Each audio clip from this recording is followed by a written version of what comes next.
Chapter 884. After listening to Dugufeng's explanation, Li Wangyu realized that there was still a very primitive marriage-snatching custom among the officials.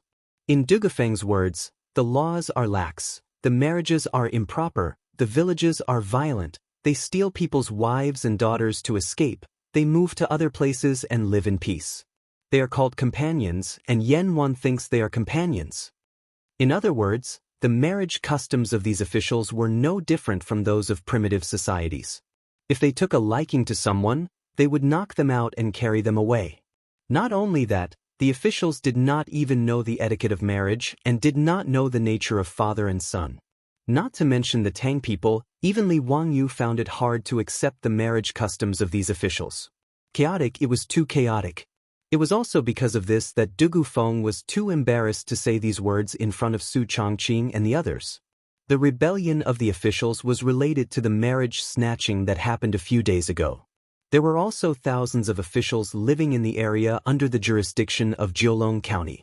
Originally, the marriage snatching was only done in their own tribe. Even if Dugu Feng did not like it, he could not do anything about it. But a few days ago, when someone from the Jingren tribe went down the mountain to the city to sell mountain goods, it was unknown what was wrong with that Jingren's head, but he actually took a fancy to a young Han woman. That man actually colluded with several other men to use their weapons and directly snatched the Han girl up the mountain. When such a thing happened, the girl's family could only cry and complain to the county yamen. Dugu Feng didn't hesitate and immediately led 3 groups of bailiffs to the Farron tribe. Before the Farron tribe could react, they rescued the young lady. Although the girl was saved, she was already defiled by the officials. Fortunately, the people of the Great Tang were rather open-minded. Although the young lady was wailing miserably, she did not try to commit suicide. As for the victim's family, they knew that the officials were barbaric and did not even want Dugu Feng to punish them.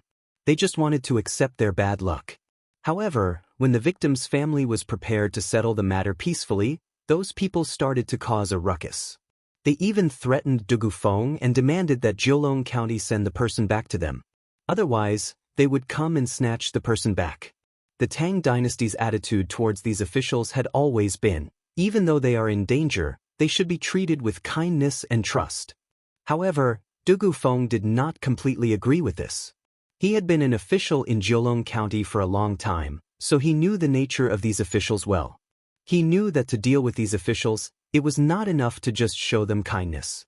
He also needed to make them fear him. As the saying goes, villains fear authority but not virtue, and don't know what virtue is. This also applies to these subordinates. As a result, Dugu Feng ordered the bailiffs to arrest the man who had come to threaten him. He whipped him heavily and reprimanded him before letting him go. Dugu Feng also did not expect that he would actually poke a hornet's nest this time.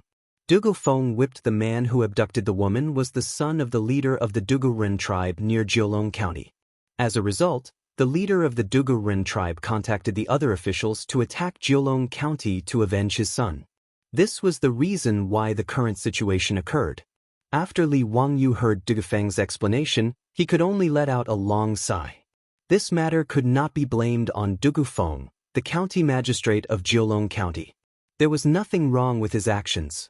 It was purely those officials who did not know what was good for them and did not respect the law. It is this official's fault that the officials started a rebellion. However, I have implicated the Duke. Please forgive me, Duke. When this matter is over, this official will naturally submit a memorial to the imperial court to ask for forgiveness. Dugu Feng bowed and apologized to Li Wangyu. He had never expected that Li Wangyu, the county magistrate, would be trapped in Jiulong County.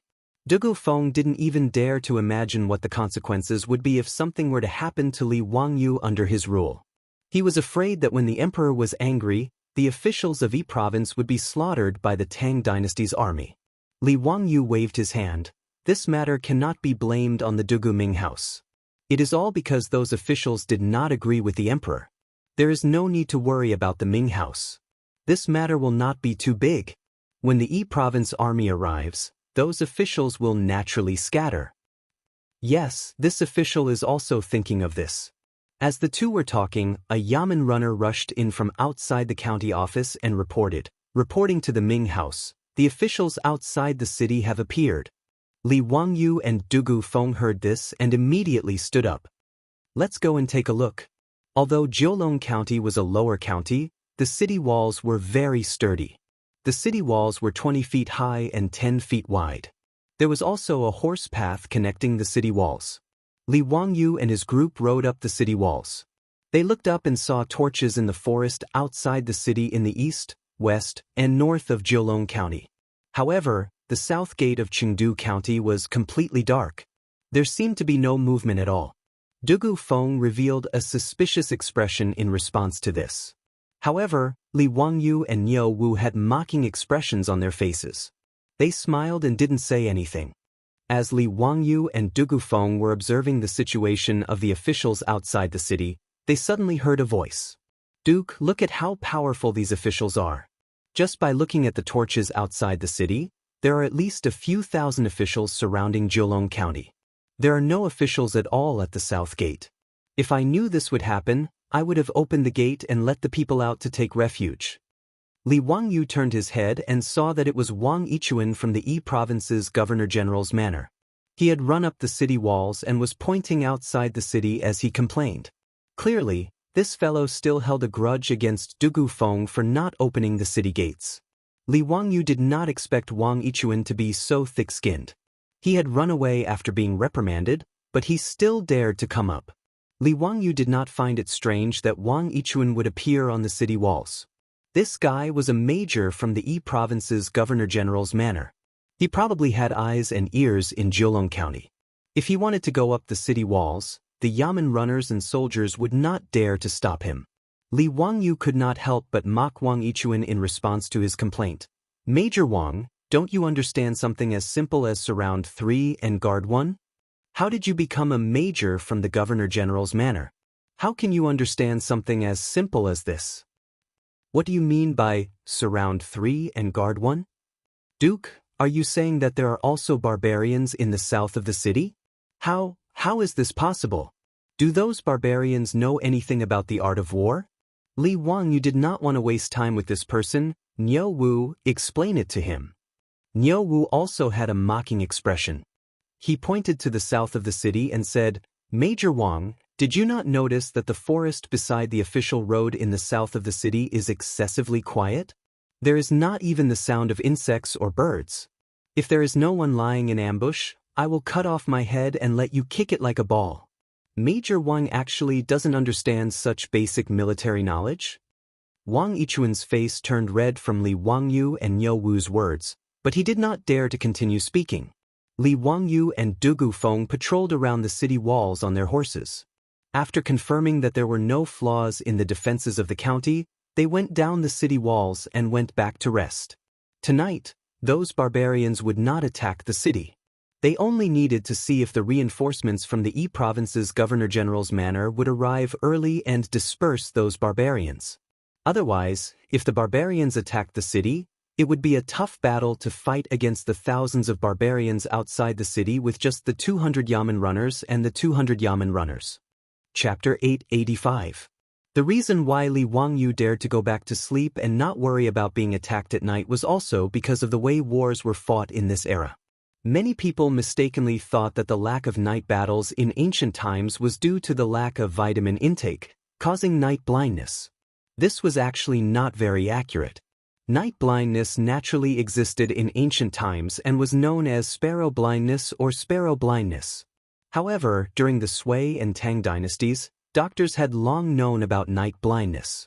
Using animal liver to treat sparrow blindness was very effective. Therefore, night blindness was not the main reason for not fighting at night. Night battles were rarely fought in ancient times mainly because of the lack of lighting. The illumination of torches was limited, making it difficult to distinguish between friend and foe during battle and even more difficult to command.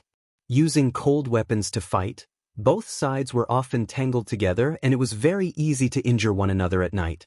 Flag signals and banners were the main methods of command during the cold weapon era. However, at night, both sides could not see the flag signals, greatly affecting the efficiency of command and coordination. Therefore, unless it was a sneak attack, there were very few large-scale battles at night. Jiulong County was protected by tall city walls. Even if the guards wanted to launch a sneak attack, it would be difficult to succeed. Therefore, Li Wangyu was not worried about this at all. The reality was exactly as he had expected. Until the dawn of the next day, the guards outside the city did not launch any attacks on Jiulong County. When the sky gradually brightened, the guards outside the city began to beat the bronze drum, making a loud sound.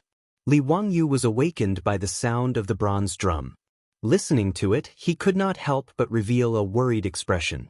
Su Changqing was also awakened by the sound of the bronze drum. Seeing that Li Wangyu's expression was not very good, he could not help but ask curiously, "Wangyu, what's wrong? Is there something wrong with the sound of the drum?" "It's nothing. Today you, Aphrodite, and Perrin stay in the inn and do not go out. I've already instructed Duga Ming to arrange for 2 bailiffs to stand guard in front of the inn to ensure your safety. I will bring Niu Wu and the Zhang brothers to the city walls to see the situation." Su Changqing knew that he was hiding something, but did not continue to ask. He only nodded to show that he understood. "Be careful and do not try to be brave." "Okay, got it." Li Wangyu got up. With the help of Su Changqing, he changed into a set of capable Hu clothes. He kissed his beautiful superior's face before he pushed the door open and walked out. In the courtyard of the inn, Niu Wu and the Zhang brothers had been waiting for a long time. "Husband, listen to the sound of the drum." Before Niu Wu could finish, Li Wangyu waved his hand, indicating that he understood. The reason why Li Wangyu's expression was somewhat unsightly was because he, Niu Wu and the others could clearly hear that there were at least 5 bronze drums being struck outside the city. The bronze drum was the symbol of the tribe to the winged ones. According to the Wei Shu Zhuan, often an elder is chosen as the king, but he cannot rule from afar. If the father dies, the son will succeed, just like the aristocrats of China. Each king Liao has a pair of horns, so that his disciples can boast about them. The drum among them was the bronze drum. The bronze drums were both musical instruments and war drums. Every Furen tribe had a bronze drum as the inheritance of the tribe leader. If the father died, the son would inherit the drum. These bronze drums were tall and had intricate patterns. When the drums were beaten, it often meant war. According to the Sui Shu geographical records, if you want to attack, sound the drum. Those who arrive are as numerous as the clouds. At this moment, the sound of 5 bronze drums could be heard outside of Jiulong County. This meant that at least 5 tribes were involved in this rebellion. And these tribes usually had more than 1,000 Gong clan members. As a result, even if each household only sent out 1 subordinate, there would still be at least 5,000 armed subordinates waiting outside Jiulong County. When Li Wangyu thought about how there were only 200 soldiers in the city, as well as 100 bailiffs and citizens, he felt a chill run down his spine. With such a huge disparity in military strength, even if those subordinates lacked weapons and equipment, and lacked siege weapons, if they were to go all out to attack Jiulong County, they might not be able to withstand it. Now, he could only pray that the reinforcements from the Yi Province Governor-General's manor would arrive soon.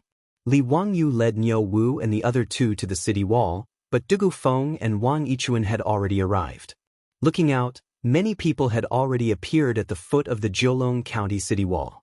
Meanwhile, from the south of the city, which had been silent all night, close to 1,000 armed men emerged from the forest on both sides of the official road. Needless to say, these subordinates were the soldiers that had been lying in ambush at the south of the city last night. Wang Yichuan originally didn't believe Niu Wu's words, but when he saw these subordinates appear, his face couldn't help but turn pale. He didn't think that these barbarians would be so cunning. They had really set up an ambush at the south of the city and waited for the people of Jiulong County to fall for it. When they opened the south gate to escape, they would ambush them. Even Li Wangyu and Niu Wu felt a wave of fear. If they hadn't been trapped in the city by the fleeing crowd, they might have fallen into the subordinates' trap when they rashly rode out of Jiulong County. With just Niu Wu and the Zhang brothers, it would probably be difficult for them to protect Li Wangyu, Su Changqing, and the other 2 girls. Duga Feng's face was also quite ugly. As the county magistrate of Jiulong County and a deputy for 4 years, he had a good understanding of the subordinates. Naturally, he knew what it meant to have the 5 bronze drums outside the city at this time. Li Wangyu lightly patted his shoulder and comforted him. "Duga Ming House, don't panic. Although the subordinates are strong, they can't do anything to Jiulong County in a short period of time. When the army arrives, these subordinates won't be a threat." "Yes, Duke is right." This lowly official also thinks so. While the two of them were talking, they saw a middle-aged man wearing a cloth skirt walk out of the woods outside the city. Dozens of strong men with weapons in their hands were guarding him from left and right. The middle-aged man stood 100 meters away, carefully guarding against the arrows shot down from the city wall. He loudly shouted at the top of the city wall. Li Wangyu naturally didn't understand what the subordinate was saying. He could only look at Dugu Feng. Dugu Feng had been an official in Shu County for a long time, so he understood the subordinate's language. After hearing the subordinate's shout, he couldn't help but show anger. "Dugu Ming House, what did the subordinate say?" Li Wangyu curiously asked. "Duke, that person is the father of the subordinate who kidnapped the young lady. He is the leader of the tribe. This time, the siege of Jiulong County was initiated by this person. Just now, he shouted at the bottom of the city wall, asking me to offer 1,000 copper coins, 100 women, 100 cattle, and 100 horses. If they don't attack the county, they will retreat on their own." When Li Wangyu heard this, he couldn't help but sneer. These subordinates have big appetites. They aren't afraid of eating themselves to death. There is no need to pay attention to these subordinates. If they want to fight, they can come. When the reinforcements from E Province's Governor-General's manor arrive, we will settle the score with them. On the side, Wang Yichuan opened his mouth as if he wanted to say something. However, he held back and closed his mouth. In his opinion, it was completely possible to have a good discussion with the subordinates. Other than the matter of giving away women, which was difficult to discuss, the other copper coins, cattle, and horses could all be discussed. However, he knew that Li Wangyu didn't like him. Therefore, he could only endure and not provoke him. Dugu Feng nodded. Just as he was about to shout, an unforeseen event occurred at the bottom of the city. Chapter 886. The leader of the guards at the foot of the city wall waved his hand behind him. Not long after, a few guards dragged a person dressed as a bailiff out of the forest. The bailiff's clothes were filthy and there was a lot of blood on his body. It was obvious that he had been in a fight when he was captured. When Dugu Feng saw the bailiff, his face was filled with fear. How is this possible? When Li Wangyu saw his panic, he quickly asked, "Duga Ming House, what happened? Is the bailiff that was captured one of your men?" Dugu Feng's face was as if he had seen a ghost and he stuttered. Yes, sir. That person is one of the bailiffs in the county office. Yesterday, I ordered him to leave the city and go to Chengdu County to ask for help." "What?" Li Wangyu and Wang Yichuan exclaimed at the same time. Everyone understood the meaning behind Dugu Feng's words. The bailiff that he sent to ask for help was captured by the guards. It was obvious that the reinforcements that everyone was looking forward to would not come. The Izhou Governor-General's manor located in Chengdu County would not know about the guards' rebellion in Pengzhou's Jiulong County. The situation was getting worse. Li Wangyu could not help but turn to look at Niu Wu and the Zhang brothers to see if they had any suggestions. Without reinforcements, Li Wangyu was not confident that he could defend Jiulong County. 2 or 3 days was fine, but if the guards attacked for too long, it was only a matter of time before the city was breached. After all, 300 against 5,000 was too much of a disparity. Niu Wu, a soldier of the Sui Dynasty's White Army, and the Zhang brothers, 2 veterans of the Golden Guards, were frowning as they looked down at the city without saying a word. They knew better than Li Wangyu and Dugu Feng, the county magistrate, how dangerous the present situation was. Niu Wu began to look around, trying to find a weak point in the guards' defense. He also did not have much hope that Jiulong County could be defended. Although the guards lacked siege weapons, they had the advantage in numbers. The 300 soldiers and bailiffs would be able to hold the fort for a while, but without reinforcements, it was only a matter of time before the city was breached. Even if those subordinates were to waste time, they would be able to exhaust all the soldiers in the city to death. Therefore, if something went wrong and the city really couldn't be defended, Niu Wu couldn't care less about others. He could only fight with the Zhang brothers to open a bloody path and rescue Li Wangyu and Su Chongqing. Therefore, when Li Wangyu looked at him, Niu Wu's face sank. He shook his head slightly at Li Wangyu, indicating that there was nothing he could do. Just as everyone was looking at each other, they heard the people outside the city shouting for a while. Dugufeng's face turned even paler. Duguming House. What did that official say? He said that he wanted to sacrifice that bailiff to the owl. Li Wangyu did not understand. What is offering to the owl? Dugufeng gritted his teeth and said, it is a human sacrifice. After killing him, he will peel off his skin and put it in a bamboo cage to offer it to the gods. Dugufeng's words caused an uproar and everyone started cursing. Bastard! How dare he do that? How dare he do that? Preposterous! Aren't you afraid that the heavenly army of the Tang Dynasty will crush all of you into powder? Li Wangyu pointed at the leader of the subordinates and said angrily, Niu Wu, shoot that bastard to death. Hearing this, Niu Wu didn't say anything else. He took the bow from his back and knocked an arrow. With a so sound, he shot an arrow towards the leader of the guards. However, those subordinates were already on guard against the soldiers on the city wall. Therefore, they did not get close to the city wall. Although Niu Wu's arrow was fast and fierce, the distance of more than 100 meters was enough for the subordinates to react. The subordinates beside the leader of the subordinates had been paying attention to the movements on the city wall. When Niu Wu shot the arrow, they had already raised the simple shield in their hands and protected the leader behind them. The arrow made a soft sound and hit the shield. However, it did not hurt the leader of the subordinates at all. In fact, this was within Niu Wu's expectations. At such a distance, he could only try his luck. After being shocked by Niu Wu's arrow, the subordinates immediately became rowdy again. They waved the weapons in their hands and made all kinds of strange noises towards the city wall of Jiulong County. The bronze drum of the subordinates was beaten again. The subordinates were shouting and praying with unknown meaning. The captured bailiff was forced to kneel on the ground by several subordinates. Immediately, the subordinates stood behind the bailiff with sharp swords in their hands. On the city wall, everyone, including Li Wangyu, was enraged by the scene in front of them. They were shouting and cursing loudly. There were even some excited soldiers who did not wait for orders from Dugufeng and the commandant. They all drew their bows and pulled back their bowstrings at the subordinates 100 meters away. However, even the strong bow in Niu Wu's hand was unable to do anything to the distant bailiff, let alone the ordinary bows in the hands of the soldiers. After the arrows flew over 100 meters, they fell weakly on the ground in front of the bailiff. They did not pose any threat at all. This made the guards even more excited. Many of them even began to surround the unfortunate bailiff and dance to the beat of the drum that was becoming more and more urgent. The bailiff, who was forced to kneel on the ground, seemed to realize what was about to happen and immediately began to struggle with all his might. However, it was obvious that the poor bailiff's struggle was futile. After being held down by several subordinates, the subordinate holding the blade behind him slit his throat like he was killing a chicken. Blood immediately spurted out.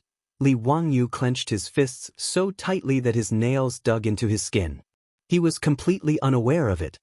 His eyes were red as he stared at the subordinates. It was as if he wanted to engrave their every move into his mind. On the city wall of Jiulong County, the bailiffs let out heart-wrenching cries. How could the bailiffs of Jiulong County not feel grief and indignation when they saw their fellow bailiffs' throats slit like a chicken in front of them? The blood spurting out of the bailiffs' throats seemed to have stimulated the subordinates even more. They shouted even more excitedly outside the city wall and danced faster and faster. After the subordinates killed the bailiff, they actually did as Dugufeng said. They used a small knife to skin the bailiff's entire face. Li Wangyu never imagined that he would actually see such a bloody scene with his own eyes. He also did not expect such a primitive and barbaric human sacrifice to appear in front of him. However, he did not feel nauseous. Instead, he felt a sense of grief and indignation in his chest. He pulled out his blade from his waist and slashed it on the city wall in front of him. He roared and suddenly sang the song, "Serve the country with loyalty." The smoke of war rises, the mountains and rivers look to the north. The dragon rises and the horse neighs. I am so angry that I want to go crazy. Where my blade points, how many brothers and sisters are buried in their hometown? Why not sacrifice 100 lives to serve the country? Ever since Li Wangyu brought this song to the Tang Dynasty, everyone in the Lai Hot knew how to sing it. Niu Wu and the Zhang brothers immediately unsheathed the sabers at their waists and hacked at the bricks of the city wall, producing a dong dong dong sound, just like the sound of war drums. Following Li Wangyu, they loudly sang this tragic song. Soon, the soldiers and bailiffs on the city wall of Jiulong County all pulled out their blades and slashed the wall to suppress the sound of drums. They followed Li Wangyu and Niu Wu and sang the song, "Serve the Country with Loyalty." Chapter 887. The solemn atmosphere at the top of Jiulong County's walls did not affect the officials outside the city. After killing the bailiffs and stripping off their skulls to sacrifice to the heavens, the officials' bronze drums sounded once again. The officials dragged out many wooden ladders from the forest and prepared to attack Jiulong County. These so-called wooden ladders were simple and crude to the extreme. After removing the branches and leaves from the tree trunks, they would tie some short sticks to the tree trunks and step on them to create a set of wooden ladders. However, even with such crude wooden ladders, Li Wangyu and the others did not dare to underestimate them. When Li Wangyu saw that the officials were really preparing to attack the city, he turned around and looked at Jiulong County behind him. His expression immediately changed. Jiulong County was a lower county and was very small. However, no matter how small the county was, the square city walls were close to 4 kilometers long. At this moment, all the soldiers, bailiffs, and able-bodied citizens were preparing to defend the city. However, there were only 300 of them. A simple calculation showed that there was only one government soldier or yamen runner guarding the parapet of the city wall every 10 meters or so. When Li Wangyu looked at the thousands of officials below the city walls, he felt his scalp go numb. He pulled Dugu Feng over and said, "Dugu Ming House, gather all the citizens in the city and mobilize all the able-bodied citizens to assist the soldiers on the city walls. We won't be able to defend the county with just the soldiers." Dugu Feng was stunned for a moment before he reacted. His expression also changed greatly. Since ancient times, it was necessary to mobilize the citizens in order to defend a city. Although Dugu Feng was an honest official, he had never been on the battlefield. This was the first time he had experienced something like this. He actually forgot to mobilize the citizens to help defend the city. After being reminded by Li Wangyu, he realized his mistake. Wait, aside from mobilizing the able-bodied citizens, gather all the doctors and prepare the medicine to treat the injured. Requisition all the servants of the major clans in Jiulong County and have them immediately come to the city walls to assist in the battle. Li Wangyu continued to give out orders. Although he had never experienced war, he was familiar with such things. After Dugu Feng left with the order, Wang Yichuan sneaked over to Li Wangyu's side. "Duke, in this official's opinion, why don't you agree to the conditions of those officials? How could they defend Jiulong County with only 200 soldiers? With the Duke's precious body, why should he take the risk to fight those barbarians head-on?" "Shut up." Before he could finish, he heard Li Wangyu's shout. "A great battle is about to begin. If you dare to speak such nonsense again, be careful that this duke will directly chop off your head and use it as a sacrifice." Wang Yichuan's face turned pale after being scolded by Li Wangyu, but he didn't dare to say a word. He could only bow and apologize. Li Wangyu couldn't be bothered with this person, so he simply sent him down the city walls to assist Dugu Feng in mobilizing the citizens. After Wang Yichuan walked down the city wall, his eyes were filled with resentment. Jiulong County wasn't big, but like Chang, it was divided into several squares. Apart from supervising the taxes and labor of the citizens, the square also had the job of supervising illegal activities and maintaining law and order. After Dugu Feng ordered the bailiffs to go to each square to inform the square, the sound of gongs could be heard all over Jiulong County. Each square began to gather the youths in the square to prepare to participate in the defense of the county. This wasn't voluntary. Every household's youth, regardless of gender, had to participate. The men carried weapons and went up the city walls to assist in the defense. The women began to move resources under the guidance of the county yamen scribes. Outside the city, the drums of the officials became more and more urgent. The war was about to begin. Li Wangyu stood on the city walls and coldly looked at the officials preparing to attack the city. Obviously, the equipment of these subordinates was extremely simple and crude. Needless to say, they definitely didn't have any armor. The weapons in their hands were mostly short blades that were about the same length as the barricade sword. As for long-range weapons, only a few of them had bows and arrows in their hands. As for siege chariots, battering rams, and trebuchets, they obviously didn't exist. The only thing that could allow the officials to attack the city walls of Jiulong County was those crude wooden ladders. However, the equipment of the officials didn't make Li Wangyu feel at ease. After all, the difference in numbers between the two sides was too big. Furthermore, he still had a question in his heart. Why did these officials rebel and attack Jiulong County? Although Dugu Feng had whipped the leader's son, it shouldn't have caused the other 4 tribes to rebel. Were these officials really that united? This was obviously impossible. Although Li Wangyu didn't know much about the officials, he knew that they lived in a very primitive state. It was common for conflicts to occur between different tribes. Furthermore, the officials were more popular with slavery. The defeated captives were directly sold as slaves. The slave trade was not only popular, but also cheap. A big dog can buy a lifetime of food. This meant that an adult dog could be exchanged for a captured slave. Furthermore, the relationship between the officials couldn't be said to be friendly at all. It was impossible to expect them to take revenge just because the other tribe leader's son was whipped by the Jiulong County magistrate. There must be more to this than met the eye. Li Wangyu didn't suspect that Dugu Feng was lying to him.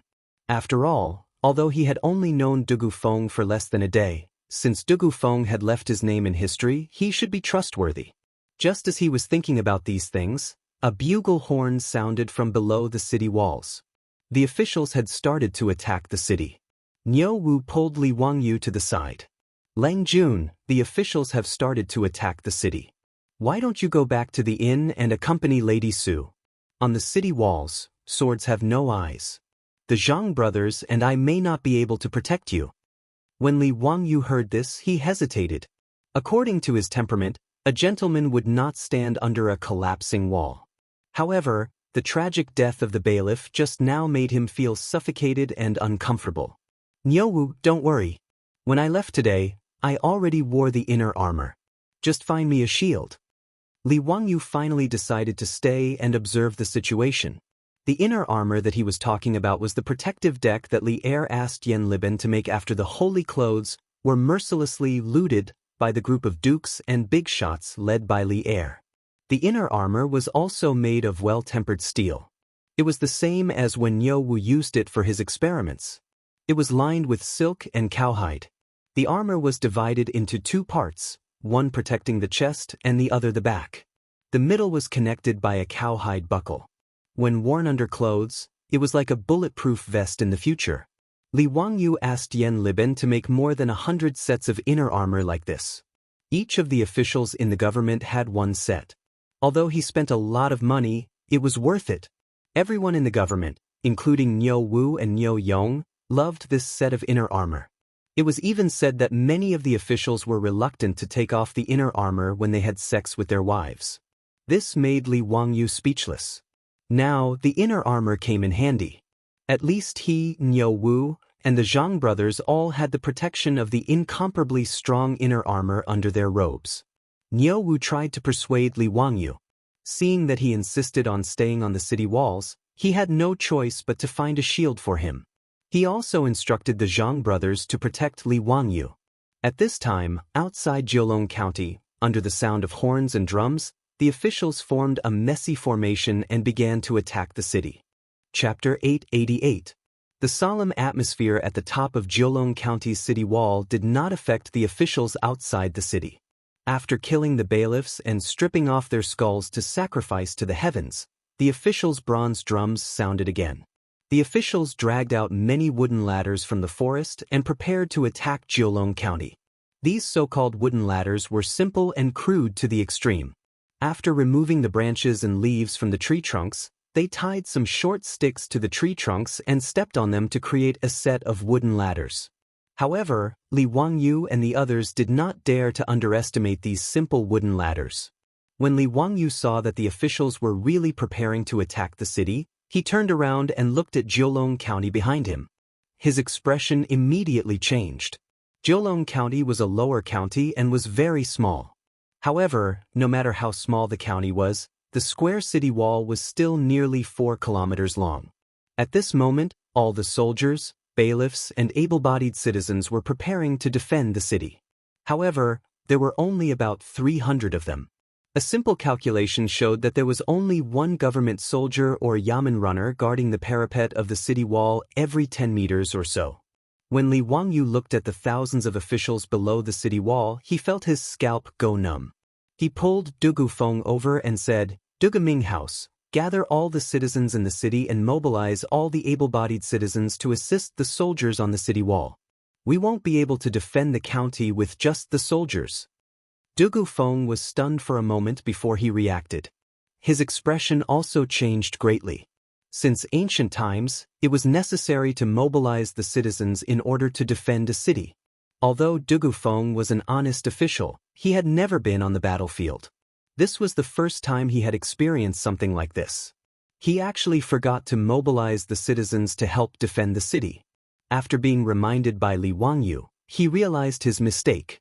Wait, other than mobilizing the able-bodied citizens, gather all the doctors and prepare the medicine to treat the injured. Requisition all the servants of the major clans in Jiulong County and have them immediately come to the city wall to assist in the battle. Li Wangyu continued to give out orders. Although he had never experienced war, he knew this common sense. After Du Gufeng left with the order, Wang Yichuan sneaked over to Li Wangyu's side. "Duke, in this official's opinion, it would be better to agree to the conditions of those officials. How could they defend Jiulong County with only 200 soldiers? With the Duke's precious body, why would he take the risk to fight those barbarians head-on?" "Shut up!" Before he could finish, he heard Li Wangyu's shout. "A great battle is about to begin. If you dare to speak such nonsense again, be careful that this Duke will directly chop off your head and use it as a sacrifice." Wang Yichuan's face turned pale after being scolded by Li Wangyu, but he didn't dare to say a word. He could only bow and apologize. Li Wangyu couldn't be bothered with this person, so he simply sent him down the city walls to assist Du Gufeng in mobilizing the citizens. After Wang Yichuan walked down the city wall, his eyes were filled with resentment. Jiulong County wasn't big, but like Chang, it was divided into several squares. Apart from supervising the taxes of the citizens, the squares also had the job of supervising illegal activities and maintaining law and order. After Du Gufeng ordered the bailiffs to inform the squares, the sound of gongs could be heard all over Jiulong County. The squares started to gather the youths to participate in the defense of the county. This wasn't voluntary.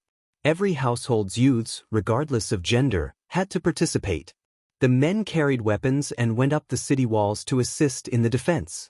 The women started to move resources under the guidance of the county government clerk. The beating of the drums outside the city became more and more urgent. The war was about to start. Li Wangyu stood on the city walls and coldly looked at the people below preparing to attack the city. Obviously, the equipment of these subordinates was extremely simple and crude. Needless to say, they didn't have any armor. The weapons in their hands were mostly short blades that were about the same length as the barricade sword. As for long-range weapons, only a few of them had bows and arrows.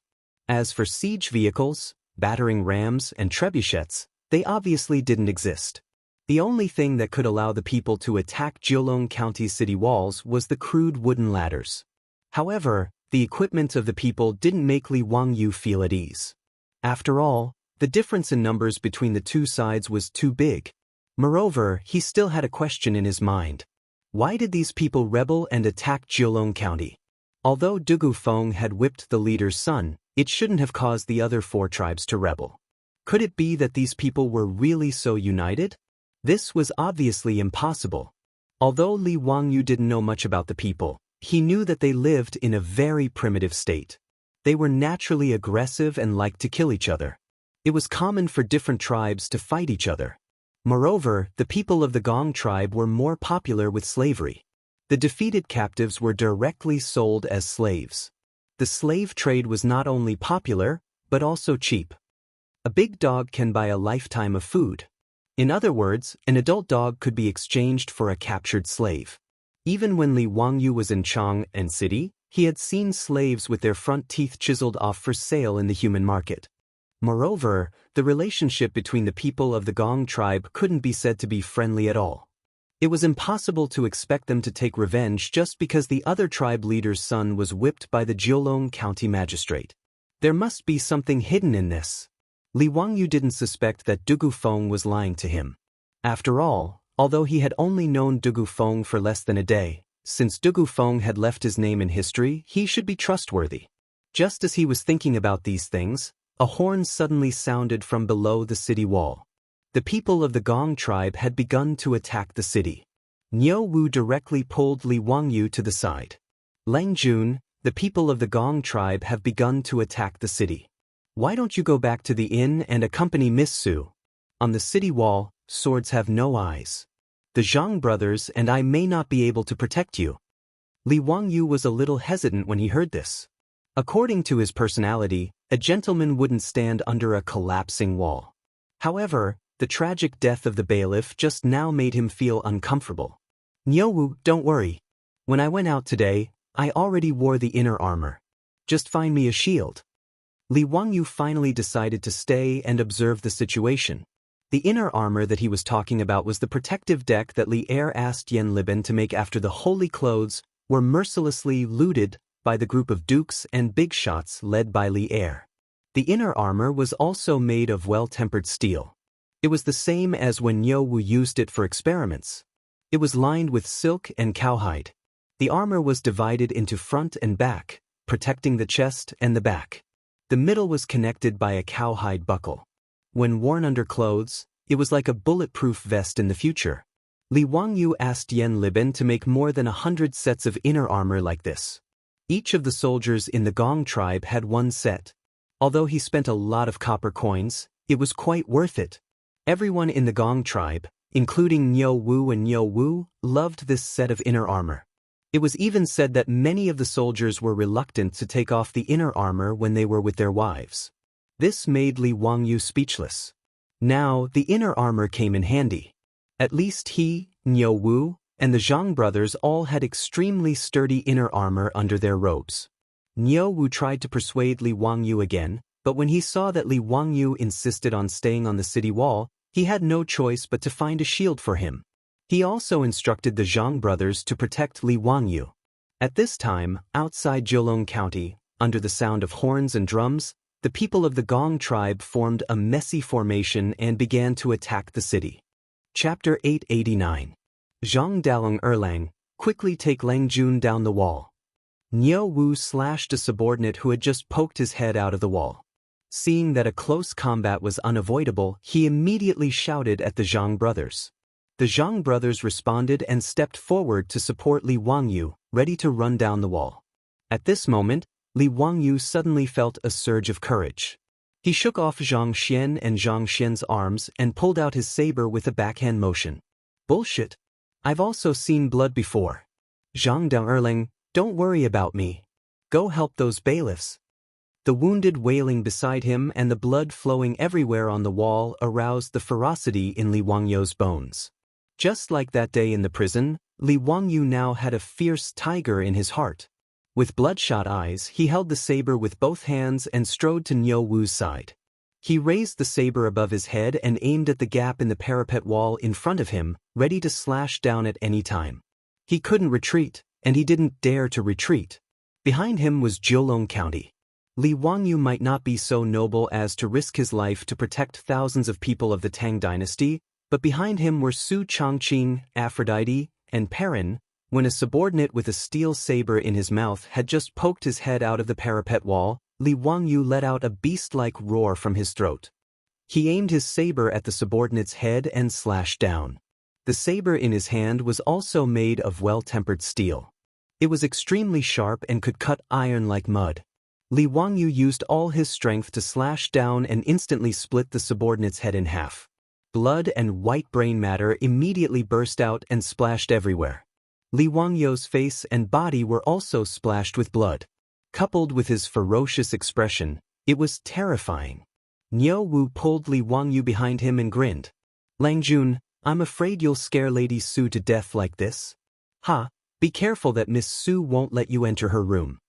Li Wangyu's muscles had become incomparably stiff after personally chopping down a person. But after hearing Niu Wu's teasing, he couldn't help but relax a lot. He kicked Niu Wu's butt and laughed, "Get lost, get lost, get lost. How much better are you than me? When we return to Dingzhou village, I'll get your wife to deal with you." Niu Wu was one of the elite soldiers of the Sui dynasty's White Army. What he knew the most was how to kill people. In Niu Wu's eyes, these helpers who were eager to climb the city walls were no different from slaughtering chickens. He swung his saber effortlessly and chopped down another man who was about to climb up the wall. Then, he turned to Li Wangyu and explained, "Langdun, relax. Don't use too much strength. Yan Shaojin used well-tempered steel to forge these sabers. They are really sharp and unstoppable. Lang Jun, you don't need to use all your strength to chop them. This way, you can save some energy." Li Wangyu nodded and used his sleeve to wipe off the blood on his face. Then, he rubbed his palms on his clothes and gripped the saber in his hand tightly again. At this time, there were already many sections of Jiulong County's city walls that had been broken through by the helpers. After all, it was impossible for only 200 government soldiers to guard such a long city wall without any gaps. And the fighting strength of the Yamen runners and the people couldn't be compared to the government soldiers. On the city walls, the sounds of killing could be heard everywhere. The city was in a mess. There were people who were constantly hit by the saber and fell down screaming. There were helpers, Yamen runners, and government soldiers in full armor. Li Wangyu was able to hold on because Niu Wu and the Zhang brothers were three people who were highly skilled in martial arts. After swinging his saber and chopping down another helper, Li Wangyu wiped the sweat off his forehead. He raised his eyes to look at the chaotic battle on the city wall and then looked at the helpers who continued to climb up the wall like ants. He couldn't help but feel a sense of despair. The disparity in strength between the two sides was simply too great. At this critical moment, a deafening sound of gongs and shouts could be heard from below the city walls. A black mass of people wielding all kinds of weapons charged up the city walls. Li Wangyu was overjoyed. This was clearly Dugufeng. He had finally gathered the youths of the city to help defend the city. The Tang people loved martial arts, and the common people didn't lack weapons. The youths mobilized by Dugufeng were not completely powerless against the helpers. After all, these helpers were just ordinary mountain people. In terms of physique and weapons, these youths were even stronger than the helpers. Moreover, these youths knew that if they didn't fight with all their might today, their families and children in the city would definitely be slaughtered by the helpers after the city was breached. Jiulong County was a lower county with a population of less than 1,000 households. Even so, Dugufeng had mobilized nearly 2,000 people to help the city walls. Almost every family had their father, son, or brothers. With the aid of these fresh soldiers and the fact that the helpers weren't all that strong, the precarious situation on the city walls was instantly reversed. Under the command of the estate soldiers, the common people began to surround and attack the helpers who were lucky enough to scale the walls. Even more commoners picked up rolling logs and stones and threw them down the city walls. The heavy objects falling down like hail instantly smashed the helpers who were trying to besiege the city walls, breaking their limbs and causing them to howl as they fell off the walls. This turn of events naturally caused the helpers to panic. They jumped off the wooden ladders and fled into the forest. Even those helper archers who had dared to stand below the walls and exchange fire with the estate soldiers also turned and fled. In just a few moments, the helpers were like frightened rabbits, fleeing into the forest. As for the helpers on the walls, they had nowhere to run even if they wanted to. Other than those who stubbornly resisted and were cut down to the ground, even more helpers threw down their weapons and kneeled in surrender. The small-scale siege came to an abrupt end with the retreat of the soldiers. In the battle just now, Li Wangyu had personally cut down at least 3 helpers. He panted heavily and used the saber in his hand as a crutch. Only then did he realize that the fierce battle hadn't lasted long, but it had caused his muscles to ache all over. Looking up, he saw corpses all around the city walls. Most of the corpses were helpers, but there was no lack of bailiffs and commoners. There were even armored corpses of estate soldiers. At this time, Dugu Feng had also scaled the walls. When he saw Li Wangyu covered in blood, he was also quite frightened. This lowly official deserves to die. I actually let the Duke take such a risk. Please forgive me. Are you injured? This lowly official will immediately inform the physician. Li Wangyu didn't even bother to speak. He waved his hand at Dugu Feng and said softly, "All right, I'm fine. Quickly arrange for people to treat the injured and clean up the corpses." Dugu Feng didn't dare to delay and immediately agreed. Just as he was about to turn and leave, he was stopped by Li Wangyu. "Wait, look after those helper prisoners. Lock them up in the county prison. I'll interrogate them later." Yes, this lowly official obeys. Although Dugu Feng was a little surprised and didn't know why Li Wangyu wanted to interrogate these rebellious helpers, he didn't dare to disobey. After Dugu Feng left, Li Wangyu smiled bitterly at Niu Wu and said, "Niu Wu, come and help me. My leg is cramping. I can't walk." Chapter 890. After a fierce battle, the wingmen temporarily retreated to the forest outside the city and continued to besiege Jiulong County. Dugu Feng and his men busied themselves for more than half a day before they finally settled the injured prefecture soldiers, yamen runners, and youths. They also rearranged the guards on the city walls and divided the citizens according to the different houses, leaving them under the command of the prefecture soldiers' sergeants and sergeants. They would take turns to guard the city walls to prevent the wingmen from launching a sneak attack. The corpses of the wingmen were all thrown down the city walls and shouted from the top of the city walls for the wingmen to come and collect the corpses.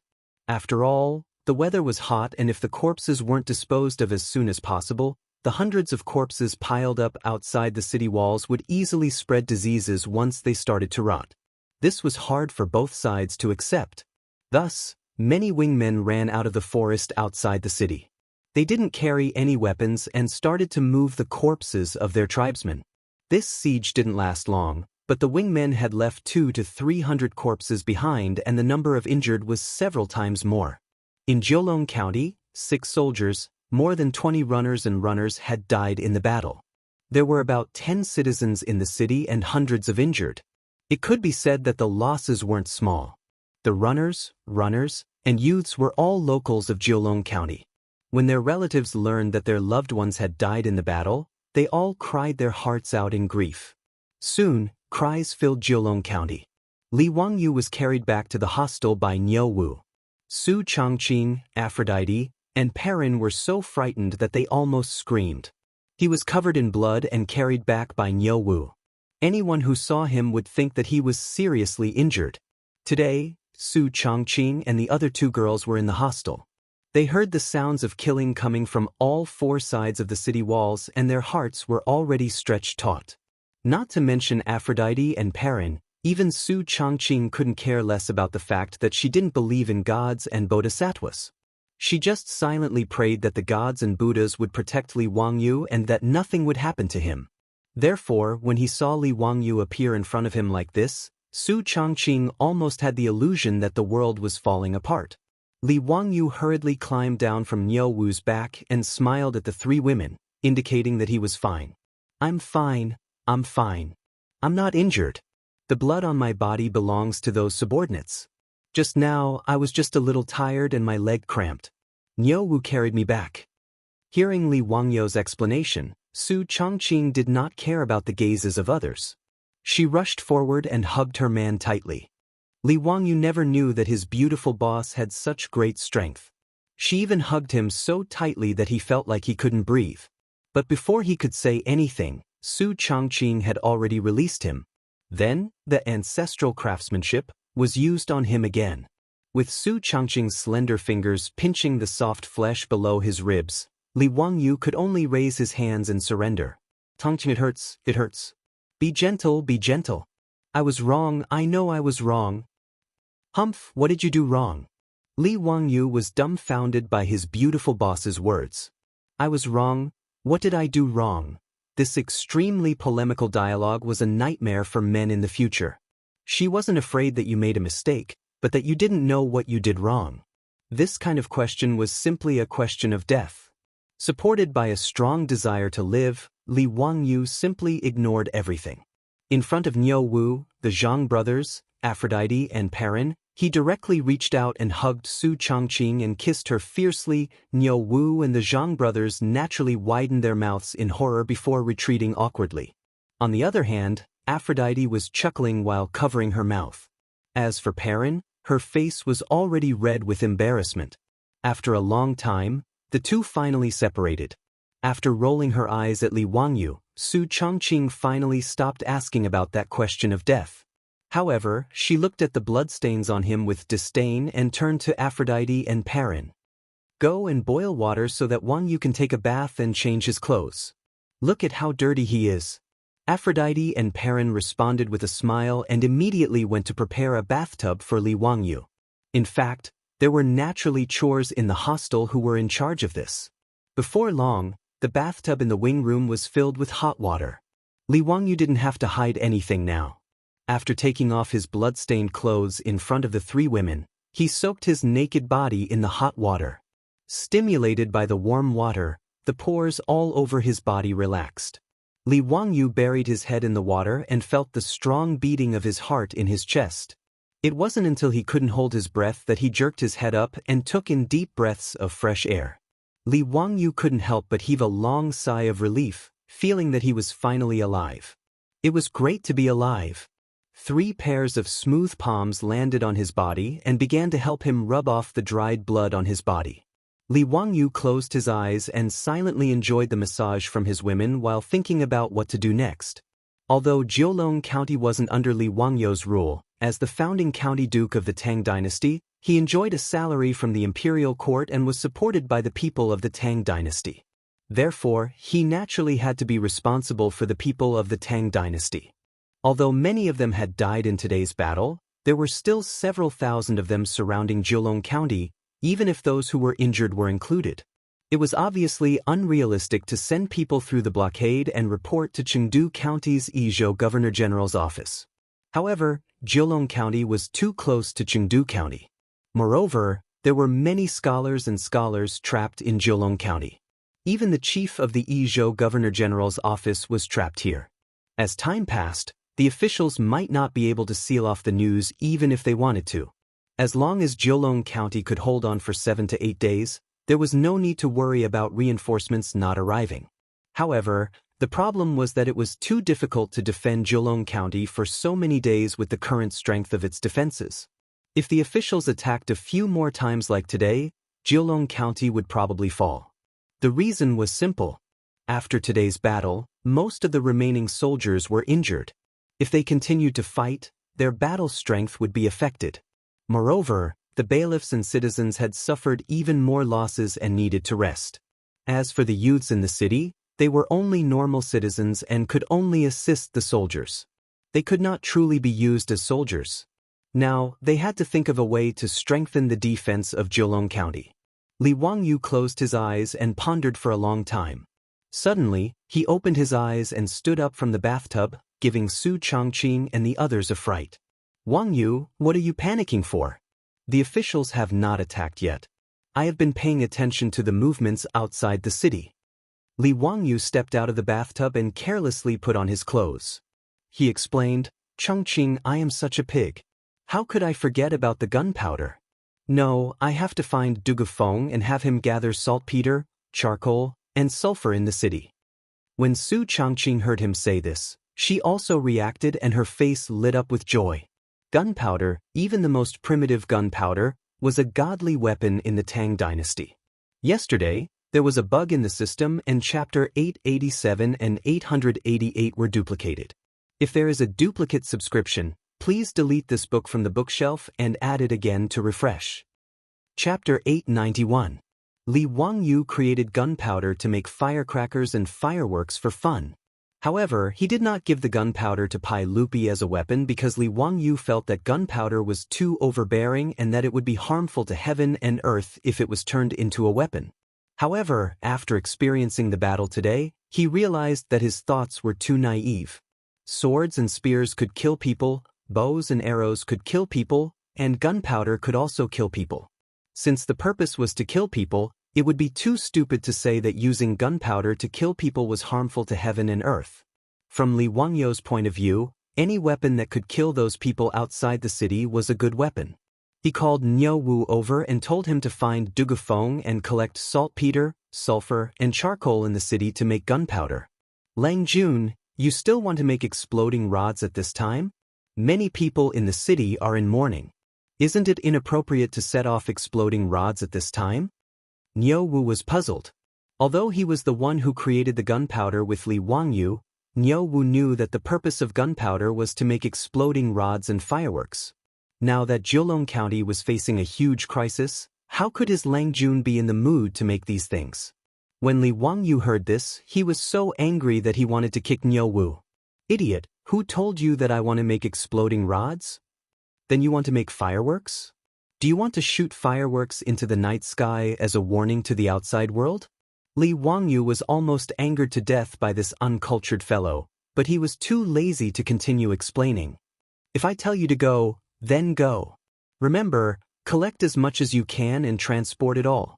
Yes, transport it all to the county government. I need it urgently, so do not neglect it. This is related to whether Jiulong County can be defended or not. Li Wangyu originally wanted to transport it to the hostel, but after thinking about it, it was safer to transport something as dangerous as gunpowder to the county government. When Niu Wu saw that Li Wangyu was serious, he knew that his Lang Jun was not joking. He quickly ran to inform Dugufeng to collect the materials. After Dugufeng received Niu Wu's notice, although he was suspicious in his heart, he did not dare to be negligent. When he heard that County Duke who wanted to collect these items, which were related to the defense of the city, he immediately led the bailiffs to collect these 3 items from all over the city. Charcoal was easy. Even if they didn't have enough, they could always order people to build a kiln to burn it. Sulfur was barely acceptable. After all, sulfur had many uses. Whether it was used as medicine or repelling insects at home, it was useful. Even paper mills needed sulfur to bleach paper. There was also a paper-making workshop in Jiulong County. Dugufeng led a group of yamen runners to collect sulfur from all over the place.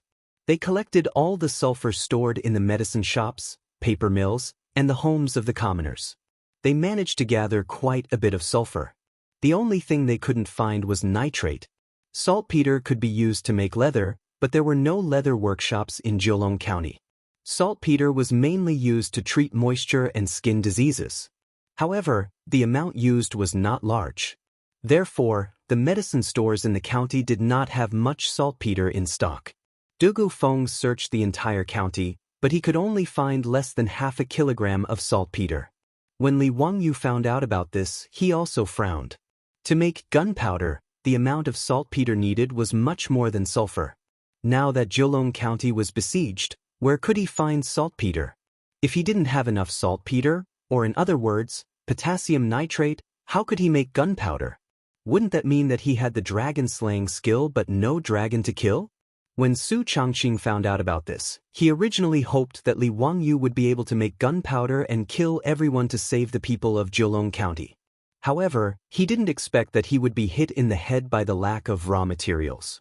Wangyu, what should we do now? Without enough saltpeter, it's impossible to make gunpowder.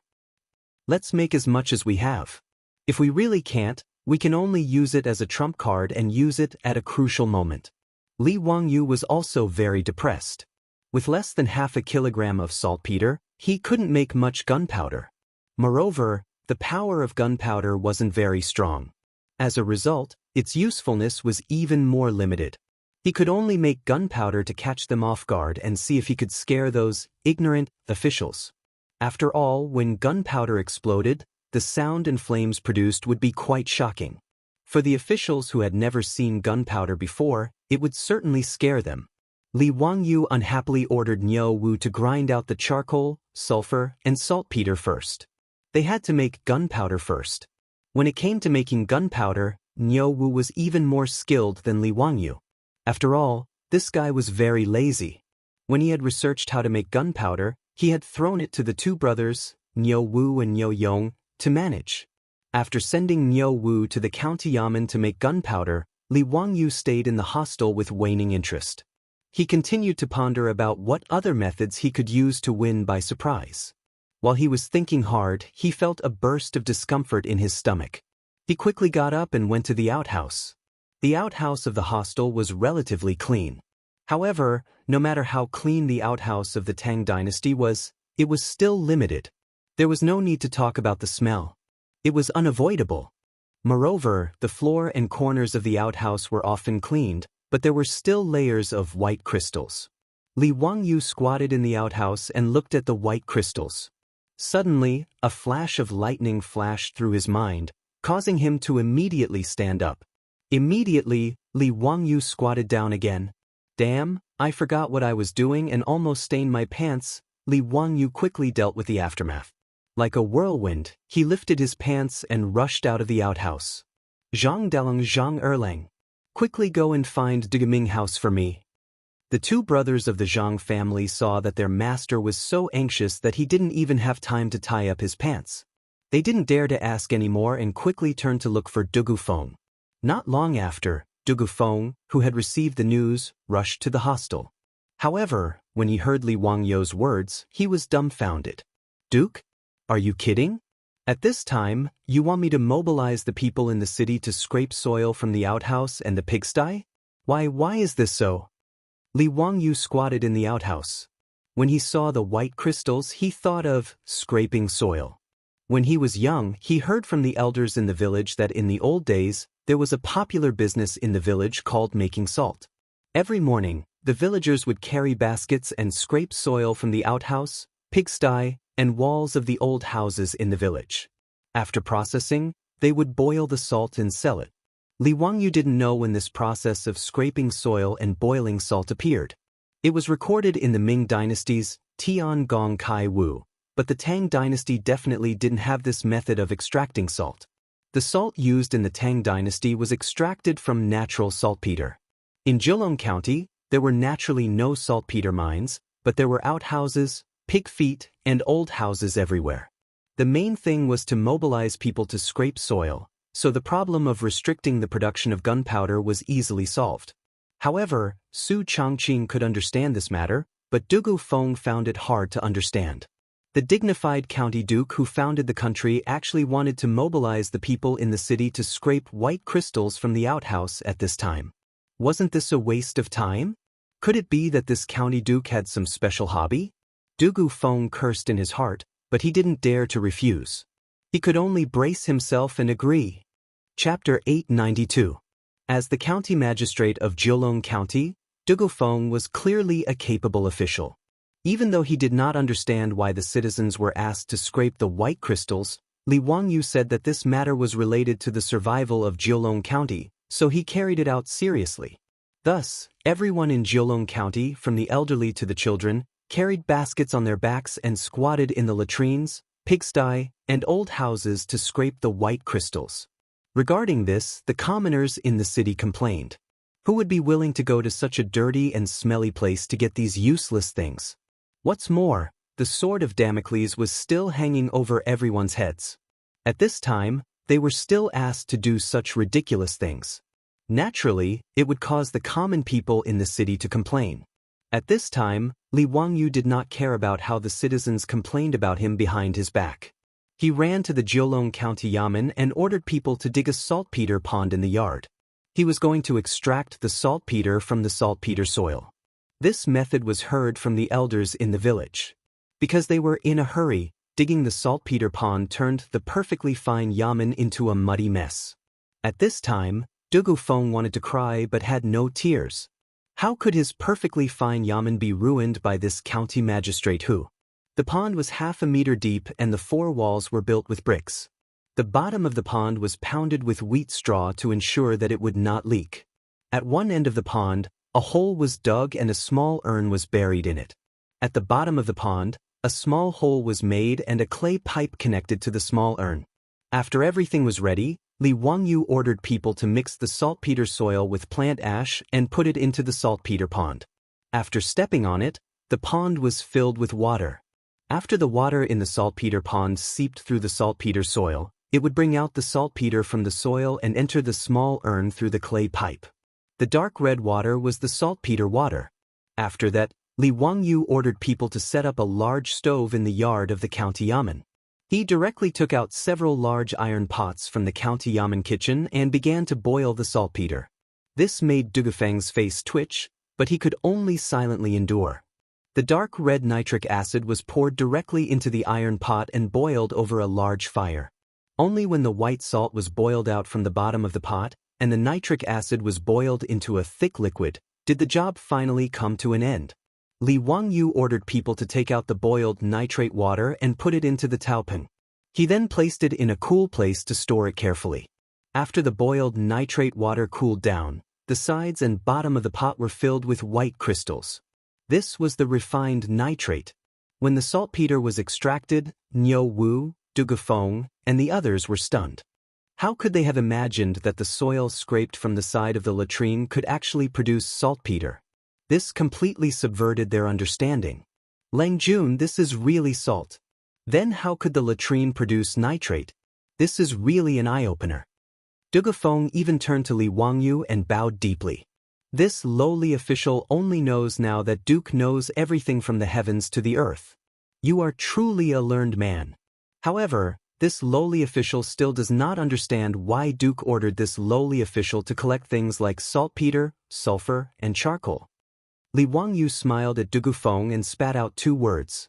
It's a secret. These words immediately made Dugufeng, the county magistrate, speechless. He looked at Li Wangyu with a face full of hidden bitterness. Niu Wu, who was at the side, quickly pinched his thigh to prevent himself from laughing out loud and being recorded in a small black book by his narrow-minded Lang Jun. In fact, he still did not know what Li Wangyu wanted to do with gunpowder. In Niu Wu's understanding, gunpowder was used to make explosive rods and fireworks. As for using gunpowder to kill people, he would never have thought of that. The method of making gunpowder naturally needed to be kept a secret. Li Wangyu did not wish for such a dangerous thing to be spread all over the streets. Originally, only the 2 brothers, Niu Yong and Niu Wu, knew how to make gunpowder. Li Wangyu had also repeatedly warned the 2 of them not to leak any information to the outside world. Now that they were in Jiulong County, Niu Yong was not by his side and he could not trust anyone else. Li Wangyu could only summon the 2 brothers, Zhang Xian and Zhang Xian, and instruct them to learn how to make gunpowder with Niu Wu. Li Wangyu was not worried about his own troops. After repeatedly warning the 3 of them to pay attention to their safety and avoid using metal tools, Li Wangyu had Dugufeng prepare a secluded courtyard for Niu Wu and the other 2 in the county yamen and began producing gunpowder. In less than half a day, Niu Wu and the other 2 used a roller to grind sulfur, charcoal, and saltpeter into powder. They carefully mixed them together according to the ratio that Li Wangyu had taught them. After making a few caddies of gunpowder, Niu Wu went to ask Li Wangyu for instructions on what to do with the gunpowder. Li Wangyu had already thought about how to make these gunpowder into killing weapons. Making guns and cannons was out of the question. If he wanted a second-rate electronic business student to know how to make guns, it would be impossible unless Laozi appeared. Moreover, with the current level of metal smelting and processing in the Tang Dynasty, Li Wangyu estimated that he would have to ask a deity to help him bring over a set of machinery from the future. Only then would he be able to make firearms. This was a complete industrial system. It was impossible for it to be as easy as it was written in novels, where the Tang Dynasty of over 1,000 years ago could achieve industrialization. However, although he could not make guns and cannons, Li Wangyu still had other ways to make use of the gunpowder. Making explosive packs was one of the simplest ways. In movies and TV dramas, the kind of explosive that often appeared on screen, wrapped like a quilt, was actually also called a group of explosives. Spread loose powdered explosives in the middle of a cloth or paper, wrap it up like a package, and then tie it up with a rope. A must-have explosive pack for home, traveling, murder, and arson would be complete. If one was a little crazy and buried some broken stones and tiles in the explosive pack, the effect would be even better. Li Wangyu directly asked Dugufeng to bring silk and instructed Niu Wu and the others to tightly wrap the gunpowder in it. At the same time, he also, accidentally, sprinkled some broken stones inside.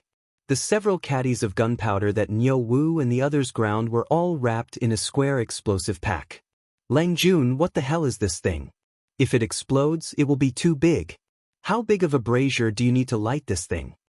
Until now, Niu Wu still thought that this thing that Li Wangyu had made was just a weird-looking explosive rod. Seeing Niu Wu throw the several caddies of gunpowder up and down like a toy, Li Wangyu's back was covered in cold sweat.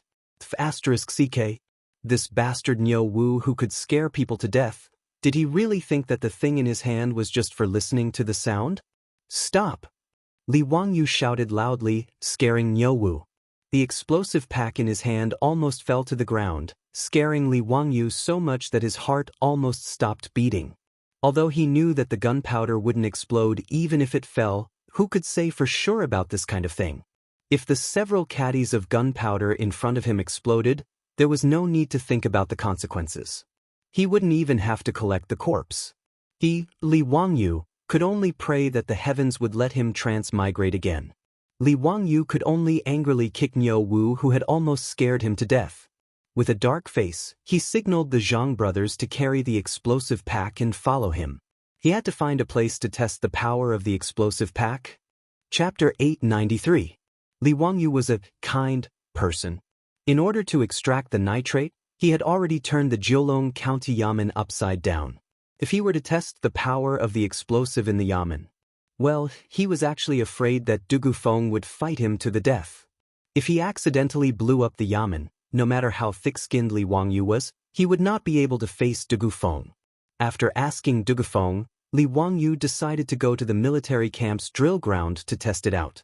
Dugu Ming House, weren't you very puzzled when I asked you to collect sulfur and other materials? Now it's time to reveal the truth. I'll let you see what a divine weapon is. With this item, those subordinates are nothing to be afraid of. I can easily turn them into ashes. When Li Wangyu said this, he hated that he did not have a feather fan in his hand to show off. With a feather fan and a silk headband, he could turn them into ashes while talking and laughing. Wasn't he talking about him? Li Wangyu did not hide it from Dugu Feng. After all, the explosive was made to be used. Only by letting Dugu Feng see its power could the Jiulong County magistrate be at ease. Dugu Feng looked at the explosive in the arms of the Zhang brothers, but he was still suspicious. A squarish package made of silk and linen was the so-called divine weapon? How was he going to kill the enemy? Was he going to throw it from the city wall to kill those subordinates? Wasn't that a joke? Dugu Feng racked his brains, but he still could not figure out what Li Wangyu was trying to do. Duke, may I ask what this item is called? What is it used for? Dugu Ming House, you may not know, but this item is called explosive. Well, Thunderbolt sky-shaking thunder. Don't think it looks ordinary, but it can explode like a thunderbolt. Its power is so great that it can almost split the sky open. Using it to kill the enemy is as easy as chopping vegetables. Li Wangyu originally wanted to call it explosive bag, but he immediately felt that this name was not cool at all. Thus, he casually came up with the name Thunderbolt Rumbling Thunder. However, it was not only Dugu Feng who did not believe his words. Even Niu Wu and the Zhang brothers could not help but look at each other with smiles in their eyes. In Niu Wu's opinion, their Lang Jun was just spouting nonsense to fool the Jiulong County magistrate. What bullsh***? Thunderbolt. The explosives in Zhang Xian's arms were personally made by the three of them. Niu Wu had also explained to the Zhang brothers that the mixture of sulfur, charcoal, and saltpeter was used to make explosive rods and fireworks. The exploding rods and fireworks that were set off in the residence were made from these herbs. The explosion that Li Wangyu made was as loud as thunder. The Zhang brothers were naturally aware of this. Therefore, regardless of whether it was Niu Wu or the Zhang brothers, this so-called thunderbolt heaven-shaking thunder they made was actually just a big firework explosion.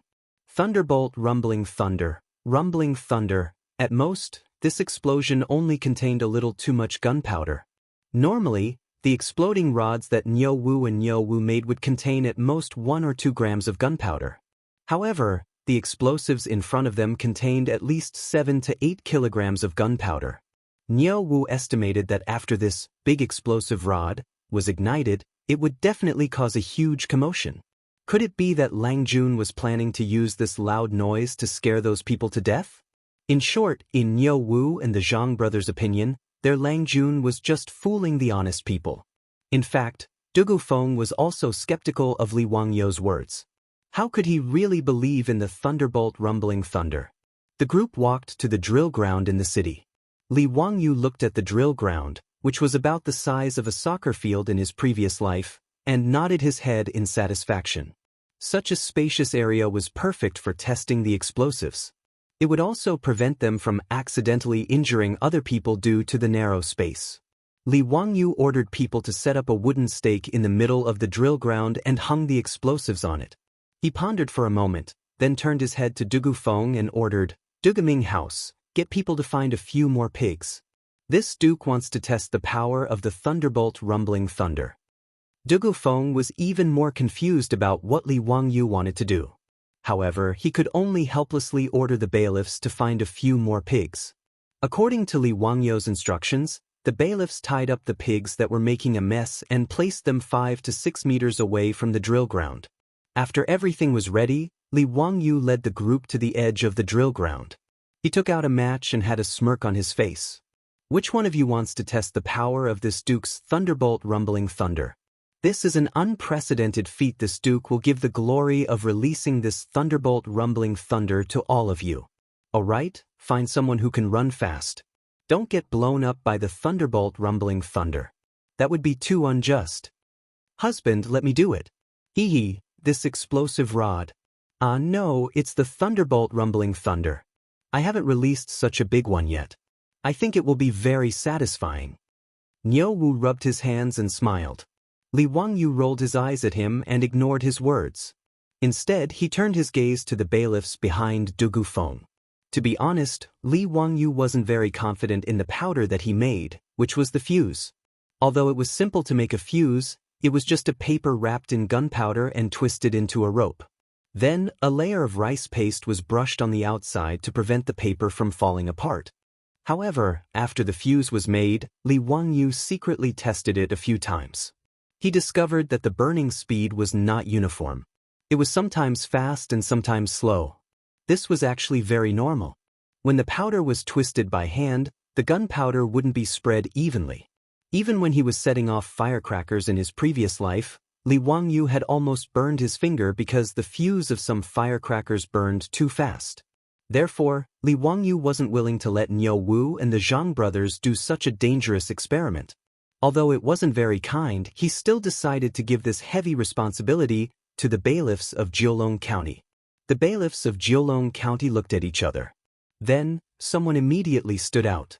They did not know the dangers involved, but they were naturally willing to do such a thing to show their faces in front of the founding duke. Li Wangyou handed the match to that person and explained to him how to ignite the powder. He repeatedly told the man to turn around and run as fast as he could once the flame was ignited.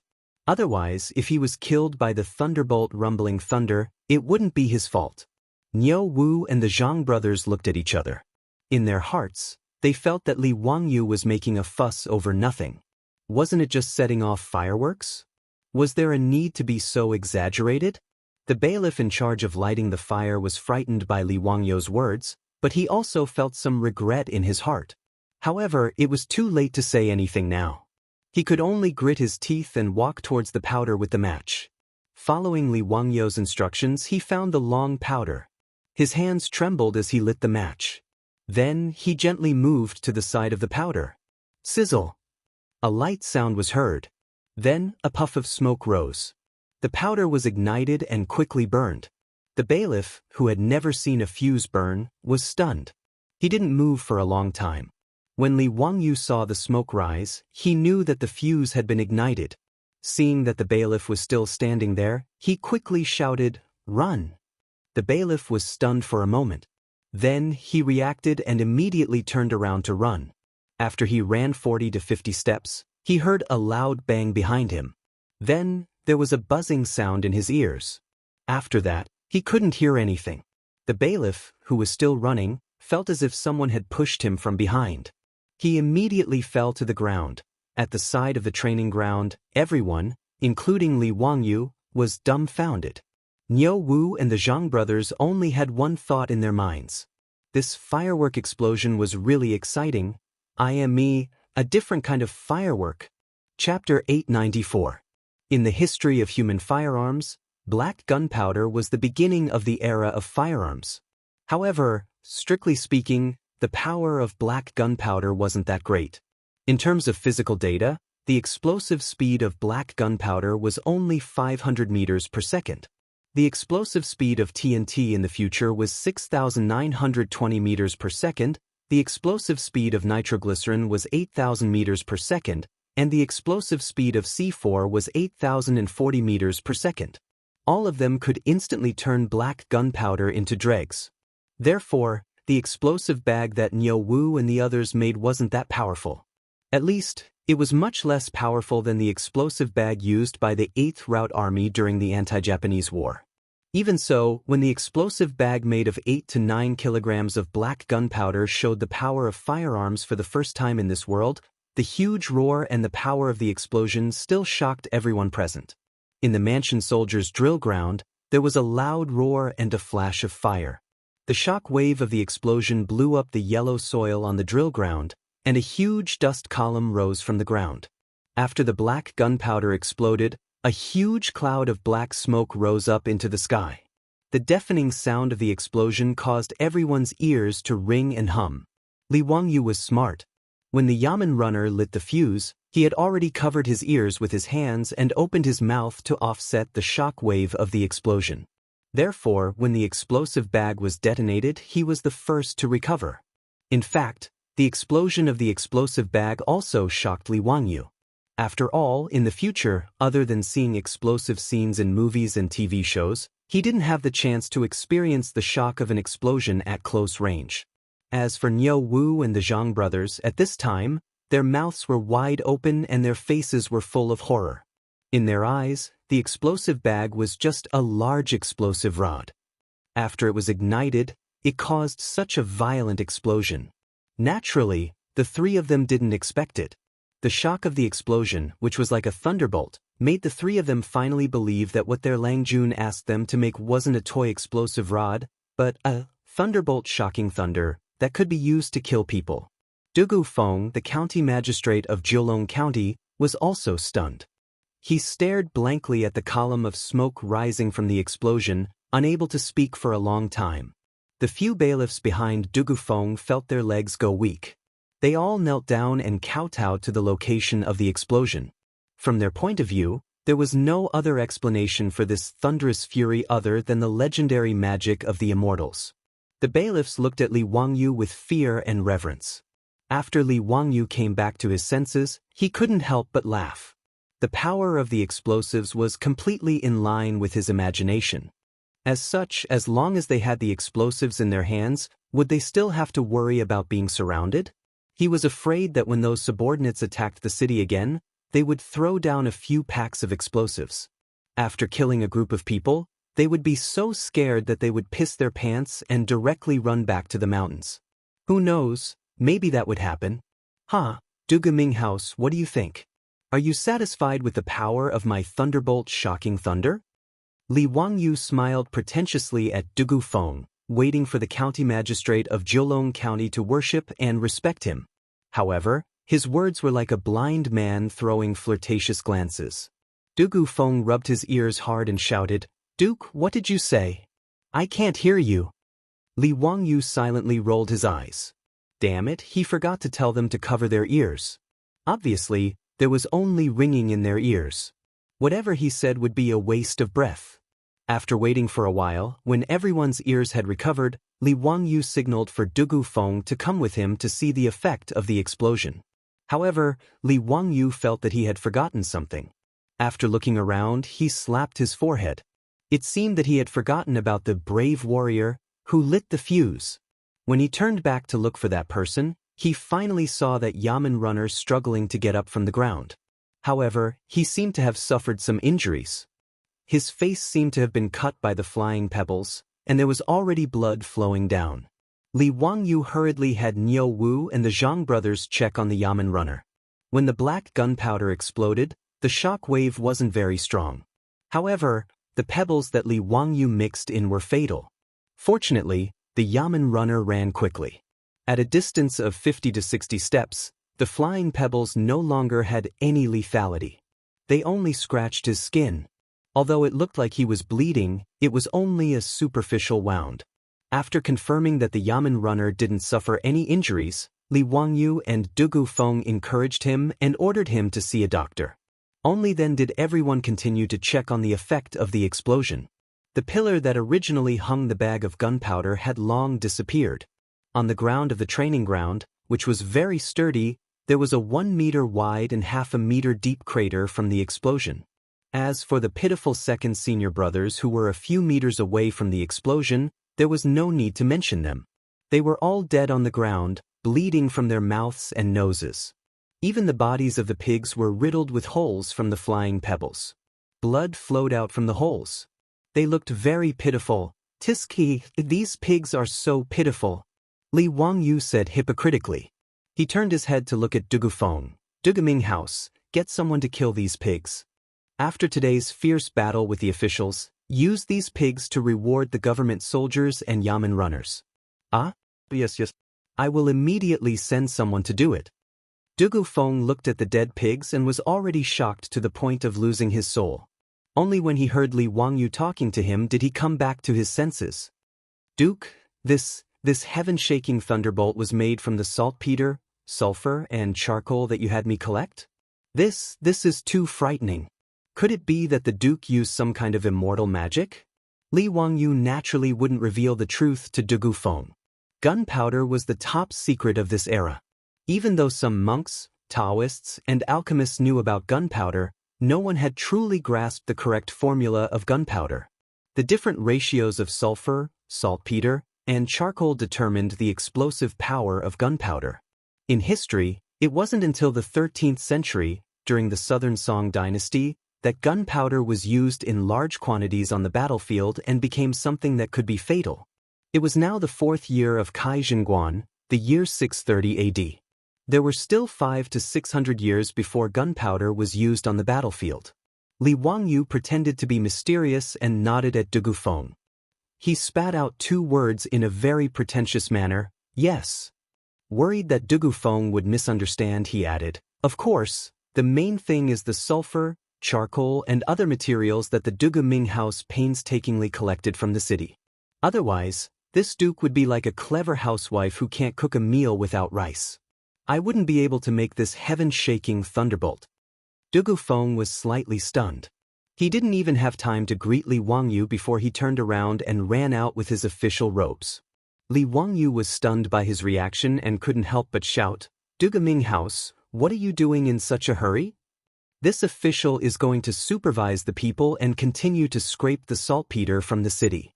Dugu Feng left these words and ran out of sight. Li Wangyu, Niu Wu, and the others were stunned for a moment before they burst into laughter. Chapter 895. After testing the power of the explosives, Li Wangyu was finally able to relax after the incident of his subordinates surrounding the city. As long as he had the explosives in his hands, no matter how many people there were outside the city, he was not afraid. Jiulong County currently lacked charcoal and saltpeter. Although there was not much sulfur, the amount of sulfur used in the gunpowder formula was the least. Therefore, Li Wangyu estimated that with the sulfur that they had collected, Niu Wu and the others would be able to make almost 100 explosives. Li Wangyu did not believe that with so many explosives, those people would be able to overturn the situation. How could a body of flesh and blood be able to compete with explosives? After relaxing, Li Wangyu finally thought of the strangeness of the rebellion. Why did those people suddenly attack Jiulong County? Li Wangyu did not believe that just because the son of a tribe leader was whipped by Dugu Feng, it would lead to such a crisis. In his opinion, this was more like a premeditated attack. Li Wangyu had asked Dugu Feng before. When he received the news of the rebellion, he immediately ordered people to seal the city gates and sent out a bailiff to deliver the message. However, the bailiff had fallen into the hands of the people. This meant that there were already people lying in ambush on the official road leading to Chengdu County. Their goal was to prevent Jiulong County from calling for help. including the tactic of surrounding 3-in-1 and the 5 people risking their lives to attack the city. This meant that this matter was not as simple as it seemed. There must be a mastermind behind this. Li Wangyu couldn't figure out the reason, so he decided to interrogate the captured subordinates to see if he could find any clues to understand why they suddenly besieged Jiulong County. There were about 40 to 50 people captured on the city walls. These people were all locked up in the county jail by Du Gufeng. Li Wangyu instructed Niu Wu and the Zhang brothers to quickly make the explosives. He then called Du Gufeng back and prepared to interrogate the people. After all, he didn't understand their language. Without Du Gufeng's translation, it would be like a chicken speaking with a duck, and both parties would have no way of communicating. Duke, this lowly official understands those subordinates very well. They are a group of stubborn people. It is very difficult to get them to confess. The helpers' living environment was terrible, which made them fearless of death. They were very hard to deal with. Furthermore, this lowly official suspects that the subordinates that we have captured might not know what their leaders are trying to do. Du Gufeng first gave Li Wangyu a heads up. In his view, it would be difficult to get these subordinates to confess. Li Wangyu was naturally aware of this, but he didn't know if he could get any useful information from his subordinates.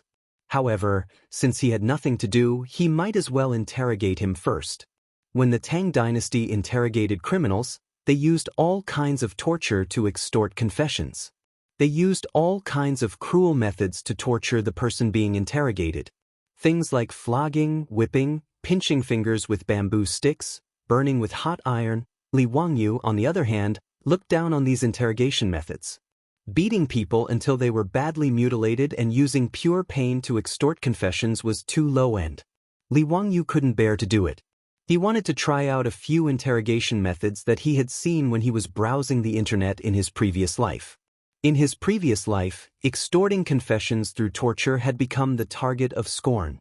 However, there were interrogation methods that didn't harm the body, but could torture the mind. Du Guming House, order people to prepare some thick coffins. Li Wangyu instructed Du Gufeng.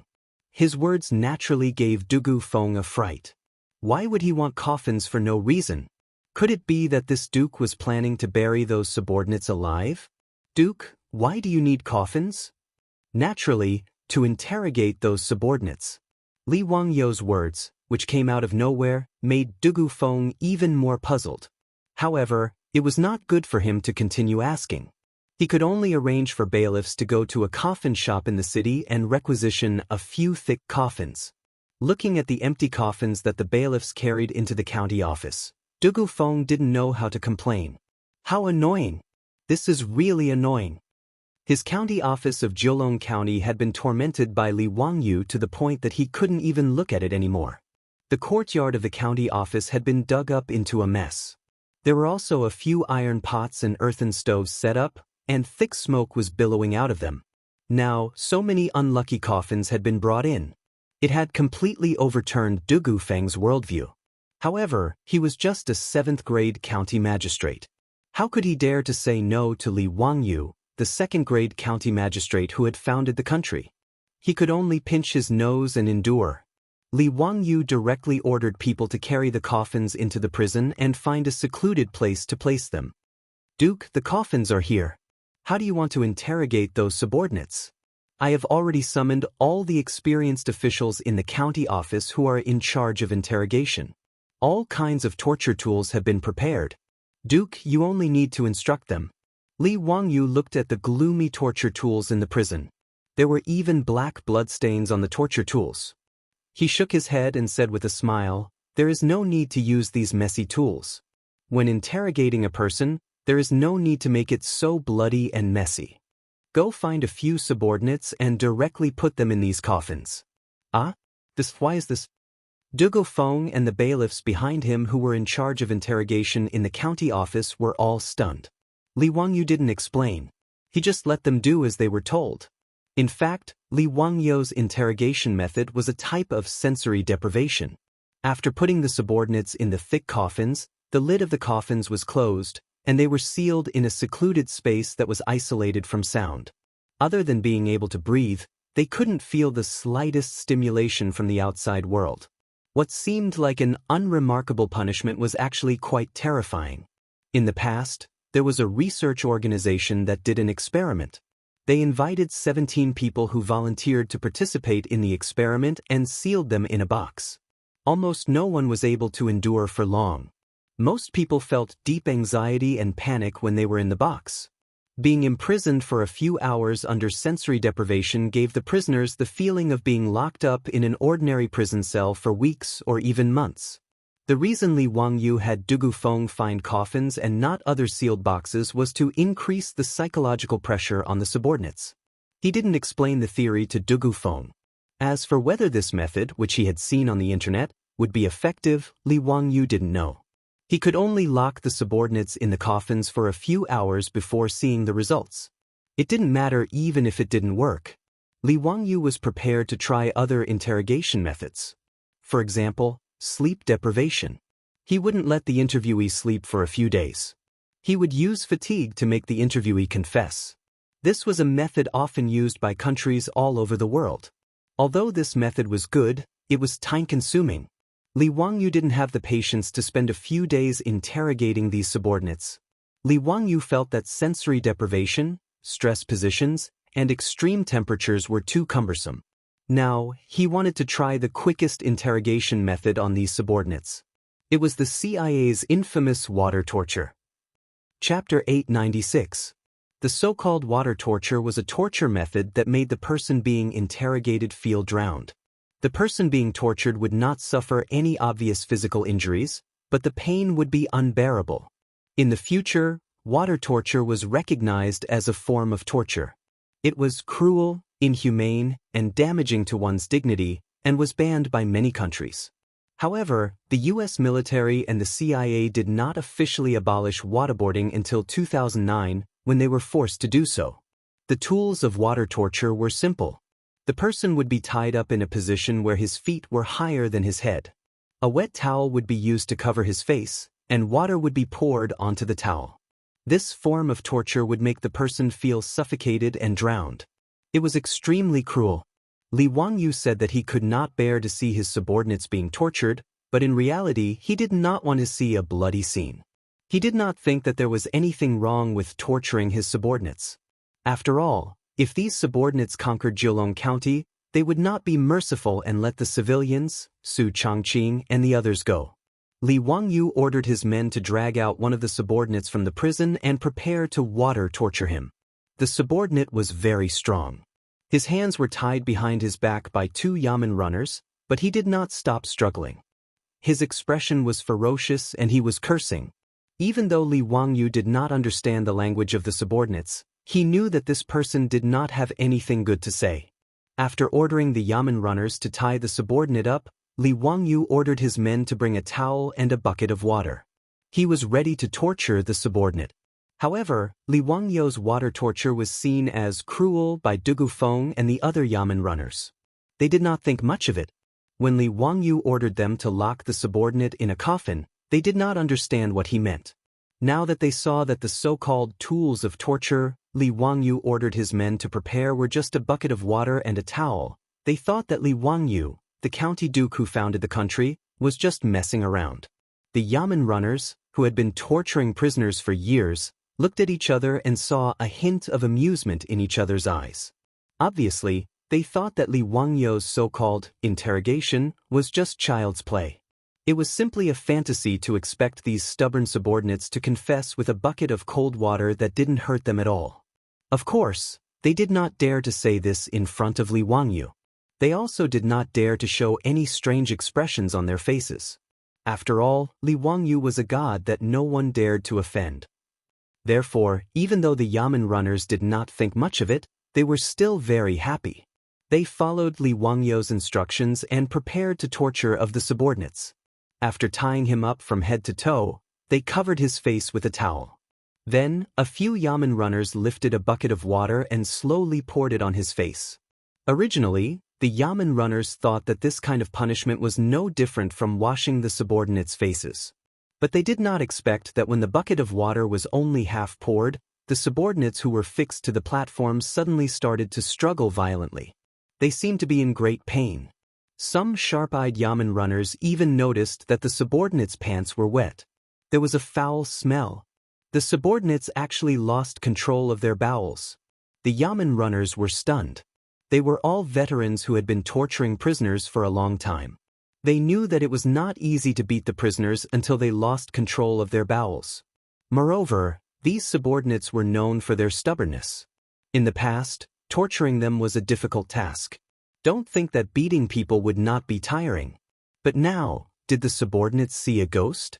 Just half a bucket of water was poured on his face and he could not help but struggle in pain. He even lost control of his bowels.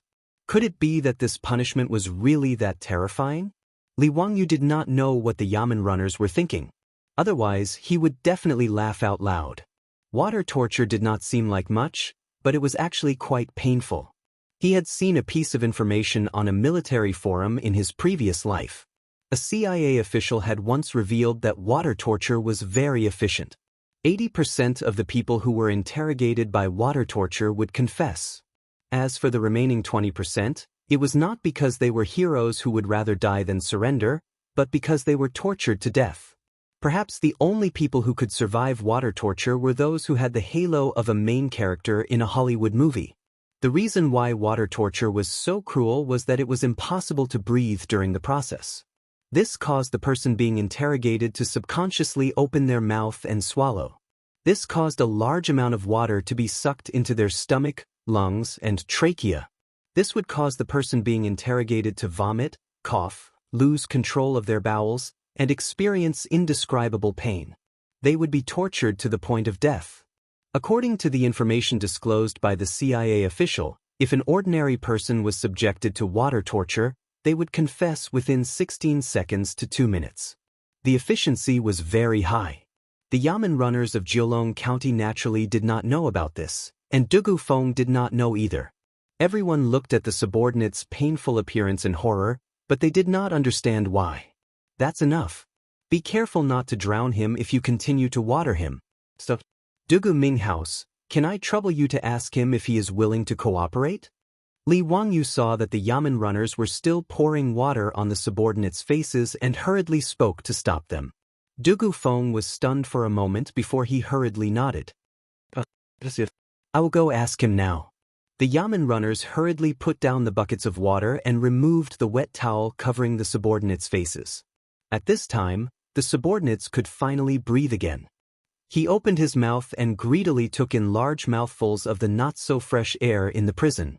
At the same time, he violently coughed, causing his face to be covered in snot and tears. He looked very miserable. Dugu Feng and the other subordinates' coughing subsided a little. They then used the subordinates' language to ask a few questions. The previously incomparably tough subordinates were now acting out of character. Not only did they not dare to show any fierce expressions, they were instead obedient and pitiful like a lamb waiting to be slaughtered. Whatever Dugu Feng asked, he obediently answered. This made the Yamen runners to the side all dumbfounded. The old officials in the prison finally realized that they had eyes but failed to recognize Mount Tai. They had originally thought that Li Wangyu was fooling around with his interrogation methods, but now these old hands had opened their eyes. Compared to this efficient and easy interrogation method, the methods that they had originally used were indeed weak. What the county duke was doing was called interrogation. What he was doing was called an expert. If it weren't for the fact that the Yamen runner status was too low compared to Li Wangyu's, these old torturers in the county Yamen would have wanted to kneel down and kowtow to Li Wangyu to become his disciple. They would have wanted to learn some of these magical interrogation methods. Disregarding the shock in the Yamen runners' hearts, the subordinates that Dugu Feng had questioned for a long time shook his head regretfully at Li Wangyu. Duke, I have asked this person. He does not know why their tribe is besieging the county. He only said that the leader of the tribe had promised them that after they took Jiulong County, they would be free to plunder the wealth and women in the county. This answer was not out of Li Wangyu's expectations. He nodded and ordered the Yamen runners to put down the subordinate. Then he grabbed a new subordinate. Chapter 897. After using water torture on several of them, the result was the same. No one could withstand such a cruel punishment. All of them began to beg for mercy. The county Yaman's torture veterans were like children who had just gotten a new toy. They were all in high spirits and couldn't wait to use the consummate skill they had just learned on these officials. In an instant, the county Yaman's prison, which was already gloomy and cold, was filled with endless screams. Of course, Li Wangyu wouldn't sympathize with these officials. According to the laws of the Tang Empire, these captured officials would be exiled for 3,000 miles even if they weren't beheaded. In short, their fate wouldn't be pleasant. However, he was a little disappointed. After interrogating several officials, no one knew why the 5 major tribes of officials had joined forces to attack Jiulong County. This was actually very normal. Thinking about it, only the leaders of the tribes of officials and those close to them would know the details. It was normal that these ordinary officials didn't know. Since he had nothing to do, Li Wangyu still ordered the Yamen runners to torture all the officials in the prison. However, they still didn't get anything. After spending 2 to 4 hours, it was all for naught. Li Wangyu felt very helpless about this result. He stood up and dusted his clothes, preparing to return to the hostel. Dugu Feng naturally led a group of Yamen runners to respectfully escort Li Wangyu out of the prison. However, one of the Yamen runners hesitated and said, "Reporting to the Duke, you forgot about those coffins." Li Wangyu was reminded by him and suddenly remembered. Damn it, I completely forgot. Previously, he had ordered people to capture a few officials and lock them in the coffins. Their senses were cut off and they were confined. Now that a few hours had passed, he didn't know if those officials had broken down or not. He quickly ordered the Yamen runners to release those officials and check on the situation. If these officials were still unwilling to confess, Li Wangyu might have to ask the Yamen runners to torture them with water again for the sake of his reputation. Contrary to everyone's expectations, when the bailiffs opened the coffin lids and released them, the eyes of the people locked in the coffin were all lifeless, as if they had received a terrible shock. Li Wangyu's heart couldn't help but thump. These officials couldn't have been locked in the coffins for a few hours, right? Before Li Wangyu could say anything, the Yamen runners saw the muddle-headed appearance of these officials and directly raised their arms and slapped them a few times to wake them up. The unruly officials cried and knelt down.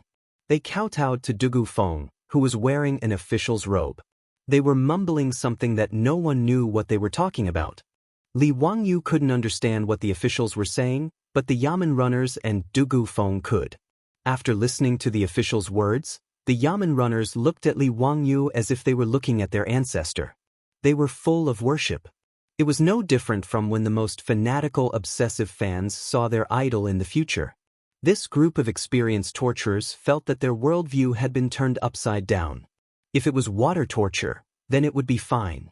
After a few attempts, everyone roughly understood why pouring water on the faces of the subordinates would cause such pain. But why were these people who were locked in the coffins so terrified?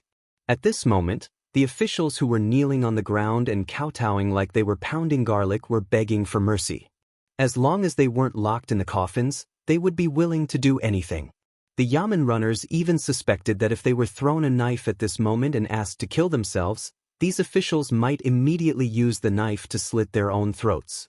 Strange, this was too strange. When the Yamen runners looked at the coffins placed in the prison, they couldn't help but shiver. They felt that these coffins were too strange.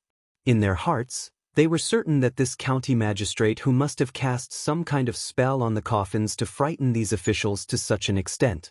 The Yamen runners made up their minds. In the future, these coffins couldn't be casually used by anyone who wasn't evil. In their opinion, locking people in these coffins that had been enchanted was even more terrifying than water torture. From now on, these thick coffins became the treasures of Jiulong County's prison. Every day, the Yamen runners would burn incense and worship these coffins. When new Yamen runners arrived, they would immediately be informed of the origins of these coffins and their evil nature. Whenever a vicious prisoner was caught in the prison, the Yamen runners would lock them in the coffins. After being locked up for a few hours, they would be released. No matter how vicious the prisoner was, they would all be as obedient as quails.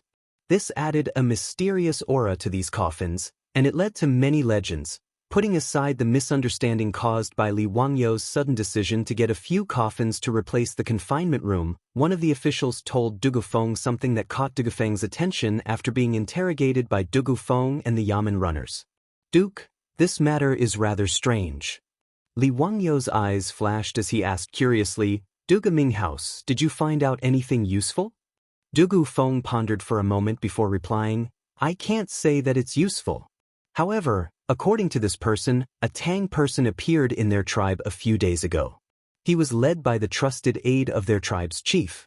They carefully avoided the eyes and ears of others and secretly brought the Tang person to meet with their chief.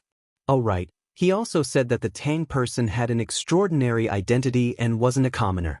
"Oh? Then how did he know?" "This person said that he was slacking off and was sleeping in a tree when he accidentally saw this matter. As for that person's identity, it was because when he had peeked from the tree, he had noticed that although that Tang man was wearing hu robes, he was also wearing a silk inner robe. Thus, he was certain that that person was not a commoner. This official isn't sure if this matter has anything to do with the official's rebellion. Because cotton had not been introduced to China in large quantities in the early Tang dynasty, the commoners mostly wore hemp clothing. Only the nobles and wealthy merchants had the ability to wear silk clothing. If the Tang person that the official saw was wearing a silk undergarment, it meant that the person was either rich or noble. Li Wangyou pondered for a moment before saying, "Duga Minghouse, ask this person again. When did he see the Tang person appear in their tribe?"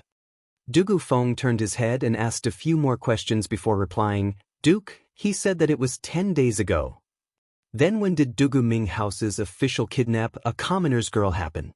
Replying to the Duke, "That was 3 days ago." That's interesting." Li Wangyou rubbed his chin and said, "Duga Minghouse, from what I know, these officials usually don't have much contact with the Tang people, right?" "Yes, Duke is right. The customs of the officials are poles apart from the Tang people. In addition, the Tang people mostly despise the officials for being vulgar and call them barbarians. Thus, other than those officials who come down the mountain to sell mountain products and buy goods, they rarely interact with them." Du Gufeng's words made Li Wangyou even more certain that the rebellion of the officials was a premeditated conspiracy. Chapter 898. Even the commoners of the Tang dynasty disdained to interact with the officials. Yet, the mysterious person went to the tribe of the officials and talked to the leader in secret. He even avoided the eyes and ears of the other officials in the tribe. Obviously, what they talked about was confidential. The mysterious Tang people, the rebellion of the officials, all these things happened within a few days. Li Wangyou would never believe that there was no connection between them and that it was just a coincidence. But if the officials rebelled because someone was behind it, what was the purpose of this person? Rebellion? That was obviously impossible. It would be good if the officials could at most take over Jiulong County. Once the Izhou Governor-General knew about this, they would send troops to surround and suppress them. There would be no chance for them to rebel. In history, there was a larger-scale rebellion in the beginning of the Tang dynasty. In the 7th year of Wuda, the rebellion of the officials in Shizhou was huge. Li Yuan sent Dou Gui to lead the army into Shu to quell the rebellion. In the Battle of Fang Mountain alone, he captured 20,000 Tujia men and killed the Tujia men until their souls flew away and scattered. After that, Dou Gui stayed in Izhou and became the governor of the Izhou Governor-General. He suppressed the officials until the 1st year of Xinguan. After that, the officials in Shu were quite afraid of the military power of the Tang dynasty. Hundreds of thousands of officials rebelled, but it was to no avail. Li Wangyou did not believe that the officials in Pengzhou were stupid. They would be courting death if they dared to go against the Tang dynasty with just a few thousand people. In that case, the goal of the rebellion was obviously this small Jiulong County. The idea of the leader of the guards was to escape back to the mountains and disappear without a trace after conquering Jiulong County before the arrival of the Tang army. But what was so attractive about this small Jiulong County that someone would want to do such a thing? Was it for money and food? Li Wangyou denied this guess again. When the officials told him that the leaders of their tribes had promised them that after the city was taken, they could take whatever they wanted in the city. The leaders of the tribes did not want a single cent.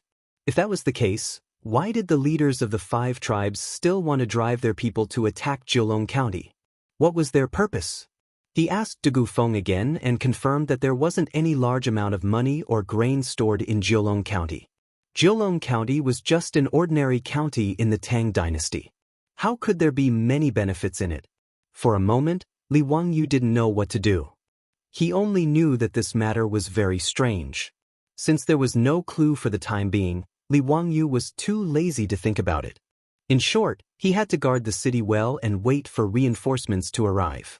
When the time came, he would capture the few deputy leaders and interrogate them. This would save him from wasting his brain cells here. After instructing Du Feng to look after the captives, Li Wangyu returned to the inn. After he told Su Changqing about what had happened today, his beautiful boss had the same opinion as him. There had to be some hidden reason behind the rebellion of the officials. Even she couldn't figure out what their goal was. The two of them pondered for a long time but still couldn't figure it out. However, they were too lazy to continue investigating. In short, with the explosives in their hands, they didn't have to worry about the officials playing any tricks. The night passed silently. The next morning, after experiencing a great defeat, the officials who had rested for a day beat the bronze drum outside the city. They planned to attack the city again. When Li Wangyu dressed up and climbed up the city wall with a sword in hand, Niu Wu and the Zhang brothers had already arrived. Lang Jun, last night the Zhang brothers and I worked through the night and made 30 thunderbolts. Hehe, today we'll let those damn officials have a taste of their own medicine. Niu Wu said to Li Wangyu proudly. In the turret behind him, there were already many explosives. This scene made the corner of Li Wangyu's eyes twitch. This bastard, how could he just casually pile up such dangerous explosives? If someone outside the city accidentally ignited the explosives by shooting a fire arrow into the city, it would all be over. He immediately thought of Niu Wu's words and his face became even darker. Damn it, he forgot to tell them yesterday. Plus, he had been thinking about the rebellion of the officials and forgot that Niu Wu and the Zhang brothers had been making explosives in the county office. It was fine if they were making explosives, but what did this bastard just say? Working through the night? Then what did these 3 bastards use to light up the place? There were no electric lights in the Tang Dynasty. They either used oil lamps or candles to light up the place. When making the gunpowder, there were oil lamps or candles next to them. How come these 3 bastards didn't die? Li Wangyu was so angry that he kicked each of them and scolded loudly, "You 3 don't want to live anymore? What did I say before? When making gunpowder, there can't be a fire source. Are you King tired of living?" Niu Wu smiled and rubbed his head. Hehe, I was worried that the officials would attack the city today. Without these thunderbolts, many people would die. Hehe, don't worry, Lang Jun, we were very careful. Look, aren't we fine? Li Wangyu was so angry that he couldn't speak for a long time. You 3 just wait. When today's war is over, I will put you 3 in confinement. Now go find someone to move these thunderbolts further away and store them separately. Remember, don't get close to the fire source. He made up his mind to throw these 3 lucky bastards into the county office's prison and lock them in the coffins for an hour. Let's see if they still dare to act so recklessly in the future. Today, he could still see the 3 of them alive and kicking. It was simply a blessing from the gods. Niu Wu and the Zhang brothers' ancestral graves were smoking. Niu Wu and the Zhang brothers saw that Li Wangyu was really angry, so they didn't dare to argue.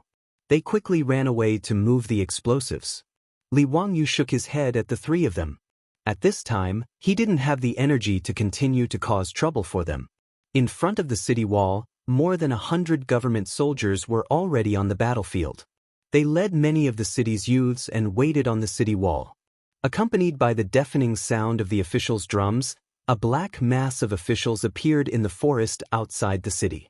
Each of them held a weapon and looked at the people on the city wall, ready to attack at any time. Li Wangyu now had the explosives in his hands, so he wasn't too worried about this group of officials. Although Niu Wu and the rest only made 30 or so explosives, it was enough to make the officials suffer. Li Wangyu wasn't at ease with the others using the explosives, so he simply let Niu Wu and the Zhang brothers each take 7 to 8 explosives to guard one side of the city wall and support the government soldiers in battle. He personally led a few Yamen runners with the remaining explosives to guard one side of the city wall. As for the one responsible for igniting the explosives, it was a familiar person. It was the Yamen runner who was used as a guinea pig by Li Wangyu yesterday. The Yamen runner's face was only scratched by the gravel yesterday. After treatment by the doctor, it wasn't a big problem.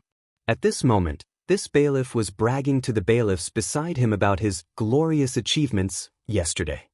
He was extremely proud that Li Wangyu had once again given him these quaking thunders, and his chest was puffed up high. He was even more disdainful of the bailiffs outside the city. Everything was ready. Just as another battle was about to begin, Li Wangyu heard someone exclaim behind him. He looked back in shock and saw that in Jiulong County City, there were billowing smoke in several directions. Chapter 899. Dugafeng's face was full of fear. Duke, looking at the direction of the fire, it's my county hall and the granary in the city. This must be the work of a spy in the city. Li Wangyu's face was gloomy as he nodded silently. Needless to say, it would be strange if the county hall and granary in the city were on fire during such a big battle. As for Dugafeng's claim that it was a spy, Li Wangyu could only sneer. It might not be a spy. He thought of what the spy said in the prison yesterday. That mysterious Tang person, Dugaming House, immediately take the bailiffs and mobilize the people in the city to put out the fire, Li Wangyu ordered.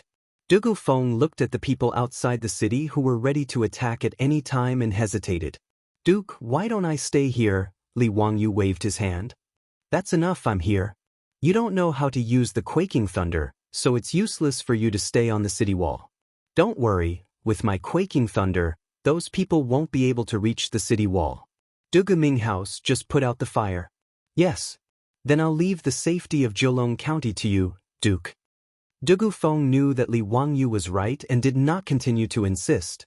After bowing deeply to Li Wangyu, he led a few bailiffs and rushed down the city walls. He was prepared to gather the people in the city to put out the fire. Wait, Dugaming House, take 10 more bailiffs with you. Li Wangyu called out to Dugu Feng again. Since someone has set fire to the county hall, their target might be the captured subordinates. Be careful that they don't act rashly. Dugu Feng immediately nodded and led a group of bailiffs to leave. The fire in Jiulong County was naturally seen by the bailiffs and the young men on the city wall. Since they were the young men who came to help, their families were all in the city. When they saw the city on fire, it naturally caused an uproar. They were worried about the safety of their families in the city. There were even some impulsive young men who wanted to turn around and run down the city wall. The people on the city walls, who had been nervously guarding against the people outside the city, were in a state of chaos. Seeing this, Li Wangyu hurriedly shouted, "Stop! If anyone runs around and disturbs the morale of the troops, they will be charged with the crime of disobeying orders and executed." The group of Yamen runners behind him quickly followed and shouted, "If anyone runs around and disturbs the morale of the army, kill them." Once their voices spread, the squad leaders and dekarches on the wall knew very well that they must not let the young men run amok. They yelled one after another, "Anyone who runs around and disrupts the army's morale will be killed." In the blink of an eye, Li Wangyu's order was spread to all 4 sides of the city wall through the mouths of the bailiffs and soldiers on the city wall. The cold word, / calmed the young men who had been panicking a little. The military orders of the Tang Dynasty were strict. Although these young men were not soldiers, they knew this very well. Therefore, when the military order was passed down, even though the young men were worried about the safety of their relatives in the city, they dared not make a ruckus anymore. Li Wangyu did not have time to care about the situation in the city at the moment because the people outside the city had begun to attack the city. Naturally, the people outside the city could see the thick smoke rising from Jiulong County's county seat. How could the leader of the people let go of such a good opportunity? He immediately ordered his men to blow the horn and ordered the people in the tribe to attack the city amidst the chaos. The situation was basically the same as the day before. The fearless people on the city wall braved the rain of arrows from the soldiers on the city wall. After leaving behind dozens of corpses, they successfully leaned the crude wooden ladder against the city wall. The young men who were assisting in the defense of the city began to throw rolling logs and stones desperately to stop the people from climbing up. As for the archers outside the city, they had entered the range of their bows and were ready to suppress the defense on the city wall. Naturally, Li Wangyu did not give the archers a chance to do so. When the people gathered at the foot of the city wall, he immediately patted the shoulder of the Yamen runner next to him. "Go, let these people see what it means to not offend the power of heaven. Let them have a taste of the sky tremor bomb." The Yamen runner with a bloody scab on his face was so excited that his face was flushed red. He stood up and saluted Li Wangyu with a fist and palm salute. Then he rushed out with a bag of explosives in each hand. Li Wangyu, on the other hand, was distracted out of habit. The military salute of the Tang Dynasty was really not that good. The fist salute was the military salute of the Tang Dynasty. Compared to the common salute, the only difference was that they did not have to bow. He could not help but start to wonder if he should go back and suggest to Pai Lupi to come up with a standard military salute. The military salutes of the later countries were similar, but Li Wangyu felt that in the era of cold weapons, the chest-beating salute of the ancient Roman Republic was more domineering. When saluting, the right hand would beat the chest. Not only was it imposing, but it could also show off one's strength. He silently kept this in mind and planned to discuss it with Qing Yaojin and Yuqi Jingde when he returned to Chang. While he was thinking, he heard a sudden thunderclap outside the city wall. It made the battlefield, which was originally filled with war cries, suddenly quiet down. Then, 3 more explosions sounded in the other 3 directions of Jiulong County. Obviously, Niu Wu and the Zhang brothers had made a move together. Several bags of explosives were thrown down the city wall. After the successive explosions, the people of the Tang Dynasty roared furiously. The shock wave of the explosion and the flying gravel, with the explosives as the center, instantly cleared the area with a radius of 20 to 30 meters. The people, who had been swarming toward the city wall like ants, were suddenly cleared out by the sudden explosion. The deafening sound, the flames soaring into the sky, the black smoke column, and the human body parts flying in all directions deeply shocked everyone's heart. For a moment, whether it was the soldiers of the Tang Dynasty on the city wall, the young men, or the people outside the city, they were all dumbfounded. They stopped, twisted their stiff necks, and stared blankly at the place where the explosion occurred. It seemed that they did not understand what had happened. On Li Wangyu's side of the city wall, the Yamen runner responsible for throwing the bags of explosives was flushed. He roared at the people below the city wall. He used so much force that even the blue veins on his neck bulged. He didn't care whether those subordinates were scared silly or not. After roaring angrily, he once again chose a place where the subordinates were gathered. With a sinister grin, he ignited the explosive in his hand with a match and threw it out with all his might. Boom! Another loud sound came. After being struck by the fury of thunder twice in a row, looking at their companions who had been blasted beyond recognition and were badly mutilated, the soldiers below the city did not dare to continue attacking the city. They let out terrified roars, turning around and fleeing toward the forest outside the city. Many of the people were scared out of their wits by the explosion. They did not run away, but knelt on the ground and kowtowed incessantly. The soldiers on the city wall were not in the mood to shoot arrows to kill the people who fled. How could they not be shaken by this shocking explosion to the point that they were at a loss for what to do? Just like that, because of a few packs of explosives, the large-scale siege ended with a strong start and a weak finish, just like that. Li Wangyu was naturally very satisfied with this result. He did not need to use a single soldier, and he could solve the problem with a few bags of explosives. Why not? After the people outside the city retreated, the fire in the city was slowly extinguished due to the efforts of Du Gufeng and the people in the city. Recently, this old dragon has been updating 2 to 3 times a day, but there are still people who want to send me razor blades. It's too hard for me. Let's exchange the razor blades for tips. Chapter 900. The fire in Jiulong County was set on fire during the crucial moment of the siege. It was obvious that someone had done it on purpose. Needless to say, the motive was to create chaos in the county in order to coordinate with the siege. However, The people outside the city who had taken the opportunity to attack the county were scared out of their wits and fled in panic because of the variable that was Li Wangyu's explosives. After the crisis in Jiulong County was resolved, Li Wangyu ordered the two colonels to arrange the defense of the city wall. Then he led Niu Wu and the others to check on the fire in the county. When he found Du Gufeng, he saw that the county magistrate of Jiulong County was covered in dirt. His light green official robe was also full of holes from the fire. "Dugaming House, how is it? Did you suffer a great loss?" When Du Gufeng saw Li Wangyu, he quickly bowed. Reporting to the Duke. Fortunately, Major Wang was organizing the people nearby to transport supplies for the soldiers. He led the people here in time and prevented the fire from spreading. After I arrived, I organized the people and put out the fire. It was only now that Li Wangyu noticed the middle-aged man beside Du Gufeng. His face was covered in soot, and even much of his beard had been charred. He was none other than Wang Yichuan, the major of the Yi Province's Governor-General's office, whom Li Wangyu disliked. When Wang Yichuan saw Li Wangyu looking at him, he hurriedly revealed a fawning smile. On his dark face, only a row of white teeth could be seen, which made Li Wangyu very amused. Wang Yichuan, who was previously afraid of death, led a group of people to put out the fire. This reduced Li Wangyu's dislike for him. Major Wang has worked hard. Wang Yichuan hurriedly bowed and saluted. "Duke is too polite." This lowly official just happened to come by at the right time.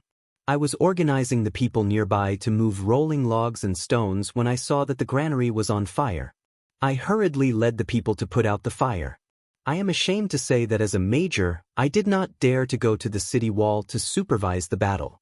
I could only do some small things within my ability. Li Wangyu smiled and nodded. "When this matter is over, I will definitely ask for a reward for Major Wang." "Thank you for your kindness, Duke." On the other side, Du Gufeng had already led the scribes of the county government to make a rough inventory of the losses in the granary. He returned to report to Li Wangyu. "Duke, this lowly official has already sent people to check. The loss of grain isn't too great. About a few dozen dawn were burned. It's not a big problem." "That's good. How's the situation at the county yamen?" "Your Highness, there are no major problems with the county yamen. It seems that the arsonist only wanted to cause chaos in the city and did not intend to rescue the officials locked up in the prison. Therefore, they only burned some official robes." When Li Wangyu heard that, he also rejoiced endlessly. Luckily, Niu Wu and the Zhang brothers had already finished making the explosives and moved them to the top of the city wall. Otherwise, if the explosives were stored in the county yamen, it would be difficult to deal with them. However, he agreed with Du Gufeng's words. The arsonist's purpose in setting the fire in Jiulong County wasn't to burn the grain or rescue the officials. It was only to cooperate with the officials outside the city to attack the city and set the city on fire to cause panic. However, the arsonist would never have thought that the explosives made by Li Wangyu would turn the matter of the officials attacking the city into a joke. Furthermore, the arsonist's effort in setting the city on fire was completely in vain. Instead, he exposed himself. When Li Wangyu thought about what the officials told him yesterday, he couldn't help but feel slightly moved. He asked, "Du Guming House, are there many rich merchants in Jiulong County?" Du Gufeng shook his head. "This county is a lower county and the population is less than 1,000 households. There are only a dozen or so families in the city that can be considered rich merchants." When Li Wangyu heard that, he nodded slightly.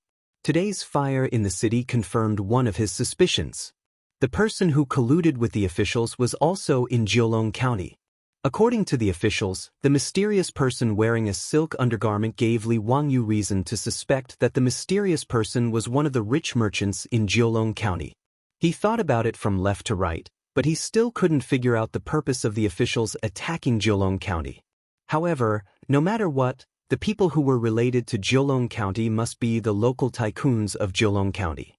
There must be some secret that Li Wangyu and even Du Gufeng, the county magistrate of Jiulong County, didn't know. That was why the mysterious person took the risk and cooperated with the officials to attack Jiulong County to achieve his goal.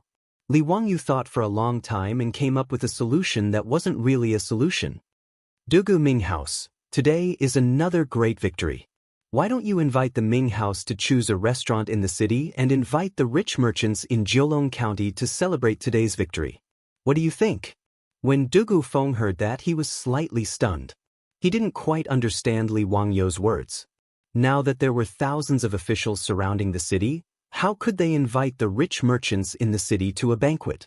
Then he suddenly understood. Duke, are you thinking of… Before he could finish, Li Wangyou nodded, indicating that he didn't need to continue. Yes, this official understands. This official will order someone to send invitations to those country gentlemen. Dugu Feng and Li Wangyou looked at each other. They could tell what the other was thinking from the look in the other's eyes. Li Wangyou's idea was simple. The mysterious person probably didn't expect that his whereabouts would be discovered by one of the officials. He also didn't expect that the official would be captured by Jiulong County. As such, the most direct method was to capture the assistant and have him recognize the person in person. As long as the official could identify the rich merchants in Jiulong County as the Tang person he saw that day, he would be able to easily capture the mastermind. Dugu Feng, the county magistrate of Jiulong County, was also a clever person. He immediately understood Li Wangyou's idea. Wang Yichuan naturally didn't understand the conversation between the two, but he didn't care about it. After Dugu Feng left to arrange these matters, Wang Yichuan also cupped his hands and bid farewell to Li Wangyou. He returned to the hostel to wash up and change his clothes. This major of the Yizhou Governor-General's manor was trapped in Jiulong County. He was also staying in the hostel in the city. Li Wangyou saw that the situation in the city had stabilized. The mastermind's plot had failed, so he led Niu Wu and the others back to the city wall. He needed to properly store the remaining bags of explosives. If they weren't stored properly and accidentally detonated, it would be very troublesome. These bags of explosives were dangerous items. Li Wangyou naturally couldn't bring them back to the hostel. After thinking it over, he decided that it was more appropriate to entrust the bags of explosives to the prefectural soldiers. After ordering people to find the two colonels of the prefectural soldiers, Li Wangyou explained to them how to store the bags of explosives. These two colonels had already been convinced by the power of the bags of explosives on the city wall today. When they heard that Li Wangyou wanted to entrust these divine items to them for safekeeping, they naturally patted their chests and promised that they would send the most elite prefectural soldiers to look after the bags of thunderbolt shaking thunder. There wouldn't be any mistakes. Li Wangyou also trusted the two of them. If even the prefectural soldiers couldn't protect the bags of explosives, then he didn't have anyone else to trust. After ordering the prefectural soldiers to carefully move the bags of explosives away, one of the colonels couldn't help but sigh. If we had the Duke's thunderbolt shaking thunder back then, we wouldn't have suffered so much in Songzhou. When Li Wangyou heard this, he asked curiously, "Aren't you the prefectural soldiers of Pengzhou? Why were you stationed in Songzhou before?" There's only one more update today. Perfecting the plot definitely isn't because of playing games. Chapter 901. In response to Li Wangyou's question, the colonel nodded and replied, "Duke, you may not know this, but all of us, including Pengzhou and Songzhou, are under the control of the Yizhou Governor-General. Therefore, every year, we have the opportunity to be sent to Songzhou to train." Hearing this, Li Wangyou understood a little. The Yizhou Governor-General's office actually had the military and political power of Yizhou, Mian, Jian, Jia, Ling, Ya, Mei, Meng, Jian, Chang, and Songzhou. Although the government soldiers were not professional soldiers like the Imperial Army, the Tang Dynasty would still give them intensive military training every year to maintain their combat strength. Songzhou was an important city on the border with the Tuyuhun. In addition, the Tang Dynasty and the Tuyuhun had small conflicts on the border from time to time. As such, the Yi Province Governor-General's manor took turns transferring these soldiers from the various provinces to Song Province for a period of time in order to achieve the effect of actual combat training. Li Wangyou asked curiously, "Based on what you said, did you fight with the Tuyuhun in Songzhou? And you suffered a big loss?" The two colonels looked at each other with a sad expression and nodded with a bitter smile. "Duke, to be honest, we were originally 3 brigades of government soldiers. A month ago, when we were stationed in Songzhou, one of the brigades was out on patrol and was ambushed by the Tuyuhun.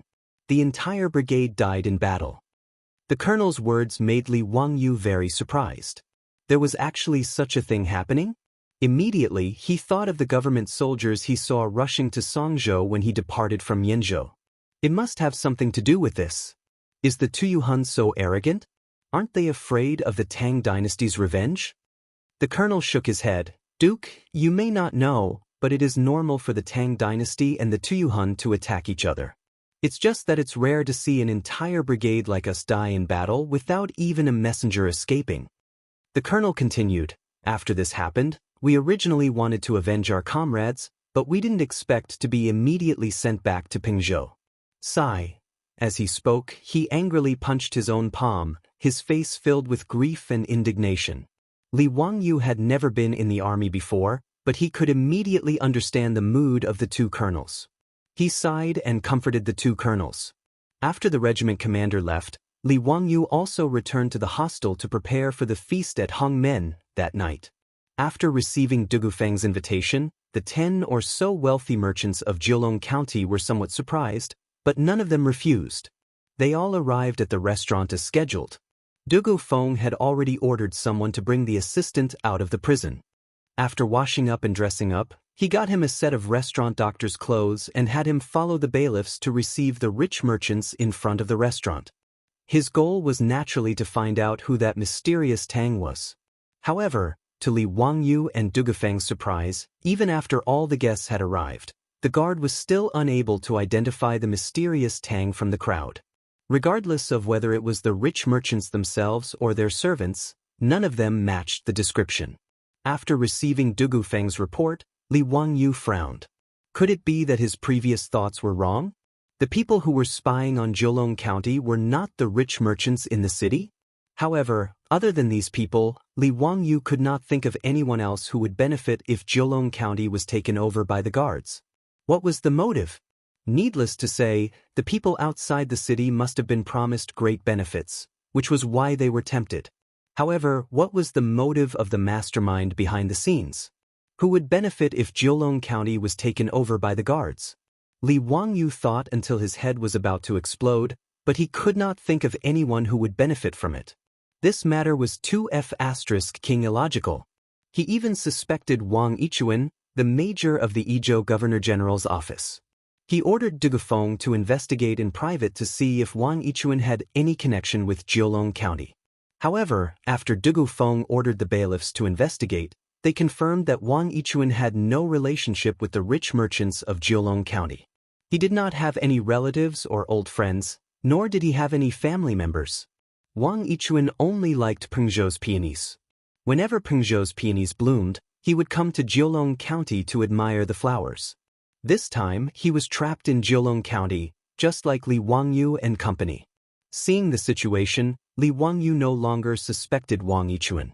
Since he could not catch the mastermind behind the scenes, Li Wangyu could not be bothered to continue being a detective to solve the case. In the past few days, the guards outside the city did not continue to attack the city. It was as if they were completely scared out of their wits by the explosives. In fact, it was not just the guards. Even the soldiers and youths on the city walls were frightened by the power of the explosives.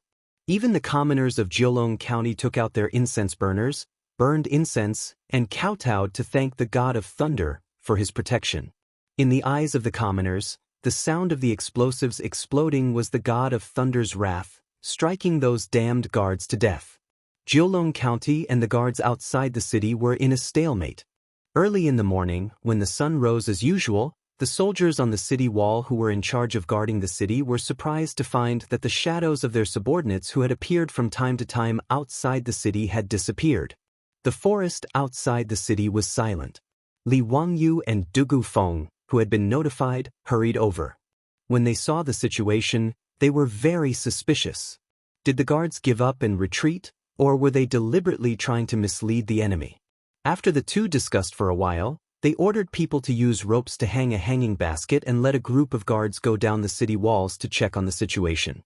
It didn't take long for the soldiers to return with good news. The guards had all retreated, leaving only a mess in the camp in the forest. When the news came back, it immediately attracted the excited shouts of the guards and youths on the city walls. This time, the crisis of Jiulong County was completely resolved. Soon, another guard came to report that dust was rising on the official road in the south of the city. It seemed that a large group of cavalry was approaching. This made the guards and youths on the city walls nervous. Li Wangyu and Du Gufeng looked at each other. They did not see any panic in each other's eyes. The cavalry that appeared on the official road was undoubtedly the reinforcements of the Yi province governor's mansion. Sure enough, it didn't take long for the cavalry to appear before everyone's eyes. The flag of the Tang army fluttering high in the air immediately caused the soldiers on the city walls to erupt into thunderous cheers. Du Gufeng was very cautious. He did not directly order people to open the city gates. Instead, he personally shouted at the cavalry below and asked for their identity. It was impossible for the guards to pretend to be the cavalry of the Tang Dynasty. After all, the equipment of the Tang Dynasty's cavalry could not be bought even if they pawned the guards' pants. After confirming the identity of the cavalry below, Du Gufeng immediately ordered people to open the city gates to welcome the reinforcements sent by the Yi province governor's mansion. This time, the Yi province governor's mansion had sent 3,000 cavalry to reinforce the besieged Jiulong County. However, they did not expect that the guards had already escaped by the time they arrived. Li Wangyu did not expect that the person leading the cavalry to be the Yi province governor's mansion governor, Shigao Shilian. Chapter 902. Because the power of the governor was too great, after Li Er ascended to the throne, he transferred all the governors of the various governor manors away. He only appointed Zhong Wangyao as governor. The actual power and responsibility of the governor's office was managed by the governor's office. Therefore, the governor's office in Yizhou was the boss of Yi, Mian, Jian, Jia, Ling, Ya, Mei, Meng, Jian, Jiang, and Song prefectures. His position was equivalent to the Jidushi of the Tang Dynasty. As for Gao Shilian, his background was even deeper. Although Li Wangyu had never met him, he knew the influence that Gao Shilian had in the imperial court. He was one of the 24 meritorious officials of the Lingyan Pavilion, the wife of Pai Lupi, and the uncle of Empress Xianxia. Gao Shilian came from a famous family. He was very ambitious, loyal, and could recognize talents. He was known as the prime minister of the early Tang dynasty.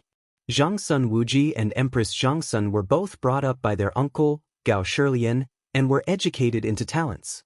Even Pai Lupi was chosen by Gao Shilian at first sight. He felt that Pai Lupi's temperament was different from normal people and that he would be able to achieve great things in the future. Therefore, he decided to marry Empress Xianxia to Pai Lupi. In the first year of Zhengguan, Gao Shilian was punished for taking away the secret memorial that Wang Gui had given to Pai Lupi. He was demoted to the governor of an province and then transferred to the governor's office in Yizhou. In history, Gao Shilian was called back to Chang, and city by Pai Lupi the next year and became the Minister of Personnel and Duke of Su. Li Wangyu naturally knew Gao Shilian's position, so he was very surprised that Gao Shilian personally led troops to rescue Jiulong County. Gao Shilian, the big shot of Yi province, had come here in person. Could it be that something had happened again? Li Wangyu did not want to meet Gao Shilian. It was fine if other people knew, but Gao Shilian might know that he ran away. If he met Gao Shilian and this guy insisted on escorting him back to Chang and city, then it would be pointless. But now that he was in Jiulong County, it was almost a well-known fact. So, it was impossible to hide it. Therefore, even though Li Wangyu was unwilling, he could only obediently descend from the city wall and greet Gao Shilian. Sure enough, Gao Shilian was shocked when he heard that Li Wangyu was in Jiulong County. "County Duku, why are you in Jiulong County?"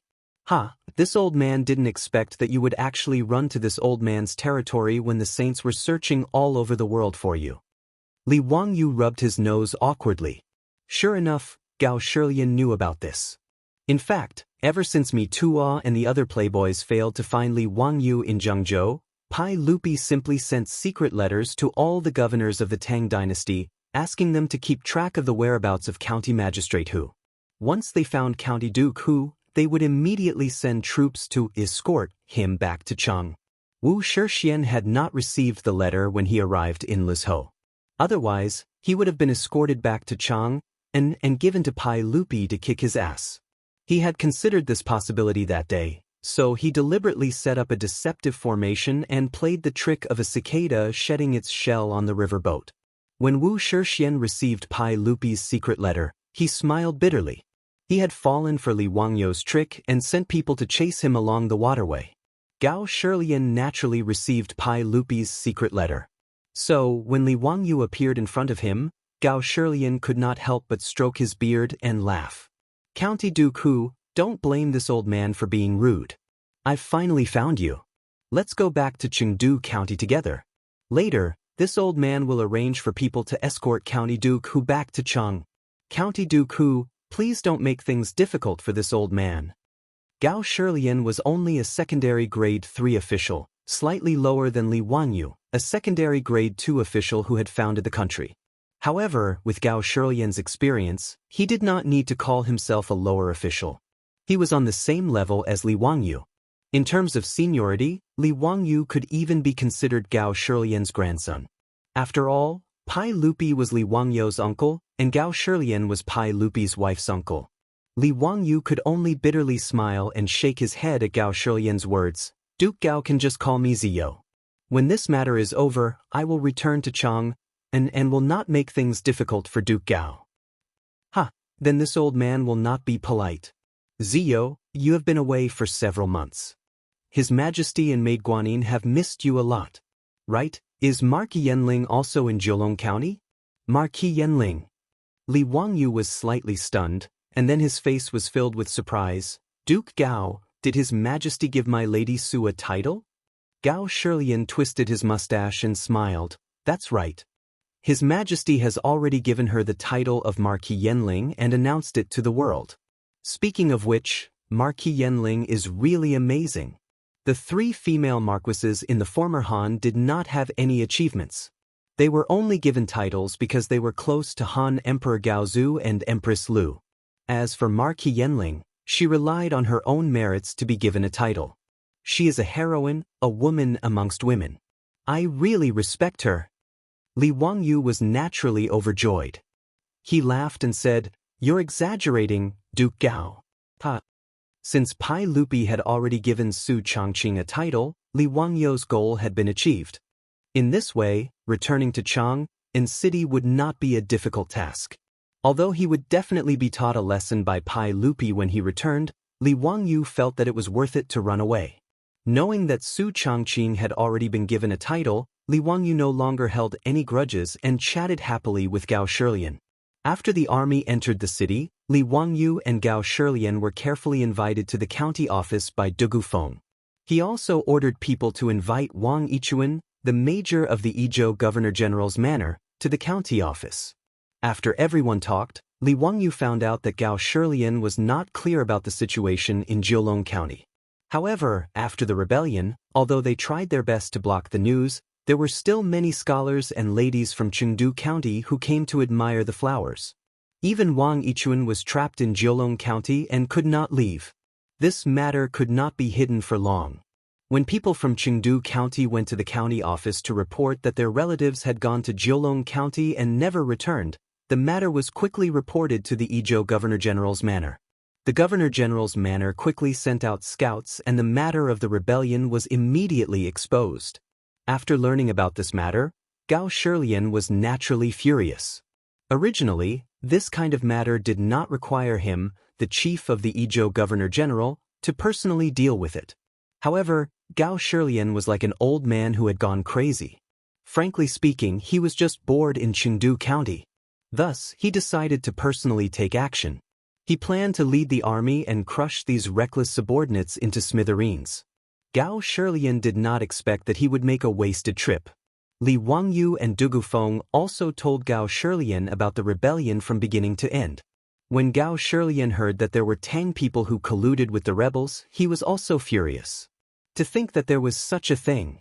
Ziyu, do you know who is behind all this? Li Wangyu shrugged his shoulders helplessly. Wang Yichuan and Dugu Feng also looked helpless.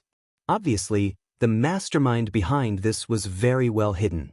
Other than knowing that there was such a mysterious person, they did not even know his purpose, let alone find out who he was. Gao Shilian pondered for a while and said, Since that is the case, let's not bother about that person for now. When I lead the army to encircle the few tribes that the rebels are from, we will capture their leaders and interrogate them directly.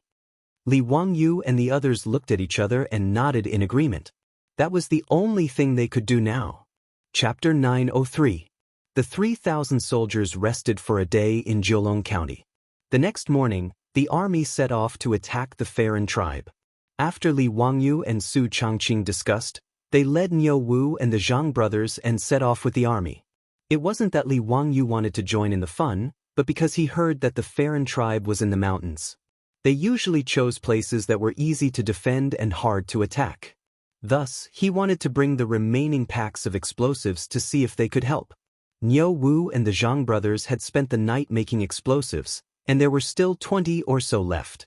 Li Wangyu believed that there was no defensive power that could withstand the gunpowder. Gao Shilian naturally didn't want to bring Li Wangyu to attack the Farron tribe. From Gao Shilian's point of view, attacking the Farron tribe wasn't dangerous. However, if he had nothing to do, bringing Li Wangyu, the founding county duke, to the battlefield was still risky.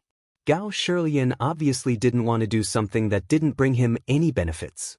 Li Wangyu's method of persuading Gao Shilian was simple. He just needed to detonate a pack of explosives in front of him and easily deal with the old man. In the era of cold weapons, there was no need to doubt the power of explosives. Gao Shilian, as well as the captains, were so shocked that their jaws almost dropped to the ground. After personally witnessing the power of the heaven-shaking thunderbolt, Gao Shilian immediately changed his mind. Ziyo, this heaven-shaking thunderbolt is truly incredible. I wonder if you can give me the secret recipe for this item? If we have such a powerful weapon, Tufan and Tuyuhun will be nothing but chickens and dogs. Li Wangyu didn't even think about Gao Shilian's words and shook his head to reject. What a joke! How would he dare to casually give away such a dangerous item? Even if the remaining explosives hadn't been used up by the time he left Yi Province, Li Wangyu was prepared to destroy them all and not leave them in Yi Province. As for how to use the explosives in the future, he would leave it to Pai Lupi and the other dukes to worry about. Gao Shilian could understand this, but he felt that it was a pity. Gao Shilian left behind 500 soldiers to defend Jiulong County, in case those damned Furen tribe came back to attack. Then, with the guide sent by Dugufeng to lead the way, 2,500 soldiers entered Jiulong Mountain to annihilate the Furen tribe. However, to everyone's surprise, the army went to a few Farron tribes, but found nothing. There were a total of 5 Farron tribes that participated in the rebellion and lived in Jiulong Mountain near Jiulong County. However, when Gao Shilian and Li arrived at the Farron tribe, the tribes were already deserted. Other than the mess on the ground and the pots and pans that they didn't have time to take away, there wasn't even a dog in the tribe. Li Wangyu was speechless at this situation. When did these Farron? They actually knew that the rebellion had failed and that the Tang army would come to settle accounts with them, so they all patted their butts and ran away? If the Farron hid in the mountains, they would be dead. There was no way to find them. The current Tang dynasty wasn't like the future. Shu was filled with mountains and undeveloped forests. There were no roads or signs of human habitation. It was too easy to hide a few thousand people. However, when Li Wangyu thought about it carefully, he rejected this idea. The Farron tribe didn't only have young men. There were more than 1,000 Farron tribes, and there were countless women and children. If these people ran into the mountains with the young men, where would there be enough food to feed them? The guardsmen were not barbarians. Although they hunted like the Tang, they mainly relied on farming to support themselves. There were many farmlands around the Farron tribe. Under such circumstances, how far could the Farron tribe run when the rebellion failed? Gao Shilian tribe was so angry that he ordered people to burn down the empty Farron tribe. In truth, Li Wangyu tribe didn't think that there was anything to burn. The houses of the Farron tribe were simple thatched huts built on large trees. The Farron tribe called this type of house Hailing. They used wood as nests to avoid the miasma, and it was extremely simple. There was no difference whether they burned it or not. After missing twice, Gao Shilian tribe was so angry that he found the guide that Jiulong County sent over. The guide was an acquaintance of Li Wangyu's. He was the brave Yamen runner who was the first to detonate the explosives on the drill ground. Let me ask you, Where can these Farron tribe run to? What do you think?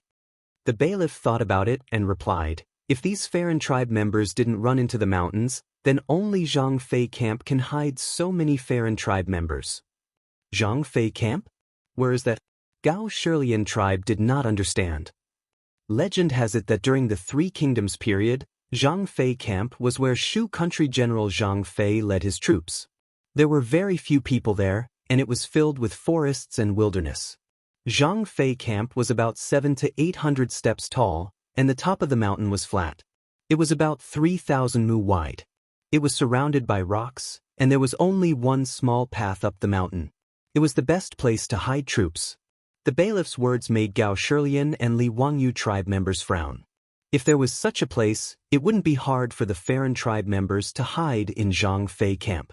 Gao Shilian tribe did not understand and asked, since there is such a good place to hide troops, why didn't they send troops to guard it? The bailiff gave a bitter smile. Lord Gao, the place where Zhang Fei camp is located is really deserted. It is also deep in the mountains, so there isn't much point in having troops there. During the Shu country, there was an official road at the foot of the mountain. Zhang Fei camp guarded the mountain beside the official road, so it was naturally a place that military strategists fought over. However, the official road has long been abandoned, so there is no need for troops to be stationed there. His explanation allowed everyone to understand why the barracks that Zhang Fei had set up back then had been taken over by his subordinates. Since that is the case, then let's go directly to Zhang Fei camp. Gao Shilian tribe did not care what was special about Zhang Fei camp. As long as the Farron tribe members were there was no need to worry about them escaping. Even if it was easy to defend and hard to attack, Gao Shilian did not believe that he could not take down the camp with his 2,500 elite soldiers. Ever since they entered the mountains to encircle the Farron tribe members, the horses of these soldiers were all stored in Jiulong County. The mountain forest was dense, so they could only climb it on foot. The army changed direction and headed toward Zhang Fei camp, which the bailiff had pointed out. Marching through the mountain forest, Li Wangyu tribe members complained incessantly. He regretted joining in the fun. As the saying goes, looking at a mountain is close enough to kill a horse.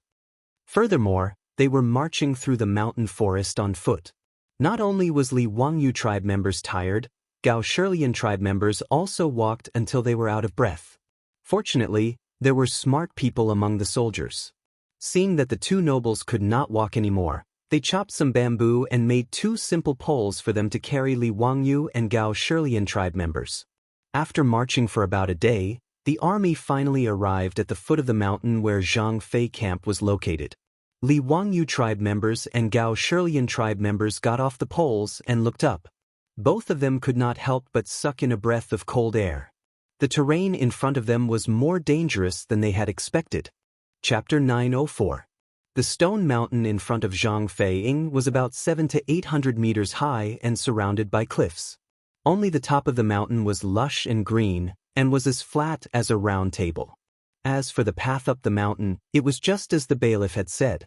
There was only one narrow path that could be used. Li Wangyu took out a monocular from his pocket and opened it to look at the top of the mountain. Sure enough, he saw a vague figure flashing on the mountain top.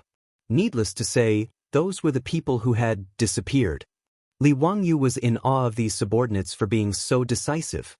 After failing to besiege Jiulong County, they retreated before the army arrived. Moreover, they retreated so decisively.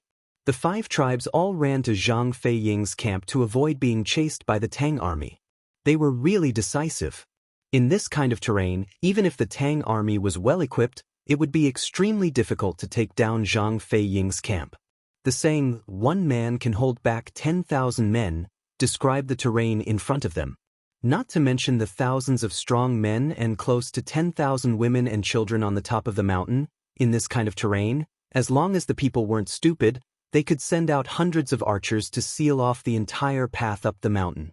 Even if the Tang Dynasty soldiers had armor and shields, they wouldn't be able to charge through the hundreds of meters of narrow path to the people under the rain of arrows. The more Li Wangyu looked, the more shocked he became. In this kind of terrain, even if he had the bags of explosives, they wouldn't be of any use. No matter how strong the soldiers were, They wouldn't be able to throw the bags of explosives up 100 meters. Not to mention these 7 to 8 kilograms of explosives, even if Li Wangyu used a cheat and took out the grenades, no one would be able to throw the grenades up 100 meters, right? Li Wangyu looked through the telescope, and the more he observed, the colder his heart became. According to the bailiff who led the way, there was a water source at the top of Zhang Fei Ying's camp, so they wouldn't die. Moreover, the people definitely didn't move here in a hurry. If the top of the mountain had 3,000 mu of land, then they would be able to cultivate a lot of land and be self-sufficient in a short time. As for the Tang Dynasty, if they were unable to take down Zhang Fei's camp in a short period of time, they would have no choice but to retreat. While Li Wangyu was observing with his binoculars, Gao Shilian was very curious about the binoculars in his hand. The telescope had been introduced in the Tang Dynasty for almost 2 years, and Li Wangyu had given the manufacturing method to Pai Lupi. However, because there was no glass in the Tang Dynasty, telescopes were made with colorless and transparent crystals that were manually polished. The production rate was extremely low. Nowadays, only the high-ranking generals of the imperial guards in Chang and were given binoculars. Therefore, even Gao Shilian, the actual ruler of Yi province, had never seen such a novel thing as a telescope. He saw Li Wangyu holding the metal cylinder and constantly observing it. Out of curiosity, he asked, "Ziyo, what's that in your hand?" Li Wangyu looked at the binoculars in his hand in astonishment. He could not help but smile. "Master Gao, this is called a telescope. It's a gadget that I ordered people to make. It can magnify people or objects far away for observation." "That's interesting. I wonder if Ziyo can lend it to me to take a look?" Li Wangyu naturally would not refuse. He smiled and handed the telescope to Gao Shilian. He even guided Gao Shilian on how to use it step by step. "This thing is really amazing. I can actually see the figures of the people on the top of the mountain clearly." After Gao Shilian learned how to use the telescope, he was so shocked that he sucked in a breath of cold air. Gao Shilian, this big shot, was like a child who had gotten a new toy. He held onto the telescope and refused to let go. This made Li Wangyu's heart skip a beat. He thought to himself, is this old man going to learn from Qing Yaojin and borrow Jingzhou without returning it? Sure enough, after Gao Shilian finally saw enough, he put the binoculars into his arms with an indifferent expression. Li Wangyu silently rolled his eyes. This old man's movements are very skillful. Gao Shilian's action of putting something into his arms reminded Li Wangyu of a doctor friend he had met in his later life. What was different was that his doctor friend was using his pen instead of his pen, no matter if it was a signature pen, a ballpoint pen, or a fountain pen. As long as he dared to give it to his doctor friend, the next thing he would do after using it would be to put the pen into his pocket. His movements were extremely skillful and natural. There was not the slightest bit of awkwardness. It was as if the pen naturally belonged to him. As for Gao Shilian's actions of taking his telescope, Li Wangyu opened his mouth but decided to endure it in the end. After all, this old man was Pai Lupi's wife's uncle. He was also the uncle of Empress Xianxia and Xianxia Wuji. He was 2 generations older than Li Wangyu. He could not afford to offend him. It was just a telescope. He would just treat it as a gift from this junior. Gao Shilian carefully observed the terrain of Zhang Fei's camp. He then gathered all the captains and colonels of the prefecture army to discuss how to attack. With regards to the unique terrain of Zhang Fei's camp, no one had any good ideas. There was no better idea. After the captains and colonels discussed, they decided to attack first. As the mountain path was narrow, at most 2 people could walk side by side. As such, they could not put in too many soldiers to attack. The captains and colonels picked out 100 of the strongest soldiers from the 2,500 prefecture soldiers. They all put on Mingguang armor and held heavy shields, preparing to attack. The fighting strength of the Tang prefecture soldiers was relatively strong. If these 100 or so prefecture soldiers were to fight on flat ground, even if there were 500 or 600 of them, they would not be afraid. However, due to the restrictions of the terrain, they could only wrap themselves in an iron shell to see if they could withstand the rain of arrows. After some preparation, the Tang army beat the war drums. The 100 or so fully armed prefecture soldiers started to attack Zhang Fei's camp. Behind them, there were a few hundred prefecture soldiers ready to provide support at any time. As long as the vanguard could open a gap, the army at the back would immediately charge in and take down the mountain. After the army set off, Gao Shilian once again took out the telescope and stared at every movement on the mountain. Li Wangyu was also a little nervous. He asked Niu Wu for another pair of binoculars and followed Gao Shilian to observe the movement on the mountain. They saw that the prefecture soldiers were holding heavy shields in their hands and cautiously walking up the mountain. Hundreds of people climbed up 500 or 600 meters in one breath, but they did not see any of the prefecture soldiers. It was as if the prefecture soldiers did not notice the attack of the Tang army at the foot of the mountain. Even through Li Wangyu and Gao Shilian's binoculars, they couldn't see anyone at the top of the mountain. Right when the mansion soldiers turned a corner and were about to charge through the last few hundred meters, they heard the sound of drums and horns coming from the mountaintop. Then, hundreds of arrows came from the dense forest at the top of the mountain towards the Tang army. Chapter 905. Even though these hundreds of Tang soldiers had wrapped themselves up like tin cans and were protected by the heavy shields in their hands, they still could not withstand the rain of arrows shooting from above. The hundreds of valiant Tang soldiers raised their shields and tried to charge up against the arrow rain. However, they did not expect that the soldiers would start to roll down the mountain path. This time, the soldiers could not hold on any longer. They were knocked down by the stones on the narrow mountain path and screamed in pain. The colonel commanding the attack did not dare to be slow and immediately ordered a retreat. In the blink of an eye, 7 or 8 of the hundreds of Tang soldiers were killed, and more than 20 or 30 were injured. Gao Shilian and Li Wangyu both frowned at the foot of the mountain. It would be difficult to break through Zhang Fei's tough bone. The Tang commandant and lieutenant were not willing to lose like this. They tried a few more times to test the waters but returned with no results. Instead, they lost many men for nothing. Gao Shilian saw the situation and had no choice but to order a retreat. 2,000 soldiers set up camp at the foot of Zhang Fei's mountain. After arranging the defense and preventing the soldiers from sneak attacking the camp, Gao Shilian gathered the commandants and lieutenant in his tent to discuss how to break through the situation. Facing such a terrain, everyone was at their wits' end. Li Wangyu was also very angry. He thought that the explosives he brought would be able to win by surprise. However, he did not expect to encounter such a situation where even the explosives in his hands were useless. He had thought that if they had siege weapons like trebuchets, they should be able to throw the explosives 100 meters away. However, the Tang army did not have any trebuchets. Even if they did, they could not transport them up the mountain to attack.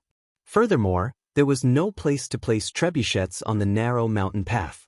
He also thought that if they had large ballistae, they might be able to tie the explosives to the arrows and fire them.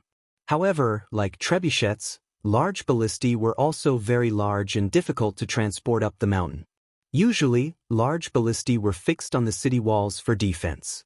Other than this, Li Wangyu really couldn't think of any other way to throw the explosives more than 100 meters away. He couldn't help but think angrily that if they had modern weapons like mortars, this kind of terrain would be nothing. With just one round of cannon fire, those subordinates who were defending from above would scatter and collapse. But this was just a thought. It was impossible for the Tang Dynasty to have such firearms as mortars. After all, Li Wangyu was just a fake military fanatic. He didn't really know how to fight a war. He racked his brains for a long time but still couldn't figure it out, so he could only give up. Gao Shilian and the commandant had no choice either. With the current situation, unless they hardened their hearts and used the lives of their men to fill in the gaps, they would not be able to attack Zhang Fei's camp no matter what. Thus, the two sides were in a deadlock. The subjugation army was besieged at the foot of Zhang Fei Ying's mountain, but they could do nothing to the subjugation army at the top of the mountain. After being trapped here for several days, the mansion soldiers tried various kinds of attack methods such as night attacks, fire attacks, and archery. However, they all failed and even lost some men. Gao Shilian had no choice but to gather a group of soldiers again and discuss the matter of retreating. Their 2,000 soldiers couldn't keep defending at the foot of the mountain forever. Who knew how long it would take to trap the subjugation army at the top of the mountain? Regarding this, although Li Wangyu was unwilling, there was nothing he could do. He was too lazy to continue staying in Gao Shilian's tent to listen to everyone discuss this matter. Thus, he simply said goodbye to Gao Shilian and brought Niu Wu out of the tent to get some fresh air. Raising his head and looking at the steep cliff of Zhang Feiying, Li Wangyu could only sigh. Not being able to attack Zhang Feiying and capture the 5 tribe leaders alive to find out who the mastermind was made Li Wangyu very unhappy. Furthermore, these traitors hiding here was like a fishbone stuck in the throat for Jiulong County. Who knew when they would become a disaster? There was only 1,000 days of being a thief. How could there be 1,000 days of guarding against thieves? If they couldn't deal with the subjugation army, Jiulong County would have a hard time in the future. Thinking about it, Gao Shilian could only send more soldiers to be stationed in Jiulong County to prevent the subjugation army from rebelling again. Niu Wu was also very unwilling. Lang Jun, why don't you let me take some men to sneak up at night? When we get close, we can throw out thunderbolts to kill those bastards. No, the soldiers have already tried to sneak up at night, but it didn't work. Those subjugation army are already prepared for this.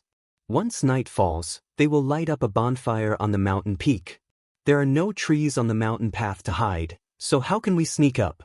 Are we just going to let it go like this? Wouldn't that be letting those bastards off easy?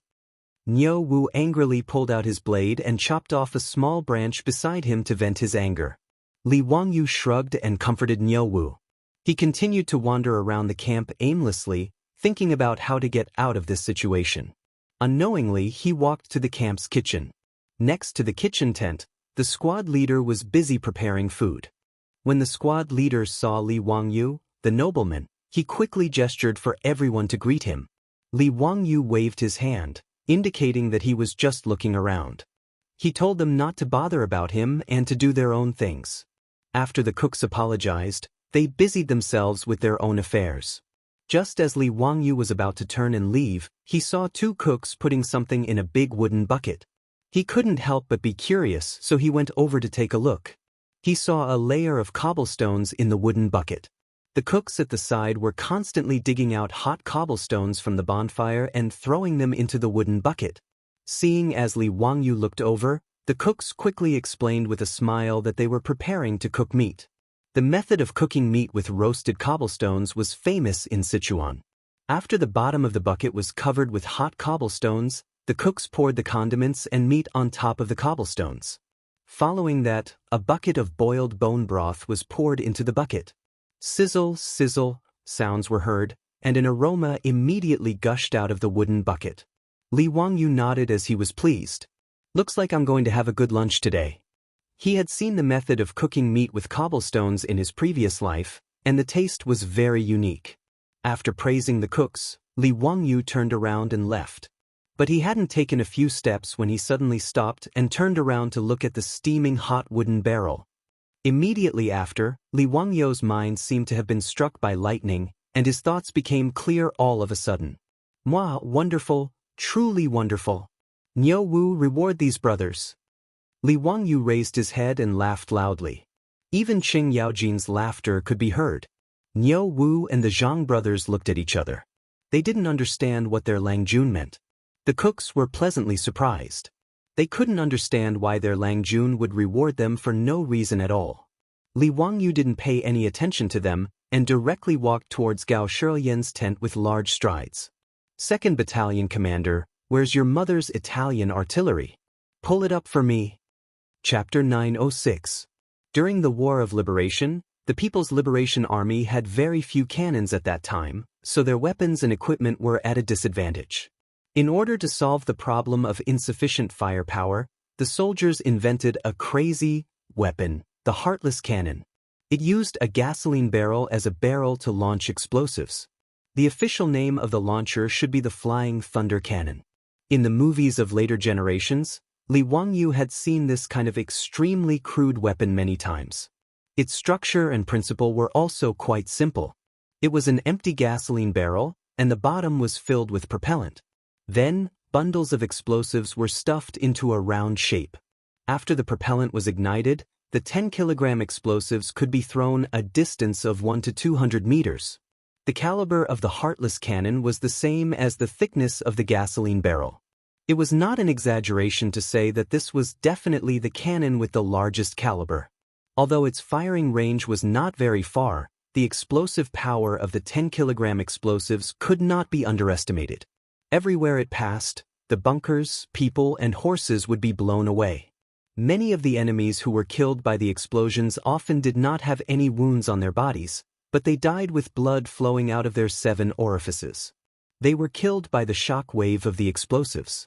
It was also because of this that this kind of cannon that could not be more crude was called the Heartless cannon.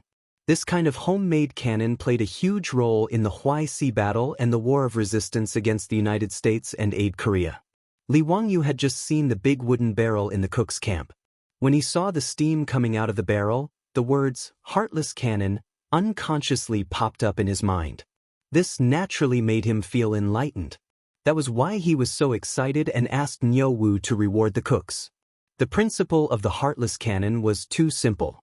Now that he had the black gunpowder and the explosives in his hands, he could also fiddle with it. To launch the explosives, he did not even need something like a gasoline barrel. The earliest flying thunder cannon directly dug a round hole in the ground, stuffed the explosives and propellant into the hole, and fired. However, doing this was too inefficient, and the excavated barrel could only be used once. After that, the soldiers continued to improve and used the discarded gasoline barrel as the cannon barrel. Li Wangyu, on the other hand, didn't need to worry about that. All he needed to do was to toss the bag of explosives to the top of the mountain 100 meters away. Even if he wanted the mansion soldiers to dig the earth, he could do it too. When Gao Shilian heard that Li Wangyu had a way to break through Zhang Feiying's defenses, he was naturally overjoyed. However, he was worried that Li Wangyu was just boasting, so he decided to provoke him.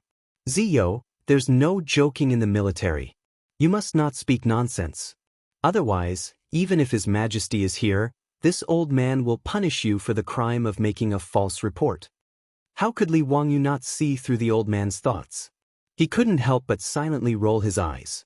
"Elder Gao, is it worth it for me to joke with you about this kind of thing? Since I said I can, then I am confident. Duke Gao, please don't be in such a hurry to withdraw your troops. Give me a day. Once I'm done with my experiments, I'll show it to Duke Gao and you'll understand." Gao Shilian naturally agreed to this and agreed not to mention the matter of withdrawing his troops for the time being. After delaying Gao Shilian, Li Wangyu led Niu Wu and the Zhang brothers to a secluded area outside the camp with several bags of explosives. They were preparing to launch the Heartless Earth Cannon. Now that there were only 20 or so bags of explosives, Li Wangyu felt that it would take too much time to transport the explosives back to Jiulong County. Therefore, the test firing of the Heartless Earth Cannon needed to be successful as soon as possible. The fewer bags of explosives used, the better. Li Wangyu guessed that these subordinates had already been scared out of their wits by the explosives outside Jiulong County. When the time came, as long as 1 or 2 bags of explosives landed on their heads, these subordinates would lose their will to resist and run away like rats. However, no one could be sure about this kind of thing. Therefore, it was always good to save some explosives. Fortunately, Li Wangyu was also a fan of the military in the past, so he had a certain understanding of the Heartless Earth Cannon. Normally, the barrel of the Heartless Earth Cannon would be placed at a 45-degree angle to the ground to maximize its range. Between the propellant and the explosives, there would be a thick, circular wooden board. The purpose of this wooden board was to isolate and reduce the high temperature and impact of the explosives after the propellant was ignited. Secondly, it was to seal the propellant and increase the efficiency of the high-temperature gas produced after the propellant was ignited, thus increasing the range of the cannon. In the afternoon of this day, there were thunderous noises outside the camp of the Tang army. If it were not for the fact that the commandant, lieutenant, and colonel had already informed the soldiers that it was county magistrate who testing a new weapon, they would have been so scared that they would have exploded. As for the subordinates in Zhang Fei's camp, when they heard these sounds, they were all shocked. This was especially so for those who had personally experienced the explosion outside Jiulong County. They had personally seen the explosives blow up their comrades, so they were even more terrified. Many of the subordinates knelt on the ground and started to pray to the gods. Li Wangyu, Niu Wu, and the others were outside the camp. They exploded 5 or 6 times in a row before they finally stopped. The next day, Li Wangyu invited Gao Shilian to a small hill outside the camp. He was ready to demonstrate his flying thunder cannon in front of everyone. Gao Shilian led a group of commandants and lieutenants to follow Li Wangyu to the small hill. When they looked up, they did not see anything. Other than the 3 troops of the Li family standing not far away and greeting everyone, there was nothing else. Ziyo, where is your method of defeating the enemy? Gao Shilian looked at Li Wangyu in confusion, wanting an explanation. Li Wangyu shrugged his shoulders and said with a laugh, Gao Gong, look at that hilltop, it's about 100 meters high. I'll use this place to replace Zhang Fei's camp, which is being guarded by my subordinates.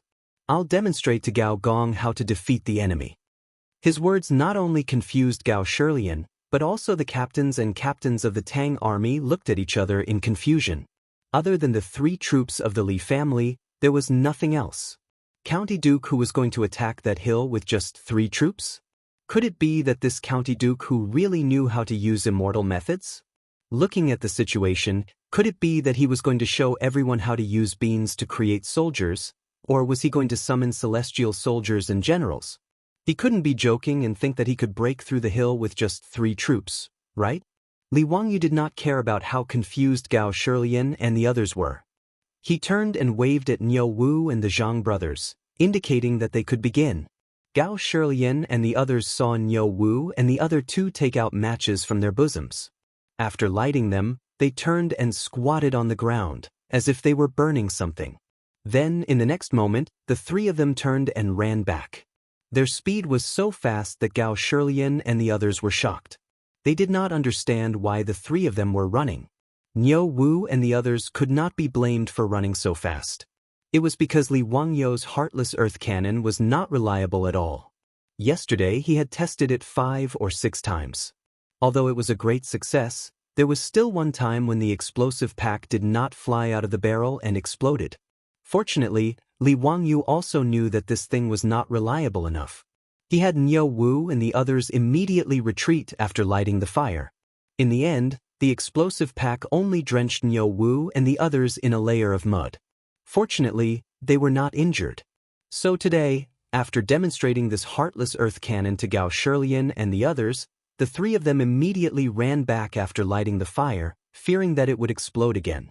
Just as Gao Shilian and the others were feeling suspicious, they suddenly heard 3 loud explosions in a row from the flat ground in front of them. Then, 3 black objects shot out from the ground and flew toward the small hill not far away. There's one more later. Chapter 907. Needless to say, what flew out from the ground were 3 pancake-shaped explosive packs. The homemade heartless cannon used an earthen cylinder to fire. In other words, a round hole similar to a cannon barrel was directly dug out from the ground to replace the cannon barrel. Therefore, when Gao Shilian and the others arrived, they did not see any weapons. They had all hidden their achievements and names under the ground. The 3 explosive packs that were thrown out did not fly very fast. They could be seen with the naked eye. Under the surprised gaze of Gao Shilian and the others, the explosive packs slowly fell from the sky and landed on a small hill 100 meters away. However, the explosive packs seemed to have lost their effect. There was no movement at all. Gao Shilian looked at Li Wangyu suspiciously. He did not understand what was going on. Li Wangyu shrugged helplessly and spread out his hands. There was no other way. There were no detonators and no triggering devices. Even the burning speed of the powder was different. Therefore, it was very difficult to know when the explosive packs would detonate. In order to prevent the explosive packs from being detonated in the air, Li Wangyu could only let Niu Wu and the others make the powder longer so that it would burn for a longer period of time. It was better to detonate it later than to detonate it earlier. Ziyo, what is the meaning of this? Why? Gao Shilian waited for a while, but there was still no reaction. He could not help but ask. However, before he could finish his words, 3 thunderous sounds came from the small hill 100 meters away. Everyone looked over in horror, only to see that on top of the hill, following the explosion, flames suddenly appeared, black smoke rose, and trees fell one after another. As for the birds that were resting in the forest on the hill, they were so shocked that they flew into the sky and fled in all directions. This is the sky-shaking thunderbolt. It's the sky-shaking thunderbolt. Zio, how did the sky-shaking thunderbolt fly to the top of the hill by itself? You still say that you don't know magic? Gao Shilian was so shocked that he almost pulled his beard off. The Tang army's commandants and lieutenants also looked as if they had seen a ghost. Who would have thought that the sky-shaking thunderbolt would fly to the top of the hill 100 meters away and explode by itself? Li Wangyu laughed in his heart. However, he would not explain the theory to Gao Shilian and the others. It was best to keep gunpowder a secret. Therefore, Li Wangyu avoided answering Gao Shilian's question and only asked with a smile, "What does Duke Gao think of my idea? Is it possible to break through Zhang Fei's camp?" "But, of course, I didn't expect you to give me such a big surprise. As long as this heaven-shaking thunderbolt can explode on the mountain guarded by my men, they will definitely lose." Gao Shilian was too lazy to care about how Li Wangyu did such an incredible thing. As long as Li Wangyu was able to deliver those thunderbolts to the heads of his subordinates, the Tang army under his command would be able to take advantage of the chaos to attack Zhang Fei's camp and wipe out this group of lawless subordinates in one fell swoop. The group of commandants and lieutenants were surprised, but they were also pleasantly surprised. How could they not understand what Li Wangyu's demonstration of this scene to them meant? For a moment, flattery flooded in like a tidal wave. Duke Gao is truly a celestial being, to be able to come up with such a godly method. Let's see how those subordinates will defend themselves. That's right, Duke Gao's method is naturally extraordinary. Those rascals will naturally be captured easily. Duke, you were able to turn those damn barbarians into dust without any effort. That is what you call a thunderous method. Duke Gao is mighty. Duke Gao is domineering. The soldiers of a certain generation kowtow to the Duke. With regards to these flattery, Li Wangyu accepted it all without blushing. He smiled and nodded pretentiously at the crowd. With Li Wangyu's heartless cannon as their backing, the previously frowning crowd immediately became interested and began to offer suggestions on how to use the heaven-shaking thunderbolt to quickly eliminate Zhang Fei's rebel subordinates. After a round of discussion, Niu Wu and the three Zhang brothers led hundreds of soldiers and the remaining packs of explosives up the mountain. They pushed until they were 100 steps away from Zhang Fei's camp, where they set up camp and set up an attack position. At the same time, Niu Wu led a group of soldiers and began to dig out the earth to shoot the explosives. After several tests by Li Wangyu, there weren't many explosive packs left. There were less than 20 of them. However, including Li Wangyu, no one was worried about the lack of ammunition. As long as these explosives flew to the top of the subordinates and exploded, it would be enough to solve the problem. On this day, the Tang army did not attempt to attack Zhang Fei's camp. Niu Wu led the soldiers and used half a day to dig out more than 20 earth cylinders. The thick wooden planks and the explosives were all prepared. They were only waiting for the sun to rise tomorrow to officially attack. Early the next morning, the Tang army soldiers ate breakfast and prepared their armor and weapons. They began to climb the mountain, preparing to take down Zhang Fei's camp in one go. Gao Shilian and Li Wangyu stayed in the camp at the foot of the mountain. They held binoculars and looked at the top of the mountain nervously. At 7 in the morning, the war drums sounded in the camp, giving out the order to attack. When the war drums sounded at the foot of the mountain, the subordinates of Zhang Fei's camp also followed suit. The subordinates held bows and arrows and prepared all sorts of rocks and rolling logs. Although the continuous sounds of thunder at the foot of the mountain had frightened them for a while. However, when the subordinates realized that there were only sounds, they did not think much of it. In these few days, they had effortlessly forced back the Tang army's attacks without any injuries. This caused the subordinates to go from fear to underestimating the Tang army. In their eyes, as long as they occupied the advantageous terrain of Zhang Fei's camp, even if there was a huge army, they would not be afraid. The 100-meter-long mountain path in front of Zhang Fei's camp was a dangerous place, and no one would be able to attack it. Needless to say, the subordinates were at the end of the mountain path, using stones and thick tree trunks to build a small pass. In this way, Even if the Tang army charged through the 100-meter mountain path, they would not be able to threaten the subordinates above the pass. Instead, they would become targets for them to shoot at. Therefore, when the subordinates heard the war drums of the Tang army, they did not panic. Instead, they laughed and picked up their weapons, waiting for the Tang army to come and die. Through the binoculars, Li Wangyu looked at the mountain 500 to 600 meters away. Niu Wu and the Zhang brothers stood up at the same time and signaled for the soldiers to retreat. Because there was no time to train the soldiers to fire the cannons without conscience, all the lighting of the cannons were done by Niu Wu and the other two. Therefore, on the mountain path, the cannons dug by the soldiers were arranged in groups of 3. Niu Wu and the other two simultaneously blew on the fire and ignited the cannons. Then, they quickly retreated to the next cannons and ignited the cannons again before retreating.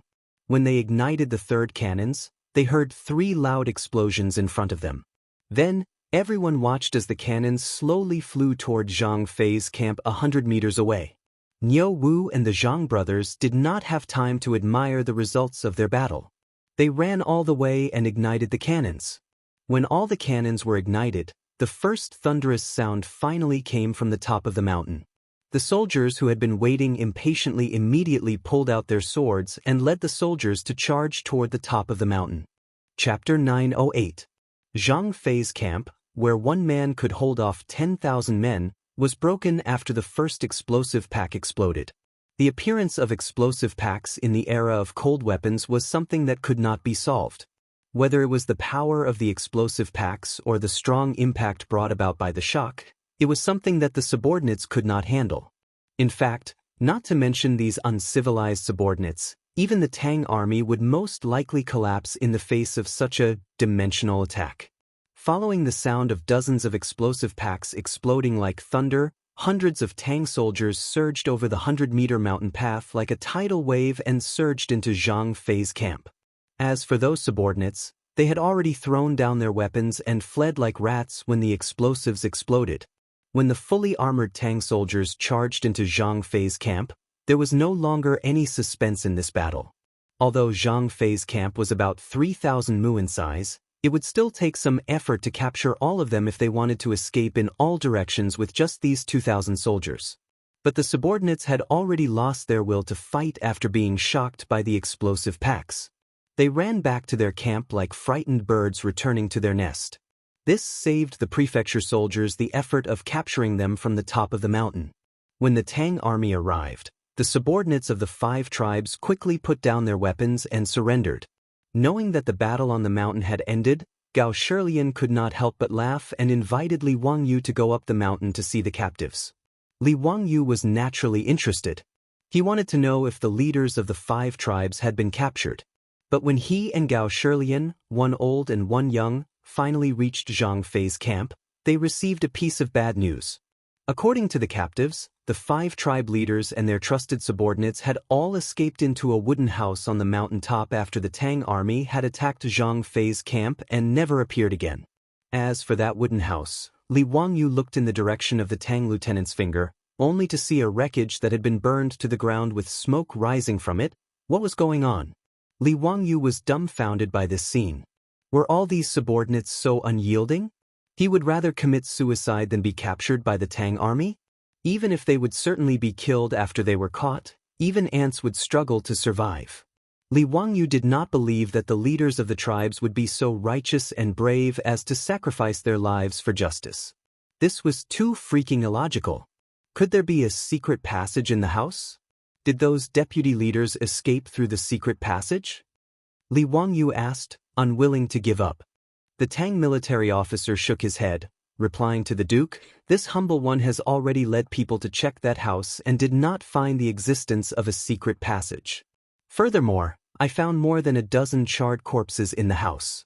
Just now, I've already asked those subordinates to identify them. They're confirmed to be the chief of their tribe, as well as the chief's trusted aides." These words immediately blocked Li Wangyu's stomach of words, and he didn't know what to say. What the F***ck? Li Wangyu cursed in his heart and turned around to leave. Immediately, he stopped and turned his head to ask, "Those subordinates, did they burn themselves to death or were they killed by someone?" This This humble one does not know. The officer's face was troubled. He was a military officer, not a coroner in the yamen. How would he know about these things? Suddenly someone spoke. Duke, why don't this humble one go down and take a look? Although this humble one is not a coroner, this humble one works in the yamen and roughly knows how to distinguish the wounds on a corpse. Li Wangyu looked up and saw that it was the yamen runner from Jiulong County who was sent to lead the way for the Tang army. Naturally, he agreed and nodded with a smile, indicating for the yamen runner to quickly check the charred corpses. Li Wangyu now had a suspicion in his heart. He felt that these subordinates did not commit suicide, but were killed to silence them. Otherwise, how could it be so coincidental that these subordinates and their trusted aides all burned themselves to death just as the Tang army broke through Zhang Fei's camp? Even if these subordinates were not afraid of death, they would not be so brave. The bailiff quickly ran to examine the corpses and quickly returned to report to Li Wangyu, replying to the Duke, "This lowly one has examined the corpses and confirmed that there are no sword wounds on them. They should have been burned to death." His words did not dispel Li Wangyu's suspicion. After pondering for a moment, Li Wangyu suddenly recalled the plot of a case that he often saw in TV dramas. There was a plot of how to identify whether the victim died in a fire or was murdered. His eyes lit up and he ordered the yamen runner, "Go, cut open the trachea of these subordinates' corpses and see if there are ashes inside." These words stunned the yamen runner and the Tang army officer. They looked at each other and did not understand the meaning of Li Wangyu's order. "Duke, I'm afraid this is not appropriate. Although these subordinates are despicable, the dead are more important. Duke, why don't you let these people go?" The Tang army officer hesitated and persuaded. He and the yamen runner both thought that Li Wangyu hated these subordinates and wanted to humiliate their corpses. In Chinese tradition, stabbing corpses and beheading people was against morality. Even if they were enemies, they would not purposely destroy their corpses under normal circumstances. This was also the reason why the Tang dynasty hated Goguryeo so much. The reason was that Goguryeo piled up the heads of the Sui army's fallen soldiers. When Li Wangyu heard this, he was stunned. After pondering for a moment, he understood the meaning of their expressions and couldn't help laughing. "Do the two of you think that this duke has nothing better to do? The reason why I asked you to cut open the trachea of these corpses is to determine if they died in a fire or were killed and burned." The yamen runner and the officer were stunned. They could not understand how cutting open the trachea of the corpses would reveal this point. The yamen runner bowed and asked, "Duke, please forgive this lowly one for being slow-witted. I really don't understand what Duke means. Cutting open the trachea of these corpses would reveal if they were burned or killed." Li Wangyu pretended to pull out a fan from his waist and flung it open with a schwa sound. He fanned himself with the fan in his hand and explained unhurriedly, "Dead people can't breathe. Naturally, there won't be any ashes in their trachea. If they were burned alive, then there will definitely be ashes in their trachea. How can you not understand such a simple principle?" In truth, his words were something that he had seen in television dramas. In the era of information explosion in the future, people would unconsciously accept any useful or useless information. In the future, this was naturally useless. But in the Tang dynasty, it came in handy. But if his words were heard by the forensic doctors of the future, they would probably laugh their heads off. Naturally, this was not completely correct. Some of the dead would quickly go into shock and stop breathing due to the pain of being burned. Naturally, there would not be any ashes in their trachea or lungs. Of course, the method he spoke of was also feasible to examine the corpses of these subordinates. After all, it was impossible for all the subordinates to go into shock from being burned alive. Therefore, as long as they examined the corpses, they would definitely find something. How could the yamen runner and the officer know about this? They only felt that Li Wangyu really knew everything from heaven to earth. As expected of a celestial figure, they hurriedly agreed and ran to examine the corpses. Taking a break over the weekend, only one update today. Chapter 909. Li Wangyu thought about the many movies he had watched in his previous life, and they all had plots where people passed off as genuine. For example, in Lion, the killer, Leon, took advantage of the chaos to disguise himself as a police officer and sneak out of the encirclement. In Ocean's 11, a group of highly intelligent criminals also disguised themselves as police officers and stole large amounts of cash from the casino's vault. There were quite a lot of similar plots. Then, was it possible that the wretched mastermind, the Tang man who killed the leader of the Farron tribe, was in Zhang Fei's camp, among the 2,000 soldiers? The more Li Wangyu thought about it, the more he felt that it was possible. After all, these 2,000 soldiers belonged to more than 20 brigades. It was impossible for all of them to know each other. If there was really a Tang man who put on the armor of the soldiers, it was entirely possible for him to sneak into the army during the chaos. Everyone's attention, including Gao Shilian, was focused on the Farron tribe. Who would have thought that there would be a fake among them? At this thought, Li Wangyu immediately found Gao Shilian and told him his guess. Gao Shilian frowned. After a moment of contemplation, he slowly shook his head and rejected Li Wangyu's idea. Ziyo, I'm afraid your worry is not possible. Why is that, Duke Gao? Seeing that he did not understand, Gao Shilian simply called over a lieutenant beside him. He pointed at the lieutenant's uniform and explained, Ziyo has never come into contact with the military, so you don't know. Not everyone can impersonate a government soldier. Not to mention, where would that person get the armor and uniform in such a hurry? Even if he could get it, he would have a waist token to identify his identity. It's not that easy to impersonate a soldier. After Gao Shilian's reminder, Li Wangyu noticed that the lieutenant and the other soldiers who passed by all carried a waist token around their waist. This waist token was equivalent to the identity card of the soldiers. Moreover, even if these soldiers do not know each other, there is a system in the way they speak, walk, sit, and lie in the army. Unless one has been a soldier before, otherwise, even if he or she managed to sneak in, it would be very eye-catching and impossible to hide. Niu Wu and the Zhang brothers also nodded their heads. Lang Jun, Duke Gao is right. My brothers and I were all born in the army, but this is how it is. The army has its own way of distinguishing between our own people and those who are not. Otherwise, wouldn't any spies be able to sneak into the army to gather intelligence? When Li Wangyu heard what everyone said, he realized that he had watched too many movies and thought that it was easy to sneak in with makeup. However, he was still unwilling to give up. After all, it was not that this sort of possibility did not exist.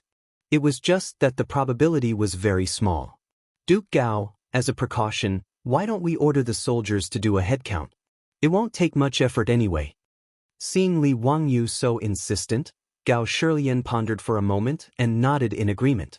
Most of the government soldiers of the Tang Dynasty were from the same hometown, so it was not difficult for them to confirm each other's identities. Following Gao Shilian's order, the government soldiers immediately divided themselves into brigades and began to count the number of soldiers in each squad. Following the orders, more than half of the 2,000 government soldiers were accounted for in no time. There were no abnormalities. Gao Shilian smiled at Li Wangyu. Ziyo, you worry too much. This old man has already said that it is impossible for anyone to sneak into the government soldiers. Before he could finish his words, there was a sudden commotion not far away. Li Wangyu and Gao Shilian looked up in shock, only to see a person suddenly jump out from the government soldiers. He held a saber and went straight for Li Wangyu and Gao Shilian. Seeing that person's ferocious expression, Li Wangyu could not help but feel a little nervous. He and Gao Shilian, one old and one young, did not have any ability to protect themselves. If this person really came up to them, it would be terrible. However, Li Wangyu did not panic or dodge. After all, Niu Wu and the Zhang brothers were beside him. Li Wangyu was confident that this government soldier, who suddenly rushed out, could not threaten his safety. The reality was no different from what he had expected. Without waiting for that government soldier to reach them, Niu Wu and the Zhang brothers drew the weapons at their waists and went up to meet him. With Niu Wu and the other two's abilities, they knocked away the saber in that person's hand without much effort and placed 3 barrier sabers on his neck. Niu Wu, don't kill this person. I have something to ask him. Li Wangyu hurriedly shouted. All of this happened rather quickly. Gao Shilian's words were still ringing in his ears when this sudden change occurred. By the time the old man reacted, Niu Wu's saber was already on that government soldier's neck. Gao Shilian's words were blocked, and he almost choked to death on his own saliva. After a long while, the old man finally reacted to what had just happened. Cold sweat broke out on his back as he felt lingering fear. If not for Li Wangyou's insistence on doing a headcount of the government soldiers, this person would certainly have sneaked away. He might even have quietly snuck up beside them and suddenly attacked. The commotion just now was obviously due to the mansion soldiers doing a headcount to expose this person's whereabouts. That was why this person had no choice but to resort to desperate measures and wanted to kidnap him and Li Wangyu as a protective talisman. After thinking this through, Gao Shilian couldn't help but blush. Ziyo, it's all thanks to you today. Otherwise, we might have been fooled by this guy. You're too kind, Eunuch Gao. Seeing that the person was caught, Li Wangyu was also in a good mood. Just as he was about to turn around and order someone to fetch a rope to tie up this fake government soldier, another change occurred. The man whose arms were being held by the Zhang brothers suddenly roared. Everyone was startled by his sudden roar, and his body abruptly rushed forward. Moreover, there were 3 shining steel sabers on this person's neck. Niu Wu's reaction was rather quick. He immediately withdrew his saber and slapped down with the back of his saber at that person's neck. However, the Zhang brothers didn't expect this person to have such a reaction. They were caught off guard and didn't have time to withdraw their sabers. That person straightened his neck and just like that, crashed straight into the sharp edge of the saber. With a soft puff, a stream of red blood gushed out from that person's neck. This change shocked Li Wangyu and Gao Shilian so much that they were dumbfounded. Who would have thought that after the murderer was caught, he would choose to commit suicide? Looking at the person who collapsed on the ground with blood gushing out from his neck, Li Wangyu couldn't help but let out a long sigh. It was obvious that this person couldn't be saved. In the future, if the emergency treatment was timely, even if the artery at the neck was cut off, it could still be saved. However, with the medical technology of the Tang Dynasty, even if the medicine king Sun Simiao was here, he probably couldn't save this person. Under everyone's silent gaze, that person collapsed in a pool of blood. After twitching for a while, he lost all signs of life. Li Wangyu didn't expect that after finally catching the person, this would be the outcome. Chapter 9-10. Li Wangyu thought about the many movies he had watched in his previous life, and they all had plots where people passed off as genuine. For example, in Lion, the killer, Leon, took advantage of the chaos to disguise himself as a police officer and sneak out of the encirclement. In Ocean's 11, a group of highly intelligent criminals also disguised themselves as police officers and stole large amounts of cash from the casino's vault. There were quite a lot of similar plots. Then, was it possible that the wretched mastermind, the Tang man who killed the leader of the Farron tribe, was in Zhang Fei's camp, among the 2,000 soldiers? The more Li Wangyu thought about it, the more he felt that it was possible. After all, these 2,000 soldiers belonged to more than 20 brigades. It was impossible for all of them to know each other. If there was really a Tang man who put on the armor of the soldiers, it was entirely possible for him to sneak into the army during the chaos. Everyone's attention, including Gao Shilian, was focused on the Farron tribe. Who would have thought that there would be an imposter among them?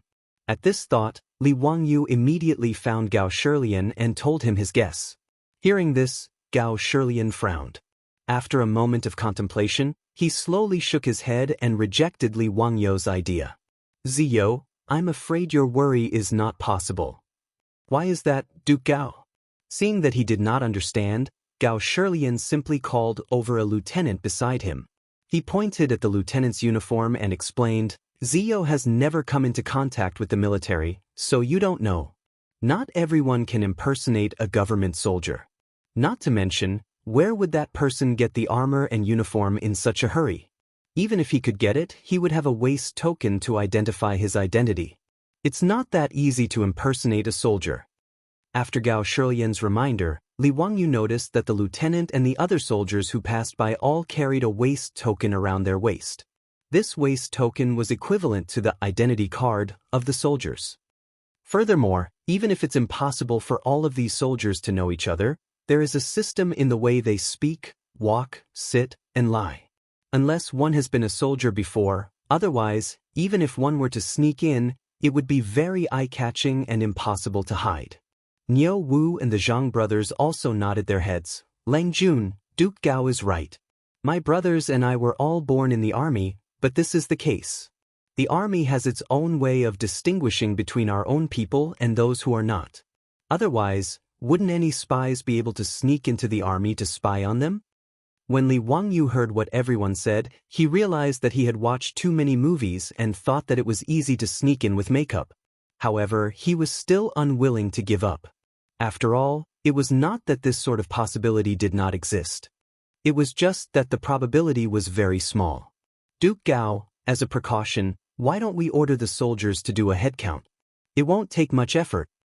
Seeing Li Wangyu so insistent, Gao Shilian pondered for a moment and nodded in agreement. Most of the government soldiers of the Tang Dynasty were from the same hometown, so it was not difficult for them to confirm each other's identities. Following Gao Shilian's order, the government soldiers immediately divided themselves into brigades and began to count the number of soldiers in each squad. Following the orders, more than half of the 2,000 government soldiers were accounted for in no time. There were no abnormalities. Gao Shilian smiled at Li Wangyu. Ziyo, you're worrying too much. I've already said that it's impossible for anyone to sneak into the government soldiers. Before he could finish his words, there was a sudden commotion not far away. Li Wangyu and Gao Shilian looked up in shock. They saw a person suddenly dash out from the government soldiers with a sword in his hand, heading straight for Li Wangyu and Gao Shilian. Seeing that person's ferocious expression, Li Wangyu could not help but feel a little nervous. He and Gao Shilian, one old and one young, did not have any ability to protect themselves. If this person really came up to them, it would be terrible. However, Li Wangyu did not panic or dodge. After all, Niu Wu and the Zhang brothers were beside him. Li Wangyu was confident that this government soldier, who suddenly rushed out, would not be a threat to his safety. The reality was no different from what he had expected. Without waiting for that government soldier to reach them, Niu Wu and the Zhang brothers drew the weapons at their waists and went up to meet him. With Niu Wu and the other two's abilities, they knocked away the sword in that person's hand without much effort and placed 3 barrier swords on his neck. Niu Wu, don't take his life. I have something to ask him. Li Wangyu hurriedly shouted. All of this happened rather quickly. Gao Shilian's words were still ringing in his ears when something strange happened. By the time the old man reacted, Niu Wu's swords were already on that government soldier's neck. Gao Shilian's words were blocked, and he almost choked to death on his own saliva. After a long while, the old man finally reacted to what had just happened. Cold sweat broke out on his back in lingering fear. If not for Li Wangyu's insistence on doing a head count of the government soldiers, this person would surely have sneaked away. He might even have quietly snuck up beside them and suddenly attacked. The commotion just now was obviously due to the mansion soldiers doing a head count to expose this person's whereabouts. That was why this person had no choice but to resort to desperate measures, wanting to hold him and Li Wangyu hostage as a protective talisman. After thinking this through, Gao Shilian couldn't help but blush. Ziyo, it's all thanks to you today. Otherwise, we might have been hoodwinked by this guy. You're too kind, Eunuch Gao. Seeing that the person was caught, Li Wangyu was also in a good mood. Just as he was about to turn around and order someone to fetch a rope to tie up this fake government soldier, another strange change occurred. The man whose arms were being held by the Zhang brothers suddenly roared. Everyone was startled by his sudden roar, and his body suddenly rushed forward. Moreover, there were 3 shining steel sabers on this person's neck. Niu Wu's reaction was rather quick. He immediately withdrew his swords and turned them around, slapping down with the back of his swords at that person's neck. However, the Zhang brothers didn't expect this person to have such a reaction. They were caught off guard and didn't have time to withdraw their swords. That person straightened his neck, and just like that, he bumped straight into the sharp blades. With a soft puff, a stream of red blood spurted out from that person's neck. This change shocked Li Wangyu and Gao Shilian so much that they were dumbfounded. Who would have thought that the culprit would choose to commit suicide after being caught? Looking at the person who collapsed on the ground with blood spurting out from his neck, Li Wangyu couldn't help but sigh deeply. It was obvious that this person couldn't be saved.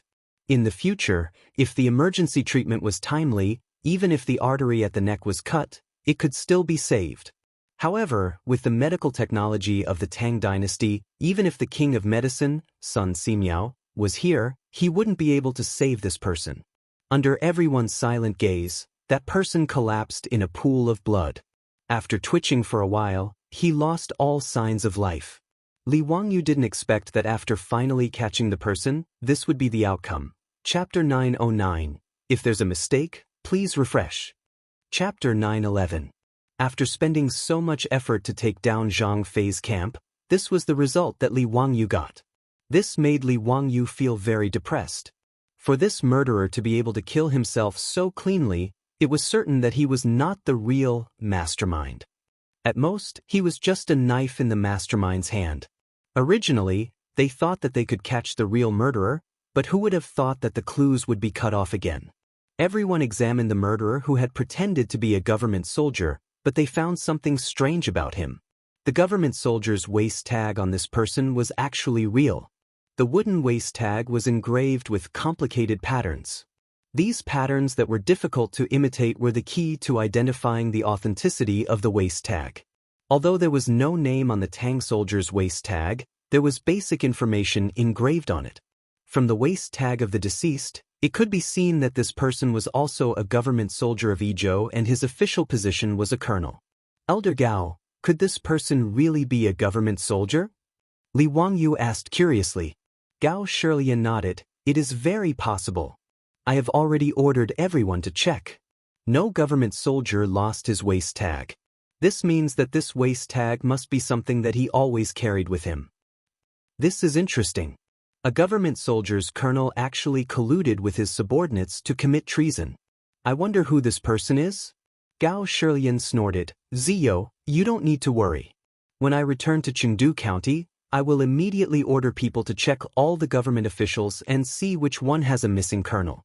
If he really is a government soldier of Yizhou, then this kind of thing cannot be hidden from others. Li Wangyu also nodded in agreement with Gao Shilian's words. Now, they could only take things one step at a time. First, they had to find out the identity of this person and then investigate his background to see who could possibly command a government soldier of the Tang Dynasty to do such a thing. At this point, there was no point in thinking too much. The army stayed at Zhang Fei's camp for a night and then escorted the 20,000 captives down the mountain towards Jiulong County. As for how to deal with these captives, that was Gao Shilian's problem. Li Wangyu was too lazy to get involved. It was troublesome either way. Most of the 20,000 captives were women, children, and the elderly. This was an even more difficult burden to deal with. Fortunately, these trivial matters had nothing to do with Li Wangyu, so he naturally wouldn't meddle. The army escorted more than 20,000 people. After a few days of arduous travel through the forest, they finally returned to Jiulong County. As soon as they returned to Jiulong County, Li Wangyu mercilessly left Gao Shilian behind and led Niu Wu and the others back to the inn in the city. After being away for a few days, he missed his wife. Su Changqing, Afra, and Perrin were naturally happy to see that Li Wangyu had finally returned safely. They hurriedly took care of bathing, changing his clothes, and preparing food for him. Li Wangyu didn't tell the three girls about the details of the battle, so as not to scare them. He only briefly mentioned that the matter of the assistants had been resolved, so they didn't need to worry. Su Changqing knew that things weren't as simple as he made them out to be, but she cleverly didn't ask too much. She only, disdainfully, urged Li Wangyu to hurry and bathe.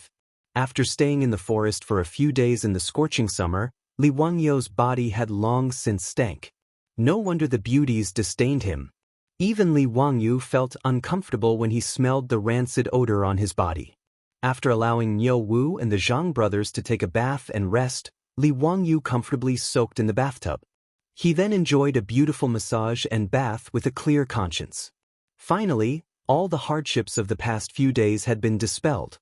After bathing and changing his clothes, Li Wangyu sat in the room, feeling refreshed, and tasted the delicious food and wine that the three girls had prepared for him. Thinking back to the hard life of marching in the army, Li Wangyu very cleverly recognized one thing. A lazy person like him was definitely not suited for the battlefield. He couldn't eat well, he couldn't sleep well, and there were also mosquito bites. It was simply killing him. A gentleman labored with his mind, while a villain labored with his body. Li Wangyu felt that he could be considered a gentleman now, and his status was high enough. In the future, he would politely decline this kind of labor. He couldn't help but think of the ambition he set when he first transmigrated to the Tang Dynasty. Beautiful wives and concubines, thousands of acres of fertile land, countless cows, horses, pigs, and sheep, and servants as many as the clouds. Sure enough, one shouldn't forget one's roots. One must not forget one's original intentions is the right path. Li Wangyu self-reflected, in his heart about the experience of asking for trouble this time. He made up his mind that he would never do such a stupid thing again in the future. After eating and drinking to his heart's content, this guy looked at the two beauties beside him, Su Chongqing and Aphrodite. Some men know how to be careful. Just as he was about to find an excuse to send Perrin, the little girl who was in the way, out, there was a knock on the door of the side room. Li Wangyu couldn't help but feel angry. Why was it so difficult to do something shameless? What's the matter? Being disturbed, Li Wangyu's tone was also very unfriendly. It was Niu Wu who knocked on the door. Lang Jun, Gao Gong sent someone to invite you to the county yamen to discuss something. Since Gao Shirlian invited him, he naturally couldn't refuse. Li Wangyu rolled his eyes speechlessly and stood up with a long sigh. Fortunately, Su Chongqing didn't know what he was thinking, otherwise, he would definitely make fun of him.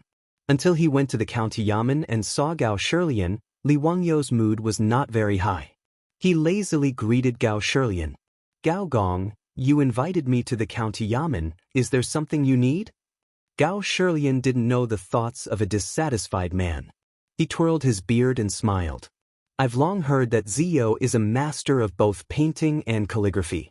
This old man wanted to draw a portrait of the dead colonel and wanted to see Zio's painting skills. Therefore, I'd like to trouble Zio to draw a portrait of the murderer. How about it? When the time comes, this old man will order someone to make a copy and take it to the various prefectures to find out the murderer's identity. When Li Wangyu heard this, his nose almost became crooked from anger. He immediately shook his head like a rattledrum. Was this old man crazy? For such a trivial matter, he actually sent someone to disturb him. This was an unforgivable sin. Li Wangyu was now a master of both painting and calligraphy. After all, sketching was the most lifelike art. Since it was a portrait, even the Tang people loved it. Since he transmigrated to this world, there weren't many paintings that had been circulated. However, those who obtained these paintings all treated them as treasures and carefully kept them. They wouldn't easily show them to others. Fortunately, Li Wangyu's identity was noble enough that not many people could ask him for a painting. Otherwise, he would be annoyed to death. As for calligraphy, he copied the thin gold body of Emperor Huizong of Song. Now, it was the famous, thin muscle body of the Tang Dynasty. Many people imitated his calligraphy. As the original creator, Li Wangyu's reputation went without saying. Even a famous calligrapher like Yu Shinan could write better than Li Wangyu after some practice. However, the world still believed that the thin muscle body of the county magistrate Li Wangyu was the orthodox one. Therefore, it wasn't wrong for Gao Shirlian to say that he was a master of both painting and calligraphy. However, how could Li Wangyu be willing to draw a sketch of the murderer? Wouldn't that be crazy? Wouldn't it be nice to have someone at home? Running to the county magistrate's office to draw a sketch of a bloody person's head? How stupid would he be to do such a thing? 2 chapters were published yesterday. Chapter 909 has been changed to Chapter 910. It has been amended.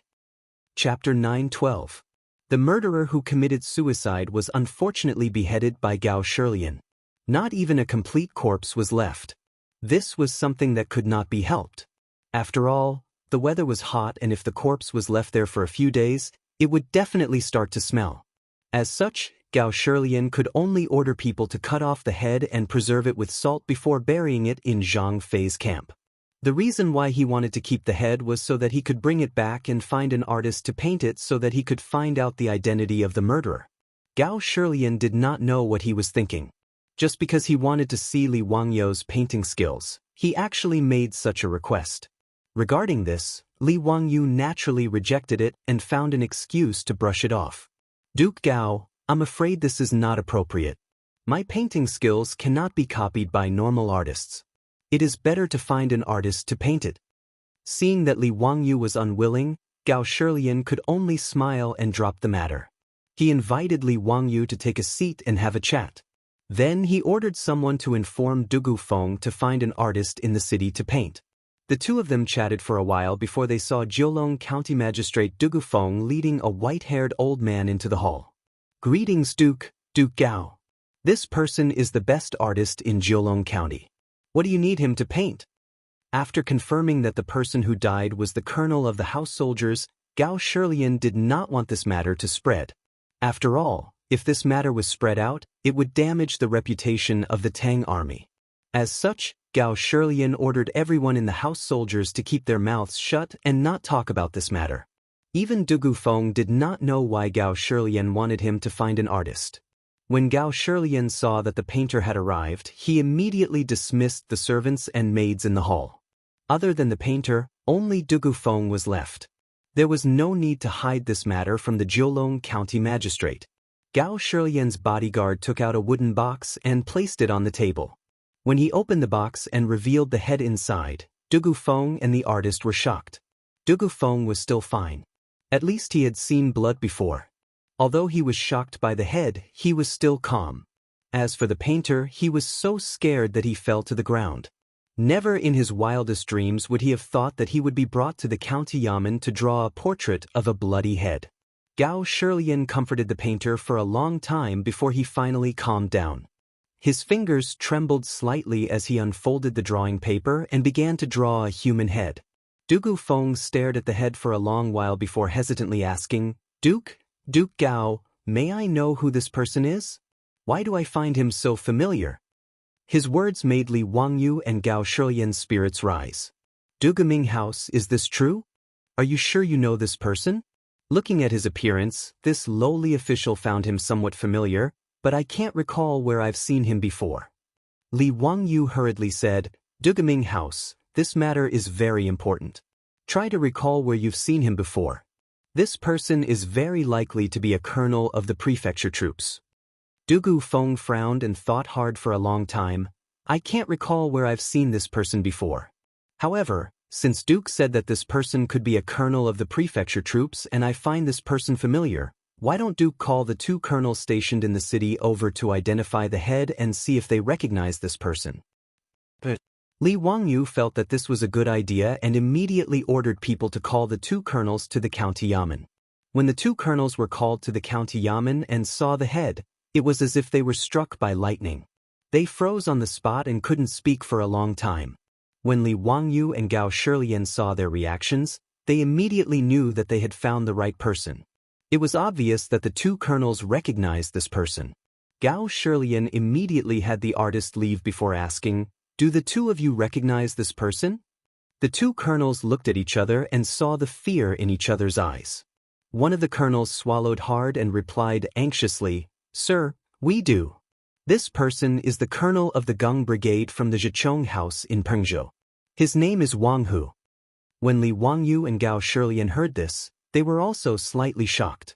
If this person really was a colonel of the Tang Dynasty's prefecture troops, then this matter was worth pondering. The Zhichong House in Pengzhou had a total of 1,000 prefecture troops and was split into 10 brigades. They were named after the heavenly stems, and were respectively A, B, C, D, E, F, G, Xin, Ren, and Gui.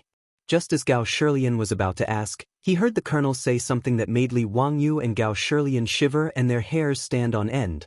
But this Wang Hu and the Gung Brigade all died in battle in Songzhou half a month ago. Where did you find Wang Hu's head, senior officer? Died in battle? Songzhou? Li Wangyu immediately remembered that when he was chatting with the two colonels on the city wall, they seemed to have mentioned that their 3 brigades had been sent to Songzhou for training. One of the brigades was attacked by the Tuyuhun when they were out patrolling. The entire brigade of 100 people was completely wiped out, and not a single one escaped. The owner of the head in front of them was the colonel who had already died in battle, in Songzhou? How was this possible? Li Wangyu was completely confused. If what the colonel said was true, then how did this colonel named Wang Hu come back from the dead and run to the mountain where Zhang Fei's camp was and get involved with his subordinates? Gao Shilian's face was also green, and his expression was serious. One of the brigades of the Zhe house in Pengzhou was attacked by the Tuyuhun when they were sent to Songzhou for training. As the Izhou Sir, he knew about this matter. Because of this matter, he even ordered the soldiers of the Zhe house to be transferred from Yinzhou, Jianzhou, and other places to Songzhou as reinforcements. However, the colonel who should have died in battle actually came back to life. Are the two of you really not lying? This person is really the colonel of the Gung Brigade of the Zhe house in Pengzhou, Wang Hu? The two colonels nodded without hesitation. Sir, we are not lying about this matter. Wang Hu has been with us all the time, so how could we not recognize him? On the side, Du Gufeng also slapped his head. That's right, I also remember. This person is the colonel of the Gung Brigade, Wang Hu. Because I don't have much contact with the prefecture soldiers, I didn't remember. Now that the two of them have said this, I am also certain that this person is Wang Hu.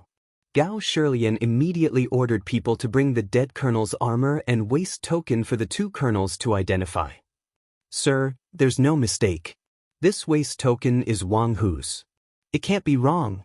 One of the colonels pointed at a crack on the side of the waist token and said, "This crack was left on his waist token when I was drinking. I wasn't paying attention, and my machete hit his waist token. Because of this, Wang Hu complained to me for a long time." When Li Wangyu and Gao Shilian heard this, they no longer had any doubts about the identity of the dead colonel. It seemed like this person really was the colonel of the Gung Brigade, Wang Hu. However, after confirming his identity, Li Wangyu and Gao Shilian became even more confused. Why did a person who died in battle in Songzhou run back to Jiulong County half a month ago? Whose orders did he listen to? What was his motive? Chapter 9:13. After Li Wangyu and Gao Shilian figured out the identity of the culprit, they became more and more confused. Not only did the fog in front of them not dissipate, but it became even thicker, making Li Wangyu completely lose his train of thought. The foreign tribe was tempted by someone to try to conquer Jiulong County. What was their goal? Why did the colonel, who had died in battle half a month ago, appear in Zhang Fei's tribe again? Whose orders did this Colonel Wang Hu listen to? Wang family name? Li Wangyu suddenly asked. This Wang Hu, is he from the Taiyuan Wang clan? His words made Gao Shilian freeze. He didn't understand why Li Wangyu would ask such a question. The two colonels also froze. They looked at each other and shook their heads. I don't know, but it shouldn't be. If I remember correctly, Wang Hu's ancestral home is Izhou, not Taiyuan. Duke, how could Wang Hu be from the five families? Even if he was from a branch family, he couldn't be a colonel in the Zhitsong house, the other colonel replied. Li Wangyu thought about it and felt that it made sense. A colonel was just the captain of a 100-man squad. It was similar to a company commander in the future and didn't have any status. If Wang Hu's ancestral home was Izhou, it meant that he was thinking too much. In reality, Li Wangyu thought of Izhou's Governor-General Manners Sima Wang Ichuan and thought that since Wang Hu's surname was Wang, he might be from an aristocratic family. He thought that the aristocratic families were playing tricks, which was why he asked such a question. After learning that Wang Hu's surname was only Wang and he had nothing to do with the aristocratic families like the 5 surnames and 7 watches, Li Wangyu also laughed self-deprecatingly. He felt that he had become a little paranoid because of the mastermind behind the scenes and was making wild guesses. However, Wang Hu's so-called death in battle in Songzhou seemed to be more worth investigating. Li Wangyu asked, the entire Gung Brigade died in battle in Songzhou. Did you see this with your own eyes? The two colonels shook their heads and nodded. Duke, the Gung Brigade was ambushed and killed by Tuyuhun. Naturally, we didn't see it with our own eyes. But after that, I led my brothers to collect the corpses of the comrades of the Gung Brigade. Is Wang Hu's corpse among them? This? Your humble servant and the others did not confirm it one by one. The colonel hurriedly explained, Duke, after we found the battlefield where the Gung Brigade was ambushed, the scene was chaotic. Not only were there the corpses of the Gung travelers, but there were also the corpses of the Tuyuhuns that they had killed. The brothers of the Gung brigade are less than 100, but the Tuyuhuns also left over 100 corpses. It is too difficult to identify them one by one. That's right, Duke. On the battlefield, missing an arm, a leg, or a head is a common occurrence. Many of the corpses of fellow soldiers are hard to identify. We could only piece together the broken limbs of our brothers and count the number of people. It matched the number of people in the Gung brigade. That's why we concluded that the entire Gung brigade had died in battle. I didn't know that Wang Hu. The two colonels were both old prefecture soldiers. How could they not see that the head in the box had clearly been cut off not long ago? If Wang Hu had really died in battle in Songzhou more than half a month ago, then his head would have rotted long ago. Although they did not know where Li Wangyu and Gao Shilian had obtained the head, it still made the two of them panic. They were afraid that this matter had something to do with them. Gao Shilian and Li Wangyu did not reprimand the two colonels for their explanations. Was this not the case in the era of cold weapons? Even in the future, the soldiers all had identification plates on them. However, there were still people who went missing on the battlefield. In reality, there were no corpses left, so it was impossible to identify them. If Wang Hu had purposely concealed it and pretended to be dead, it was normal for him to fool the Songzhou prefecture soldiers and the two colonels. However, this matter was worth thinking about. Li Wangyu quickly deduced the illogical points from this information. Had Wang Hu fled because his troops had been defeated, or did he have other motives? It was obvious that he had not fled because his troops had been defeated. This was because the two colonels had already said that when they were cleaning up the battlefield after the battle, they had counted the number of people in the Gung brigade and confirmed that the number of corpses they counted matched the number of people in the Gung brigade. Since they could be sure that Wang Hu had not died in Songzhou, then who were the extra corpses? Therefore, the only logical explanation was that Wang Hu had purposely used the attack on the Gung brigade in Songzhou to escape. It was even more likely that the deaths of all the members of the Gung brigade had something to do with Wang Hu. When the prefecture soldiers of the Tang Dynasty went out on patrol, they all rode war horses and were not weak at all. Although they were not cavalry and had to dismount during battle, if they wanted to retreat, it was not to the extent that none of them could escape and were surrounded by the Tuyuhun. The most likely possibility was that Wang Hu had colluded with the Tuyuhun people and purposely led the 100 or so Tang Dynasty prefecture soldiers of the Gung brigade into the Tuyuhun people's encirclement and then faked his death to escape. However, there was something that did not make sense. Li Wangyu could not understand. If Wang Hu wanted to escape by faking his death, there were many ways. Why did he have to go through so much trouble and even drag the entire Gung brigade down with him? Did he have nothing better to do? He just randomly found a corpse, changed into his own clothes, and then burned the corpse. Would it attract the attention of others? Could it be that Wang Hu's goal was a bold conjecture suddenly popped up in Li Wangyu's mind, and even he himself was shocked. If his guess was correct, then his previous thoughts were misguided. No wonder he could not figure out the motive of the mastermind behind the attack on Jiulong County. Previously, Li Wangyu could not figure out the motive of attacking Jiulong County. No matter if it was for money or food, it did not make sense. Jiulong County was just a normal county in the Tang Dynasty. There was no conflict of interest in it at all. However, according to his guess, although it was a little unbelievable, it did make sense. The more Li Wangyu thought about it, the more shocked he became. However, this was just a guess. Whether it was the truth or not, it still needed to be proven. The mastermind had always been hiding in the dark. He might even be in Jiulong County. Li Wangyu felt that he could not be so passive anymore. He had to think of a way to find the mastermind. Looking at the hideous head in the wooden box, Li Wangyu thought of a way that was not really a way. Since Wang Hu committed suicide immediately after being captured, it meant that the mastermind must know a lot of inside information.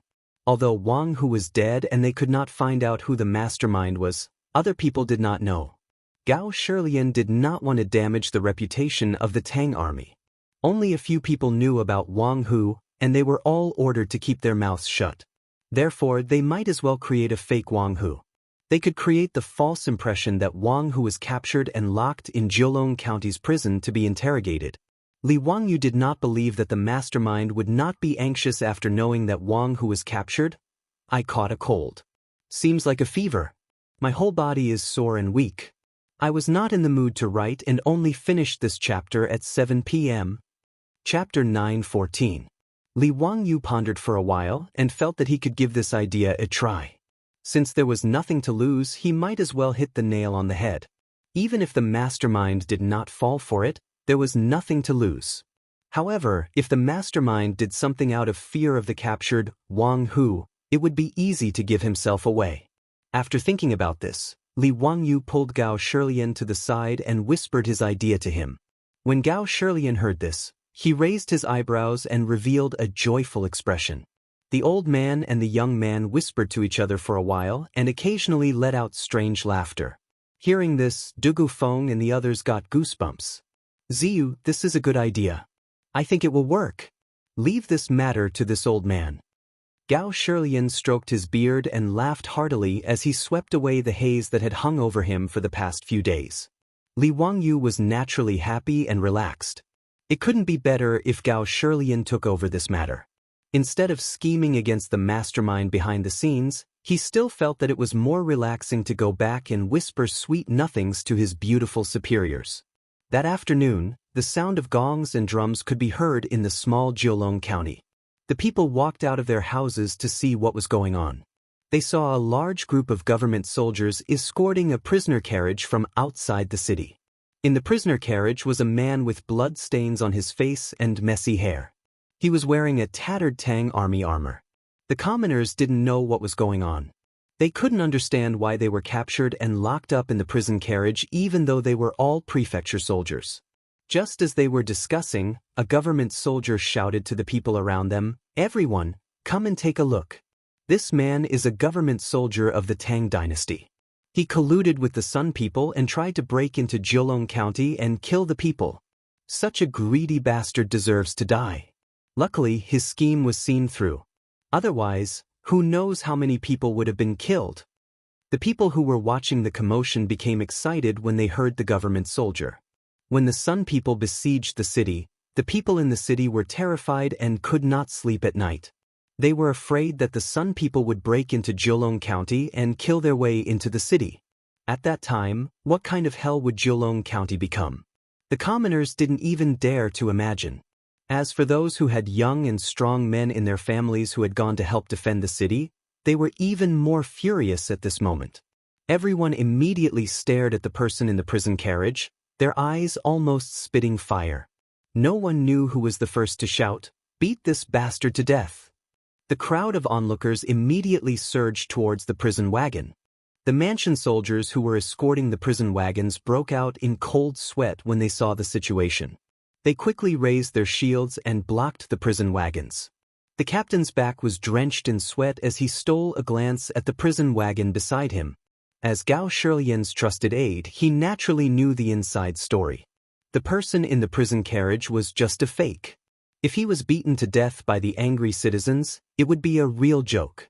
In a moment of desperation, he shouted loudly, "Don't move." This person was a wanted criminal. He needed to be interrogated carefully before being executed.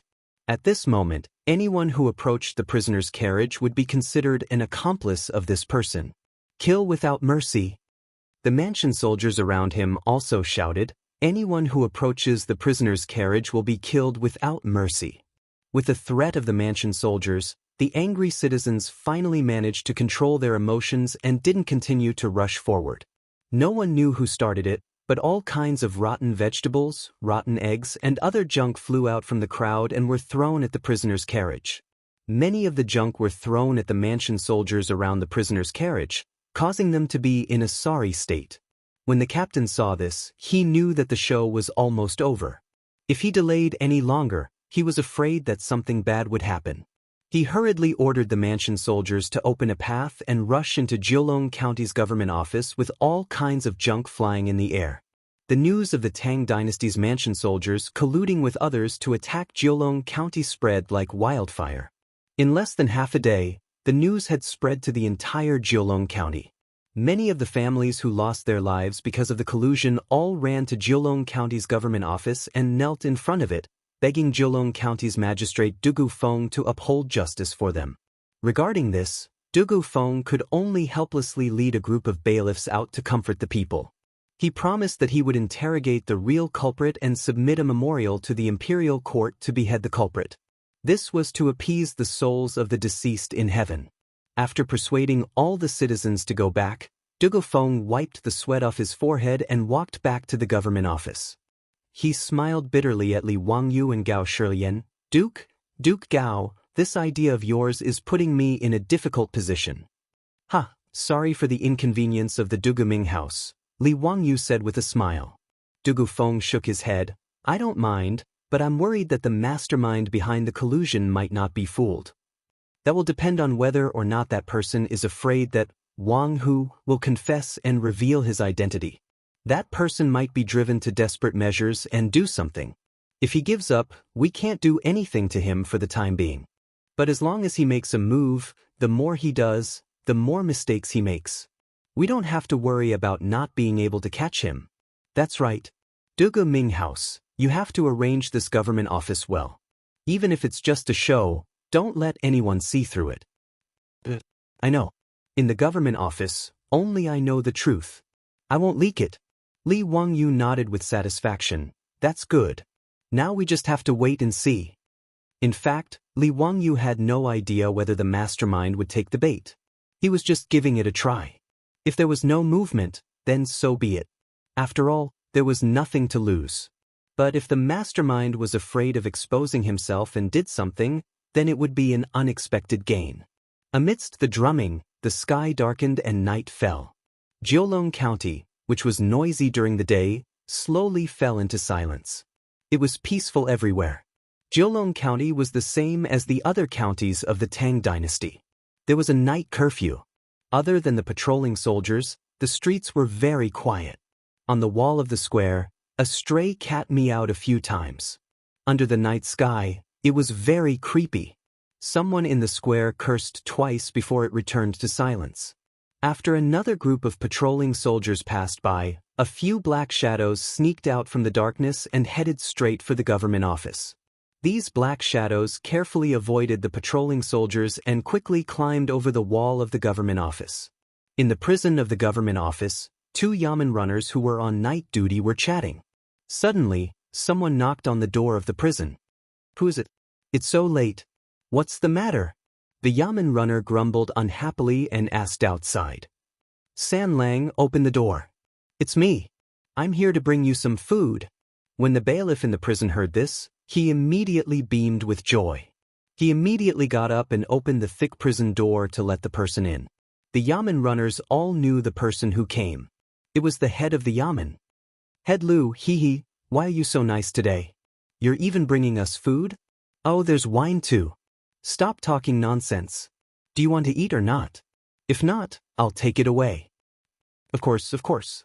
How can we not eat? Hee, it's the middle of the night and we're feeling hungry. Head Lu, you're really considerate of us. The two yamen runners didn't say anything and quickly took the food and wine from him. Chapter 9:15. The two yamen runners who were on night duty took the food and wine. After happily thanking Head Lu, they began to eat and drink without any scruples. However, after a short while, the two of them fell to the side of the table, unconscious. Head Patrol Officer Lu, who had been joking with the two of them a second ago, lightly kicked them a few times.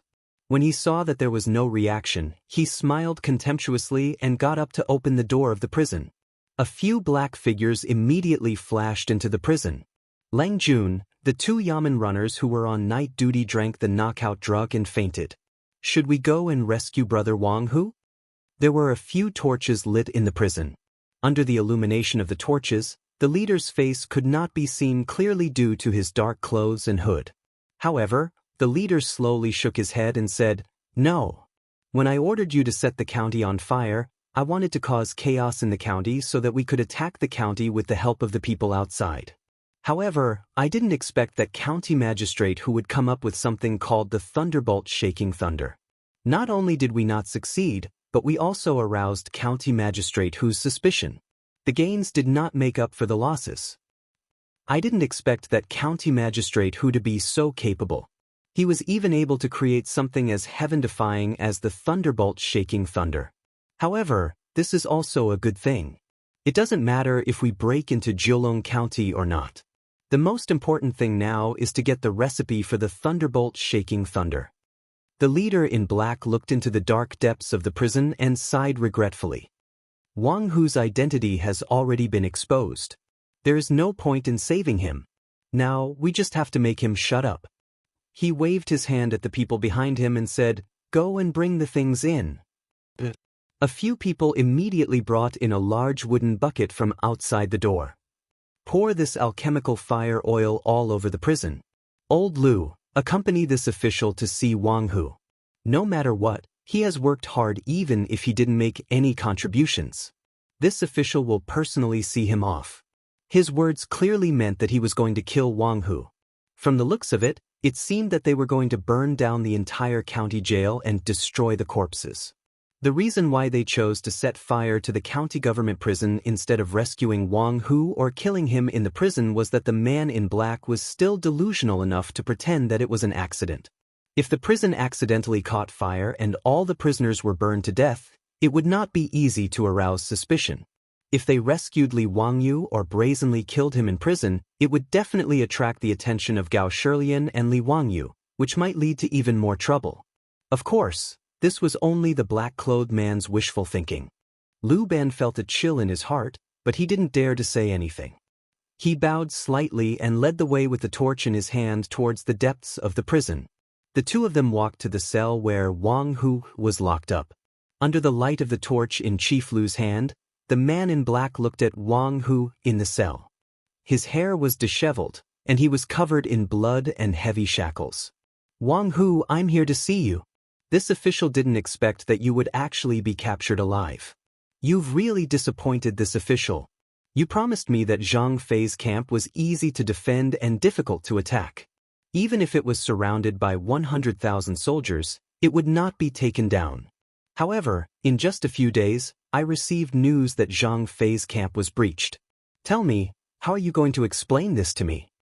The Wang Hu in the cell didn't seem to hear him. He just sat on the ground with his head lowered and didn't respond. This Wang Hu naturally couldn't respond. He was just a person who Gao Shilian ordered to find among the soldiers who had a similar build to Wang Hu. He changed into Wang Hu's armor and messed up his hair so that people couldn't see his face clearly. He just pretended to be Wang Hu and acted as bait. No one expected that they would really catch a big fish. Seeing that the Wang Hu in the cell didn't speak, the black-clothed man didn't continue to say anything. He just said indifferently, "Wang Hu, I will keep my promise and take good care of your relatives. You can go in peace." After saying this hypocritically, he turned around and was about to leave. However, the Wang Hu in the cell wanted to fish for more information. He deliberately said in a hoarse voice, "You're just going to abandon me like this? I've risked my life for you." When the black-clothed man heard this, he suddenly turned around and stared at the Wang Hu in the cell. "You're not Wang Hu, are you?" Then he abruptly dashed out of the prison. At this time, as long as he wasn't too stupid to be saved, he would know that he had been fooled. However, since this was a trap set up by Li Wangyu and Gao Shilian, how could they give him a chance to escape? Before the black-clothed man could run to the prison door, the originally closed cell door was forcefully pushed open from the outside. Outside the cell door were hundreds of fully armed soldiers with torches in their hands. How could the black-clothed man not understand now that he had fallen into a trap? He saw Li Wangyu and Gao Shilian walking out from among the soldiers and looking at the black-clothed man with smiles on their faces. "Major Wang, the night is long. Are you also not in the mood to sleep?" Li Wangyu couldn't help but tease as he recalled the lines in the Chinese novel Journey to the West. Under the illumination of the firelight, the face of the black-clothed man under the hood was revealed. It was the major of the Yi Province's Governor-General's office, Wang Yichuan. The muscles on Wang Yichuan's face twitched uncontrollably a few times before he finally forced himself to calm down. This humble official also didn't expect that Duke and Duke Gao would still be awake even though it's already so late. Li Wangyu and Gao Shilian looked at each other, then raised their heads and laughed. "Aren't we waiting for Major Wang to walk right into our trap? I didn't expect that a fake Wang who would be able to trick Major Wang so easily." This humble official also didn't expect that Wang who was actually a fake. "In that case, Wang who must be dead. Am I wrong?" Wang Yichuan asked. Gao Shilian twirled his beard and smiled. "That's right. When Wang who was captured, he had already committed suicide." When Wang Yichuan heard this, he laughed bitterly. It seems that this humble official really did think himself clever. It's a pity that I didn't see through Duke Gao and Duke's plan. Otherwise, how would I have walked right into your trap? Li Wangyu shook his head and laughed. No. Major Wang, you're wrong. Even if you didn't appear tonight, I'm afraid that you wouldn't be able to hide for much longer. I've long suspected that you were the mastermind. Oh? How did this humble official give myself away? How did I make Duke suspect me? Wang Yichuan asked curiously. At this moment, Wang Yichuan and his subordinates had already become turtles in a jar. There was no need to worry that they would be able to escape from the county yamen. Li Wangyu was also in the mood to say a few more words to Wang Yichuan so that he could understand why he died. Li Wangyu's first sentence scared Wang Yichuan so much that he broke out in a cold sweat. "Major Wang, not only did I guess that you were the mastermind, but I also guessed that your goal was clearly related to Lizhou. I wonder if I guessed correctly?" Wang Yichuan looked as if he had seen a ghost. This is impossible. How did you know? Chapter 9:16. Li Wangyu did not understand why the protectors wanted to attack the small Jiulong county. When he found out that Wang Hu faked his death and dragged the entire Gung brigade into making dumplings for the Tuyuhuns, Li Wangyu suddenly remembered that when he left Mianzhou, he saw a large group of soldiers heading to Songzhou. When Li Wangyu thought about how all the soldiers in Mianzhou were mobilized because of this, he suddenly had a bold guess. Could it be that all of this was to attract the attention of the Yi Prefecture Governor-General and mobilize all the soldiers in Yi Prefecture? He couldn't help but wonder what would have happened if he hadn't come to Jiulong County by accident and brought the explosives to help defend the city. Without a doubt, the defenseless Jiulong County would have been broken through by the protectors and then massacred. Close to 1,000 Tang Dynasty citizens would have been massacred. Even the scholars and ladies who came from all over Yi Prefecture to admire the peony flowers would not have been able to escape. If such a thing happened, when the news spread to the Yi Prefecture Governor-General, Gao Shilian would be furious. He would definitely lead the army to attack the protectors. The protectors would definitely escape to Zhang Fei's camp and use that dangerous pass as a barrier to face off against the Tang army. If Jiulong County was massacred, Gao Shilian naturally could not withdraw his troops. Otherwise, he would not be able to answer to Pai Lupi and the imperial court. Thus, after being stopped by Zhang Fei's camp, Gao Shilian could only mobilize soldiers from all over the Yi province and forcefully take down Zhang Fei's camp to take revenge for the people of the Great Tang. Previously, Gao Shilian had already mobilized many soldiers from all over to Songzhou to prevent the Tuyuhuns from suddenly attacking. In order to recruit more protectors, he would continue to gather soldiers from all over Yi Prefecture. This would cause all the states in Yi Prefecture to be in a state of a military vacuum. When he thought of this, Li Wangyu could not help but break out in cold sweat. The word rebellion immediately popped up in his mind. However, Li Wangyu immediately denied his guess. After all, in history during the 4th year of Xingguan, there were no rebellions in Shu. In the 1st year of Xingguan, the county king of Yan, Li Yi, rebelled and was executed. Li Prefecture's governor Li Shaochang committed treason and was executed. After that, there was peace for 10-some years until the 16th year of Xingguan, when Hou Junji rebelled and was executed. Li Qingqian plotted a rebellion and was deposed. Then where did this rebellion come from in the 4 years of Xingguan? Li Wangyu felt that he was thinking too much, but he didn't dare to completely dismiss this idea. Because since he and Su Changqing traveled to the Tang Dynasty, too much history had changed. What if the butterfly's wings fluttered and triggered a chain reaction, causing things that had never happened in history to appear? After all, in history, Li Qingqian and Li Tai did not acknowledge him as their master. Li Qingqian had never had appendicitis, and when Li Ji was born, there was no such thing as a leopard cat swapping the crown prince. Therefore, even if there was no rebellion in Shu during the 4th year of Zhengguan's reign, Li Wangyu could not be sure that there would be no rebellion in Shu today. However, this was just Li Wangyu's personal guess, and there was no real evidence, so he did not tell Gao Shilian about it. As for Wang Yichuan, Li Wangyu had always had suspicions in his heart, but Wang Yichuan had always concealed it well, so he only had suspicions in his heart. Today, Li Wangyu and Gao Shilian were sitting in the county office, waiting for someone to walk into the trap. While chatting, the two of them talked about Li Prefecture's governor Wu Shiqin. Gao Shilian unintentionally said something, but it attracted Li Wangyu's attention. Speaking of Li Prefecture, Duke Wu has really worked hard. After Li Xiaochang was executed for treason, there were still remnants of Li Xiaochang causing chaos in Li Prefecture. After Duke Wu took office, he stabilized the situation in Li Prefecture and contributed greatly to the country. Oh right, speaking of which, I am Wang Sima of the governor's office, and I also held the position of Sima of the governor's office in Li Prefecture. It is said that in stabilizing the situation in Li Prefecture, I also put in a lot of effort. Li Wangyu was slightly startled. Sima Wang also held a position in Li Prefecture? That's right, but Sima Wang was not involved in Li Xiaochang's treason, so he was not implicated. Instead, because of his contributions, he was promoted to the position of Sima of the governor's office in Yi Prefecture. When Li Wangyu heard this, his heart could not help but beat like a drum. Wang Yichuan really had nothing to do with Li Xiaochang's treason? His heart moved slightly and he summoned Niu Wu and gave him a few orders. After Niu Wu understood his words, he nodded his head and immediately walked out. After Niu Wu returned, he whispered a few words into Li Wangyu's ear. Li Wangyu told Niu Wu to ask the two colonel commanders whether or not Wang Hu had anything to do with Li Prefecture. The answer he received was something he did not expect. Wang Hu was actually the colonel of the Zhichong Manor in Li Prefecture. Because he was implicated in Li Xiaochang's treason, he was moved out of Li Prefecture and demoted to colonel. Li Wangyu did not believe that this was all a coincidence.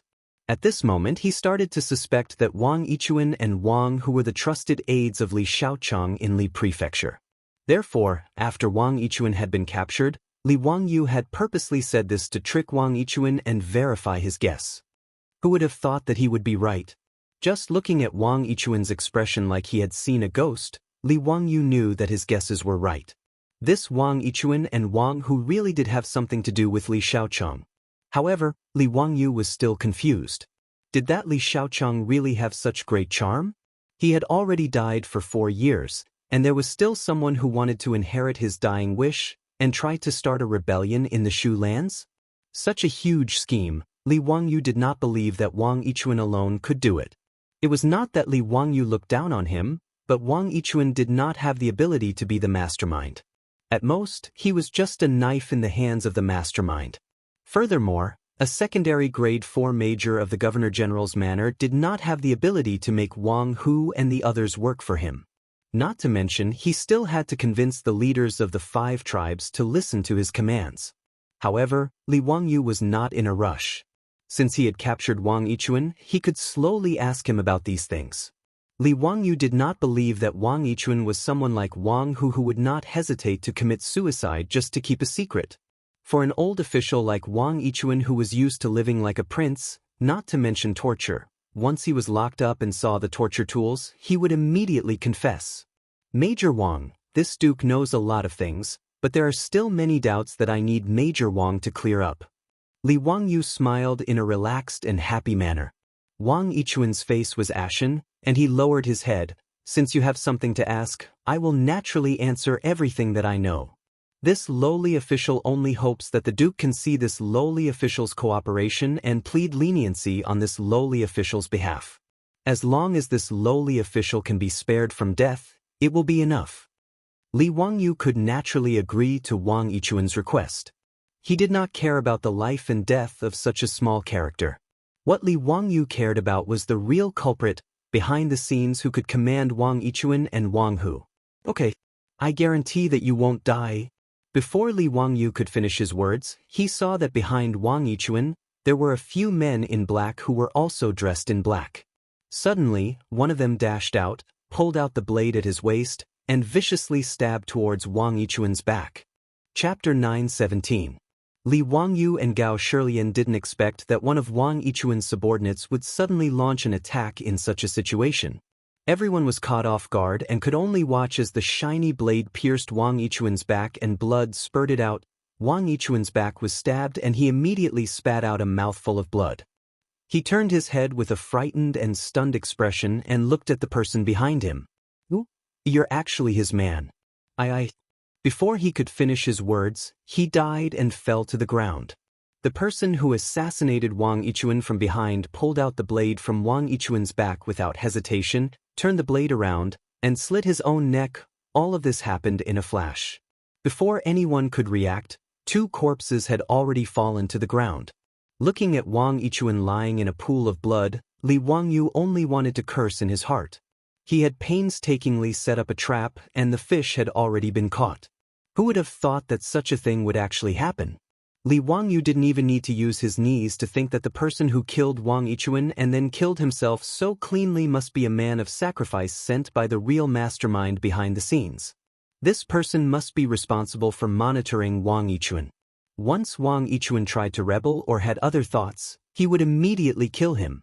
From this, it could be seen that Wang Yichuan, the major of the Izhou Governor General's office, knew a lot. If he confessed honestly, it would be clear who was hiding in the dark and plotting a rebellion. Unfortunately, it was too late to say anything now.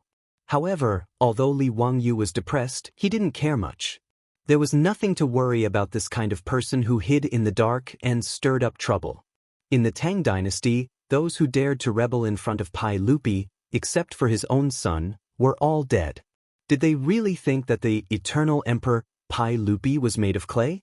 In the history of Wuxia, there were a total of 494 emperors, starting from Qin Shi Huang. No matter how you counted, Pai Lupi could be ranked in the top 5. To rebel against him, wouldn't that be the same as an old man eating arsenic and tired of living? Li Wangyu's involvement in this matter was just a coincidence. Moreover, his and Su Changqing's lives were threatened, so he wanted to find out who was behind the scenes. Since the clues had been cut off with Wang Yichuan's death, it was better to leave this troublesome matter to Pai Lupi and the 100 Horsemen department. Wang Yichuan had brought 5 or 6 men with him. Except for one man, who was a man of sacrifice, who killed Wang Yichuan and then killed himself, the others, including Head Lu, had all surrendered. Li Wangyu did not have much hope for these people. Sure enough, the results of the interrogation of these people were the same. These people were only following Wang Yichuan's orders. They couldn't get anything of value out of them. However, Li Wangyu and Gao Shilian were clear about what Wang Yichuan had done in this rebellion. According to Wang Yichuan's subordinates, the subordinates who attacked Jiulong County were bewitched by Wang Yichuan. Wang Yichuan promised that he would give the subordinates a large amount of wealth, beauties, and even make them officials. Wealth moved people's hearts, so the subordinates were naturally no exception. Both sides hit it off. Wang, who was sent by Wang Yichuan to be in charge of contacting the leaders of the 5 tribes. On that day, Wang Yichuan was not trapped in Jiulong County by accident. He purposely stayed in Jiulong County to help the subordinates attack the city. Wang Yichuan did not expect Du Gufeng to react so quickly, sealing off the 4 gates at the first moment. He also knew that the subordinates lacked siege weapons and was worried that something would happen if they delayed. Thus, he pretended to be in a hurry to leave the city and ordered Du Gufeng to open the south gate. As long as the gate was opened, the subordinates lying in ambush outside the city would take the opportunity to attack and take down Jiulong County. Who would have thought that Li Wangyu, the founding county duke, would also be trapped in the county by a freak combination of factors, foiling Wang Yichuan's plan. Wang Yichuan came up with another plan. When the subordinates attacked the city, he ordered his subordinates to set fire in the city to create a chaotic atmosphere so that the subordinates could break through the city as quickly as possible. Who would have thought that Li Wangyu would come up with something like explosives? Not only did they save Jiulong County, they also scared off thousands of subordinates. Regarding this, Wang Yichuan could only scold the subordinates for being useless. He could only continue to pretend to be a good person in front of Li Wangyu. When Gao Shilian led the army to attack, Wang Yichuan did not panic. After all, he knew how dangerous Xianxia's camp was. However, he did not expect that in just a few days, the impenetrable Zhang Fei's camp would be broken through by 2,000 soldiers and all of the subordinates were captured. This made Wang Yichuan very worried as he did not know whether Wang Hu could escape or not. After all, Wang Hu knew too many of his secrets. If Wang Hu was captured, his head would probably fall to the ground. Hence, after knowing that Wang Hu was captured and locked up in Jiulong County's prison, Wang Yichuan anxiously led his subordinates to personally kill him. However, he did not expect that not only would he fall into a trap, but he would also be killed. As for what happened in Songzhou, Wang Yichuan and the person behind the scenes, and what Tuyuhun had done, these people did not know. After understanding all this, Li Wangyou's confusion was mostly solved. As for how to find the person behind the scenes and how to deal with the aftermath, that was Gao Shilian's problem and had nothing to do with him. Li Wangyou led the three girls and followed Gao Shilian to Chengdu County. Since he had been discovered by Gao Shilian, he could not escape. Furthermore, Su Changqing had achieved his goal of being knighted. Li Wangyou planned to play around in Chengdu for a while before returning to Chang. Gao Shilian had sent someone to deliver the news of what had happened in Yizhou and the discovery of Li Wangyou to Chang, in city via an express delivery of 800 miles. Pai Lupi was naturally furious about this. On one hand, he hated that someone dared to collude with the Tuyuhun and rebel. On the other hand, he was angry that Li Wangyou, that bastard, had run away for a few months. Pai Lupi ordered the 100 Cavalry Department and Gao Shilian to continue searching for the culprit. He also ordered Gao Shilian to immediately send people to escort Li Wangyou back to Chang. Li Wangyou could only shrug his shoulders and say goodbye to Gao Shilian. Under the escort of a large group of people, he followed the tourist road and headed back to Chang. On the way to Li Prefecture, Wu Shixian saw Li Wangyou again and smiled bitterly. "Duke, you've deceived this lowly official quite a bit." Li Wangyou smiled and touched his nose. "Ha, Duke Wu, please don't blame me. I was just having fun." "Oh right, where is Main Yang? Did she go to Chang?" "I have already ordered people to escort Main Yang to Chang. I think Duke will return to the academy." Before Wu Shixian could finish speaking, Niu Wu rushed in with a panicked look on his face. His words shocked Li Wangyou and Wu Shixian. "Lang Jun, something bad has happened. News from Chang, and says that Duke Du has passed away." Li Wangyou heard this and was stunned for a few seconds. Then his face turned pale. Chapter 9:18. Du Ruhui, courtesy name Kemming. He was the head of the 18 scholars of the Duke of Qin's residence and one of the 24 meritorious officials of the Lingyan Pavilion. He had served as the Minister of War and the Minister of Personnel. Together with Fang Xianling, he was known as Fang Mao Du Duan. He had assisted Li Shimin in establishing the rule of Xinguan. He was born in 585 AD and died in 630 AD, which was the 4th year of Xinguan. This was the record of Du Ruhui in Li Wangyou's memories. To Li Wangyou, Du Ruhui was no longer just a cold record in the history books, but a close elder. Although he wasn't as close to Du Ruhui as he was to Yu Shinan and Qing Yaojin, they were still close. Du Ruhui was also very protective of Li Wangyou. Because of Du He and Du Go, Li Wangyou's relationship with the Du residents wasn't bad. He didn't even need to report when he went to Du Ruhui's residence. He could enter directly and it was no different from returning to his own residence. Now that he heard Niu Wu say that Du Ruhui had passed away, Li Wangyou suddenly came to his senses and was annoyed that he had forgotten about this matter. How could he have forgotten that Du Ruhui had passed away in the 4th year of Xinguan? Li Wangyou suddenly raised his hand and fiercely slapped himself in the face, making a crisp sound. A red handprint immediately appeared on his face. His action startled Wu Shifeng and Niu Wu. They didn't know what had happened to Li Wangyou. Su Changqing, on the other hand, understood that Li Wangyou must have forgotten about the time of Du Ruhui's death in the history books and blamed himself. "Wangyou, this is fate. Even if you're in Chang, and you can't change anything. You should hurry back to Chang and as soon as possible," Su Changqing whispered into Li Wangyou's ear. Li Wangyou nodded with red eyes. "Changqing, you go with Avro and the others. I'll take Niu Wu and go first." Go ahead. Be careful on the way. Niu Wu, Zhang Xian, the 3 of you protect Wangyou." Li Wangyou nodded. He didn't say anything more. He hurriedly led Niu Wu and the other two guides. The six of them jumped onto their horses and galloped towards the Taurus road. Just as Su Changqing thought, his heart was filled with regret. If it weren't for the fact that he had been living too comfortably for the past 2 years and had completely forgotten about this matter, he wouldn't have run away from home at such a time. If he had been in Chang, he would have asked Sun Simiao to diagnose Du Ruhui's illness earlier. With the help of penicillin, perhaps this generation's famous prime minister would not have died so quickly.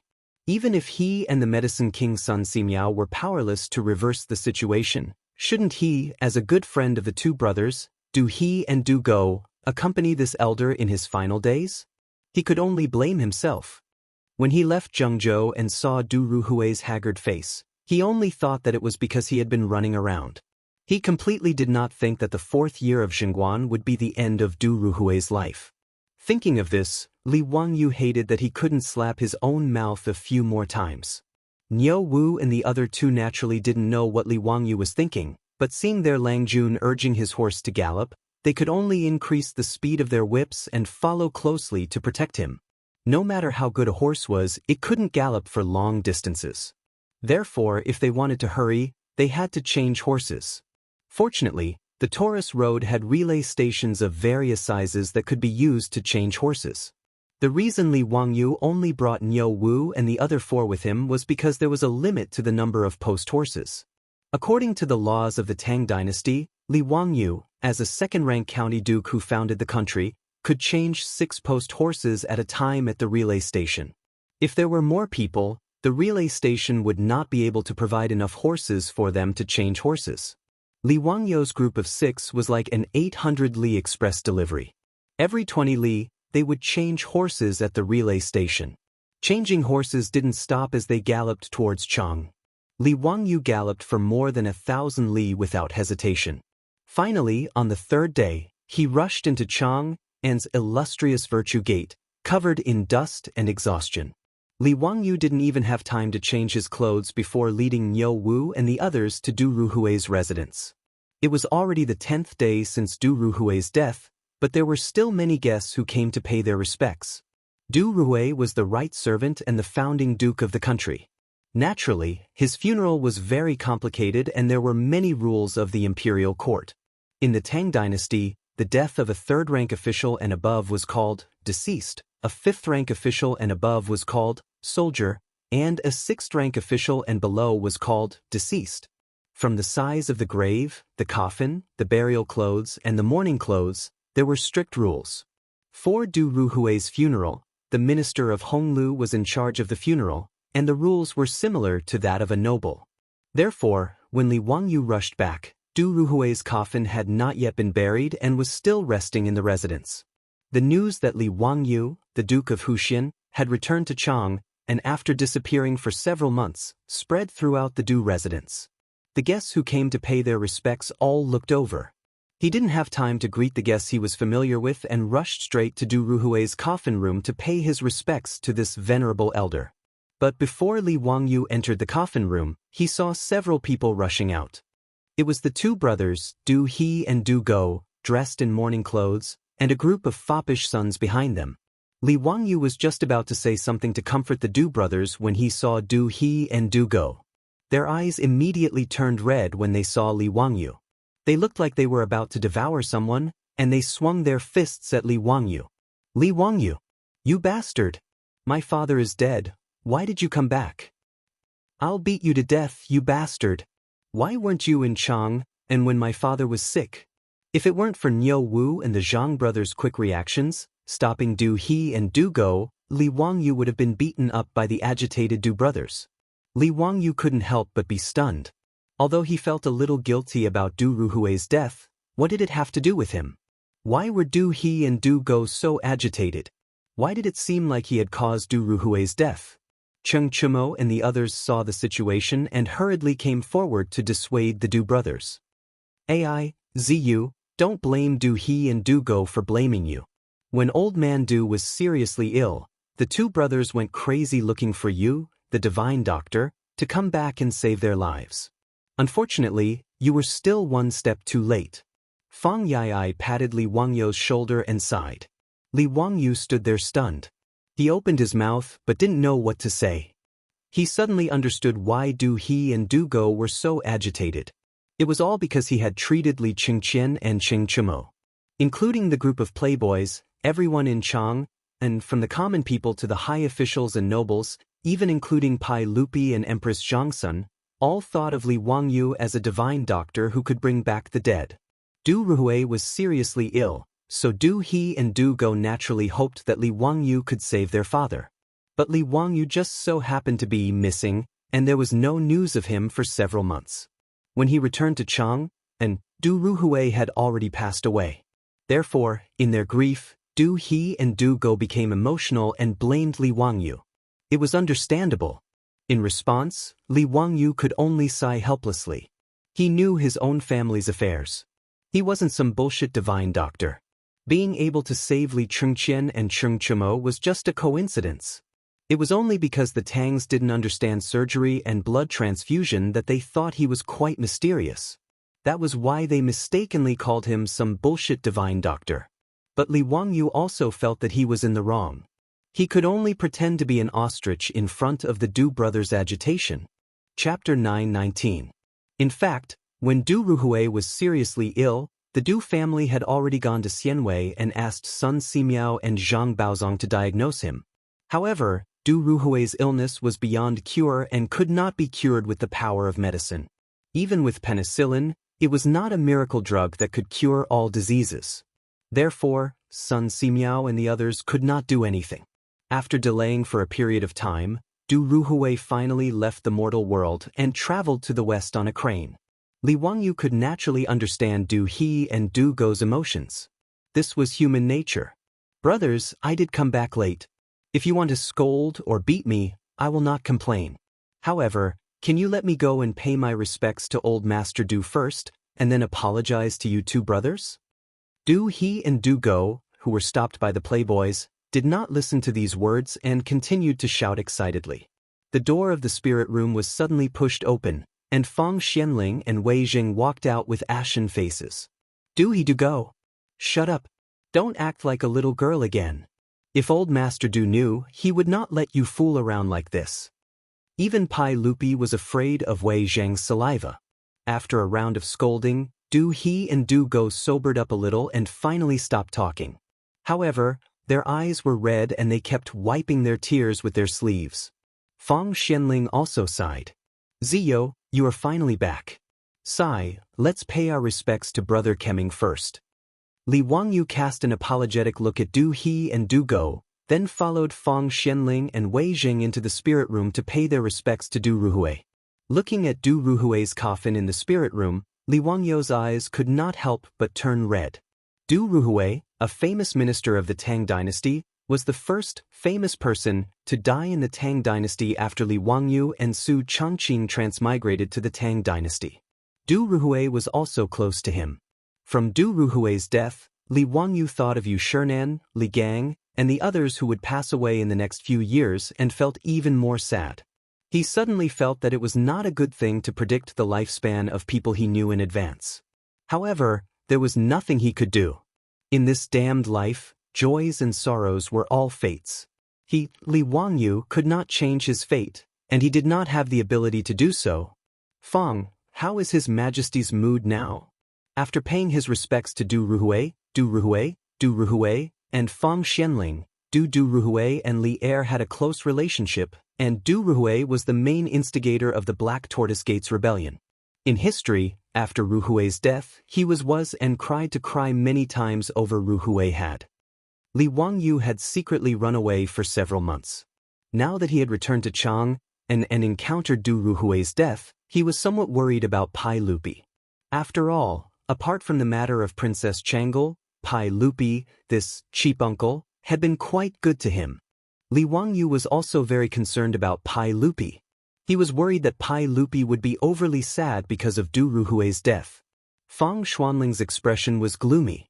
Shaking his head, he said, because of Kemming's matter, His Majesty has already suspended court for many days and has not dealt with court affairs. He then pointed at a golden belt placed in the spirit room and said, His Majesty ordered me to bring this here as a gift for Brother Kuming. His Majesty also ordered Yu Gong to create an inscription for Keming's memory. In addition, Zio has been away for many days. His Majesty has missed you greatly. Now that Zio has finally returned to Chang, and you should go to the palace to visit His Majesty as soon as possible. Li Wangyu nodded his head in agreement. Although he was somewhat afraid of meeting Pai Lupi, knowing that he would not be able to escape a beating, an ugly daughter-in-law still had to meet her parents-in-law. Being reprimanded or even punished by Pai Lupi was unavoidable. In any case, he would have to meet His Majesty sooner or later. Li Wangyu gritted his teeth and decided to meet His Majesty at Taiji Palace today. He hoped that Pai Lupi would not punish him too harshly, seeing that he had traveled thousands of li to attend Du Ruhui's funeral. Outside the spirit room, Du He and Du Go saw Li Wangyu. Although they were no longer as excited, they still snorted coldly and turned their heads away, refusing to look at him. Li Wangyu could only smile bitterly and bow to the Du brothers. After exchanging a few pleasantries with the Du family and Du Ruhui's younger brother, Du Chuk, and the others, he took his leave and headed to Taiji Palace to meet Pai Lupi. News of Li Wangyu's return to Chang and had already spread through Chang, and as the 6 of them charged into the illustrious Virtue Gate on horseback. When Li Wangyu led Niu Wu into the imperial city, Mi Tuo was already waiting outside the Gate of Heaven Influence. "Greetings, Duke. It's been a few months since we last met. How have you been?" "Mi Tuo, long time no see. How is His Majesty today?" As for seeking an audience with Li Er, Li Wangyu's heart was actually drumming. After all, when he ran away, with Su Changqing on a whim, he had not expected Du Ruhui to pass away.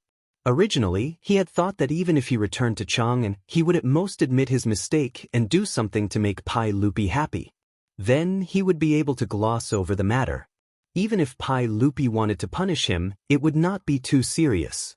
But who would have thought that Pai Lupi's right-hand man, Du Ruhui, would pass away due to illness? Under such circumstances, it was easy to imagine how terrible Pai Lupi's mood would be. Mi Tuo peeked at Li Wangyu and decided to tell the truth. "Duke, ever since Duke Kai passed away, His Majesty has not smiled. He has even cried for Duke Kai many times. How can he be in a good mood?" When Li Wangyu heard this, he felt even more annoyed. But now that things had come to this, he had no other choice. If he stuck his head out, he would also be stabbed. Let's see how Pai Lupi would deal with him. Mi Tuo led Li Wangyu to the Lizhen Hall where Empress Xianxia lived instead of the Lizhen Hall or the Yin and Yang Palace. Recently, His Majesty has not been eating or drinking. His mood has not been calm, so he has been living with Her Highness, Mi Tuo explained. Li Wangyu nodded slightly. This made him feel a little relieved. With Empress Xianxia by his side, Pai Lupi would not kill him, right? After Mi Tuo informed him, he invited Li Wangyu into Lizhen Hall. In the hall, Pai Lupi's face was ashen. He stared at Li Wangyu without saying a word, which made him feel a little scared. Empress Xianxia, who was standing to the side, smiled when she saw Li Wangyu. "Nice to meet you, uncle and aunt." "Nice to meet you, uncle and aunt." Li Wangyu did not hesitate and immediately bowed to Pai Lupi and Empress Xianxia. "Uncle and aunt, I haven't seen you for a long time. I'm really worried and miss you. A day without seeing you is like 3 years in autumn. I miss Chang and an uncle and aunt every day." Li Wangyu hurriedly flattered him, but Pai Lupi was still ashen. He stared at Li Wangyu without saying a word. Pai Lupi's performance made Li Wangyu more and more uneasy. He hurriedly threw out his trump card. "Uncle Aunt, when I was away and missed you, I wrote a poem called Quiet Night Thoughts. The moonlight in front of the bed is like the frost on the ground. Looking up at the bright moon, I bow my head and think." Li Wangyu copied Li Bai's poem again. He wanted to curry favor with Pai Lupi and Empress Xianxia. Unexpectedly, before he finished reciting Quiet Night Thoughts, Pai Lupi slammed his palm on the table in front of him. "Enough. I know you are talented. I just want to ask you why you were not in Chang, and when Minister Du was seriously ill." Pai Lupi's words made Li Wangyu's heart turn cold. Chapter 920. How could Pai Lupi be like Du He and Du Go, blaming him for Du Ruhui's death? Li Wangyu wanted to cry, but no tears came out. He regretted that he had pretended to be so pretentious. Now, he had been struck by lightning. Even Pai Lupi believed that he was a godly doctor. He really couldn't continue living like this. The most important thing was that he still couldn't explain that he didn't know anything about medicine. Even if he said it now, no one would believe him. They would only think that Li Wangyu was trying to shirk responsibility. Because of Du Ruhui's death, whether it was Du He, Du Go, or Pai Lupi, they were all inconsolable. Taking out their anger on him was just a normal reaction to losing a loved one. If he wanted to explain this matter, he could only do so in the future. Although Li Wangyu was helpless, he could understand. Therefore, in the face of Pai Lupi's anger, Li Wangyu could only lower his head and obediently admit his mistake. It's all this official's fault. Your Majesty, please punish me. Just because of a woman? You dare to abandon us in the court? Do you think you can face us? Minister Du has always treated you like a nephew. When he was seriously ill, you were free and unfettered. How happy. Li Ziyo, we hate that we can't. Pai Lupi gnashed his teeth and spoke for a long time, but he didn't say that he hated that he couldn't do anything to Li Wangyu. After all, if he hated that he couldn't push Li Wangyu out of the Meridian Gate and behead him, then he couldn't bear to do it. After all, this was his nephew, the teacher of his children, and his future son-in-law. Empress Xianxia understood her husband. Seeing that Pai Lupi was at a loss for words, she hurriedly tried to smooth things over. Erlang, don't be angry. Ziyo is still young. It's normal for him to be playful. I heard that Ziyo rushed back from Izhou. Look at this child's travel-worn appearance. Erlang, don't blame him anymore. Li Wangyu thought to himself, sure enough, the mother-in-law dotes on her son-in-law. Bah, there seems to be something wrong with this. He hurriedly took advantage of the situation and put on a very aggrieved expression. Little nephew heard that Duke Du had passed away in Lizhou, so I immediately traveled 800 miles in a hurry, not daring to rest for a moment. I rushed back to Chang and in 3 days, just to send Duke Du off on his last journey. Empress Xianxia nodded lovingly and said, thank you for your hard work. You must be exhausted after rushing back to Chang and from Lizhou in 3 days. Tired my ass. Pai Lupi coldly snorted. He still has the face to come back. Li Wangyu rolled his eyes in his heart. Why did Pai Lupi's words sound so weird? However, after Empress Xianxia spoke, Pai Lupi's extremely ugly expression finally eased a little. Pai Lupi continued, even if the Empress pleads for you, don't think that this matter is over. You can avoid the death penalty, but you can't escape punishment. Li Wangyu was too lazy to retort. People have no choice but to lower their heads under the eaves. He could only obediently lower his head and admit defeat. Yes, it's all little nephew's fault. Uncle, just deal with it. Little nephew accepts the beating and punishment. Since that's the case, I will remove your title of nobility. Are you willing? Remove my title? Li Wangyu was slightly stunned. He didn't expect Pai Lupi to give such a punishment. He didn't care if his title was removed. In any case, with his current status, even if he didn't have a title of nobility, it didn't seem to be a big deal. As long as Pai Lupi still recognized him as his nephew, Li Qingqian, Li Tai, and Li Ji were still his disciples. There wasn't much difference whether they had a title or not. Moreover, he had many businesses, all of which were in partnership with the imperial family. He also had Qing Yaojin and a group of dukes as his backing. Who would dare to stretch out their claws towards him? Even if it was an aristocratic family, would they dare to treat Li Wangyu like a commoner and humiliate him? Originally, Li Wangyu was worried that Pai Lupi would throw him into prison in a fit of anger.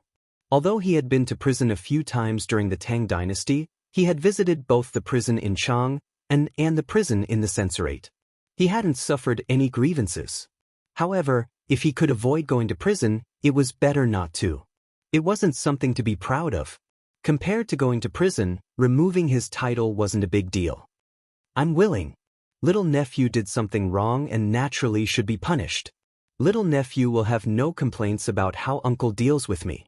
Good, since that's the case, I will issue a decree to remove your title of nobility. Alright, that's it. I'm tired. You can leave. Scram back to Dingzhou village. If you don't have my decree, then obediently stay in Dingzhou village. If you dare to enter Chang, and without reason, I will immediately order people to arrest you and send you to prison. Do you understand? Yes, little nephew understands. Li Wangyu was speechless. He was King grounding himself. He didn't dare to argue. He obediently took off the goldfish talisman from his waist and gently placed it on the table in front of Pai Lupi. After bowing to Pai Lupi and Empress Xianxia again, he left Li Zhen Hall. Outside the hall, Mi Tuo was still guarding the door. When he saw Li Wangyu come out, he quickly greeted him. Your Highness, Your Highness, my ass. Li Wangyu directly interrupted Mi Tuo and pointed to his empty waist. See, the goldfish talisman is gone. Now I don't have a title of nobility. I'm just a commoner. Don't mention anything about your highness. Mi Tuo was stunned. He looked at Li Wangyu and then at the door of Li Zhen Hall. He couldn't figure out what game the uncle and nephew were playing. Your highness, you don't have to worry. Maybe Her Majesty is still angry. After some time, when Her Majesty's anger subsides, your highness title will naturally come back. Mi Tuo didn't dare to really treat Li Wangyu as a commoner. He said very carefully. Li Wangyu was too lazy to say anything more. He lifted his foot and walked out. After a few steps, he suddenly smacked his lips. Damn, this didn't seem right. Pai Lupi obviously did this on purpose. Because now he was a commoner, but his beautiful boss had a title of nobility. Well, now it was the other way around. Su Changqing had a title of nobility, but he was a commoner. If someone said that Pai Lupi didn't do this on purpose, he wouldn't believe it even if he was beaten to death. This guy was clearly taking revenge on him, forcing him to confer a title of nobility to his beautiful boss. After Li Wangyu understood this, he couldn't help but turn around and raise his middle finger at Li Zhen Hall behind him. The petty and vengeful Pai Lupi was not cute at all. Li Wangyu, who originally thought that it didn't matter whether he had a title or not, couldn't help but be in a bad mood after he understood this. Pai Lupi's conscience was very bad. If Su Changqing knew about this, he would definitely use this to make fun of him. And Cheng Chumo and those bastards would definitely laugh at him if they knew that he didn't have a title and his woman was a marquis. Damn, they were all bad people. Li Wangyu was very angry, but also helpless. After leaving Tai Chi Palace, he didn't even bother to say anything. He originally wanted to go to the Du residence to keep watch over Du Ruhui's coffin, but now he could only order Niu Wu to return to Dingzhou village. After galloping all the way back to Dingzhou village, Li Wangyu pulled on the reins. Looking at the Xanadu that he and Su Changqing had personally created, Li Wangyu's bad mood from Du Ruhui's death finally eased a lot. The men and women in the village were overjoyed when they saw that their Langjun had returned. They all rushed forward to greet Li Wangyu. Lord Zhu is back. Duke is back. That's great, Duke is well. No wonder this morning, I heard the magpies chirping. So Duke is back. When Li Wangyu heard this, his face instantly turned black. There's one more later. Chapter 921. This group of farmers simply touched the pot that did not boil. Duke my ass. Li Wangyu laughed and scolded, then pointed to his waist. Do you see that? The goldfish talisman is gone, and my title has been stripped by His Majesty. Now I am also a commoner, so don't mention the bullshit Duke or Duke anymore. His words made the villagers look at each other. How could their main family's title be taken away without any reason? The villagers didn't know what had happened, so they couldn't help but feel worried. Dingzhou village relied on Li Wangyu to be where it was today, and the villagers were naturally well aware of this. It could be said that Dingzhou village and Li Wangyu were grasshoppers on the same rope, and all the glory and disgrace belonged to Li Wangyu alone. How could they not be worried when they heard that Li Wangyu's title had been stripped away by the sage? The old villager walked out from the crowd and greeted Li Wangyu with a smile. Duke, what are you saying? You are still our main family even if you don't have the title. Moreover, even if you don't have the title, isn't the sage still your uncle? These words immediately reminded the villagers, and they all laughed. In the eyes of these simple men and women, since Li Wangyu was the nephew of the sage, what difference did it make if he didn't have the title? Moreover, the crown prince was Li Wangyou's disciple, so what was there to worry about? The villagers of Dingzhou village were no longer illiterate like they used to be. Not to mention that the children of the right age from each family were now studying in the Tang Dynasty's academy. Even Li Chengqian and Li Tai often came to the village to play with their classmates. Because they came too often, and because their children were always hanging out with Li Chengqian, Li Tai, and the other princes. The mystery of the royal family had long disappeared in the eyes of the villagers of Dingzhou village. The villagers of Dingzhou village were the only ones who could treat the royal family as ordinary people. While everyone was joking around, the old housekeeper Li Heng and Niu Yong rushed over after receiving the news. "Lang Jun, you're finally back. I've missed you so much, old slave." Li Heng's face was full of excitement, and with a bit of grievance, he squeezed to Li Wangyou's side and grabbed Li Wangyou's sleeve, unwilling to let go. Li Wangyou almost got goosebumps from Li Heng's tone and expression. This old man was already so old. Who was he trying to act cute for? When Li Heng heard that Li Wangyou's title as the Duke of the founding county had been removed by Pai Lupi, his words made Li Wangyou even angrier. Lang Jun lost his title? Anyway, Lady Su was now a marquis. TSK, Mark Yenling was the first female marquis since the creation of the Tang Dynasty. It's just that the plaque of the mansion is troublesome. Lang Jun lost his title, but the plaque of the Duke of the Huxian County's mansion can't be hung. Should it be replaced with the plaque of Marquis Yenling's mansion? Li Heng's words even attracted the gossip of the surrounding villagers. They began to discuss what should be written on the plaque of Li Wangyou's mansion. "Old me has to see the plaque of Marquis Yenling's mansion. This is the rule." No. Where is the Duke? It's better to hang a plaque of Lai Hot. Just don't hang anything to save trouble. Tisk, forget about the plaque of the Duke's mansion. The key is that the Ministry of Works sent people to build the Heng Gate according to the regulations of the founding county duke. Now that the duke's title is gone, does the Heng Gate have to be demolished? Bullshit. Ever since the duke was conferred the title, the Heng Gate in front of the mansion has been changed a few times. Last time, when the Ministry of Works came to build the new Heng Gate, I chatted with the Ministry of Works official. The Ministry of Works was annoyed to help our duke fix the Heng Gate. If it's demolished, it will have to be fixed again after a while. Wouldn't that be like having nothing to do after eating? That makes sense.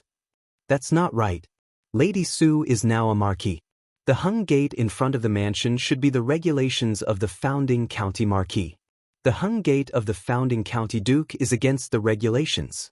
I think the Ministry of Works will have to come and fix it.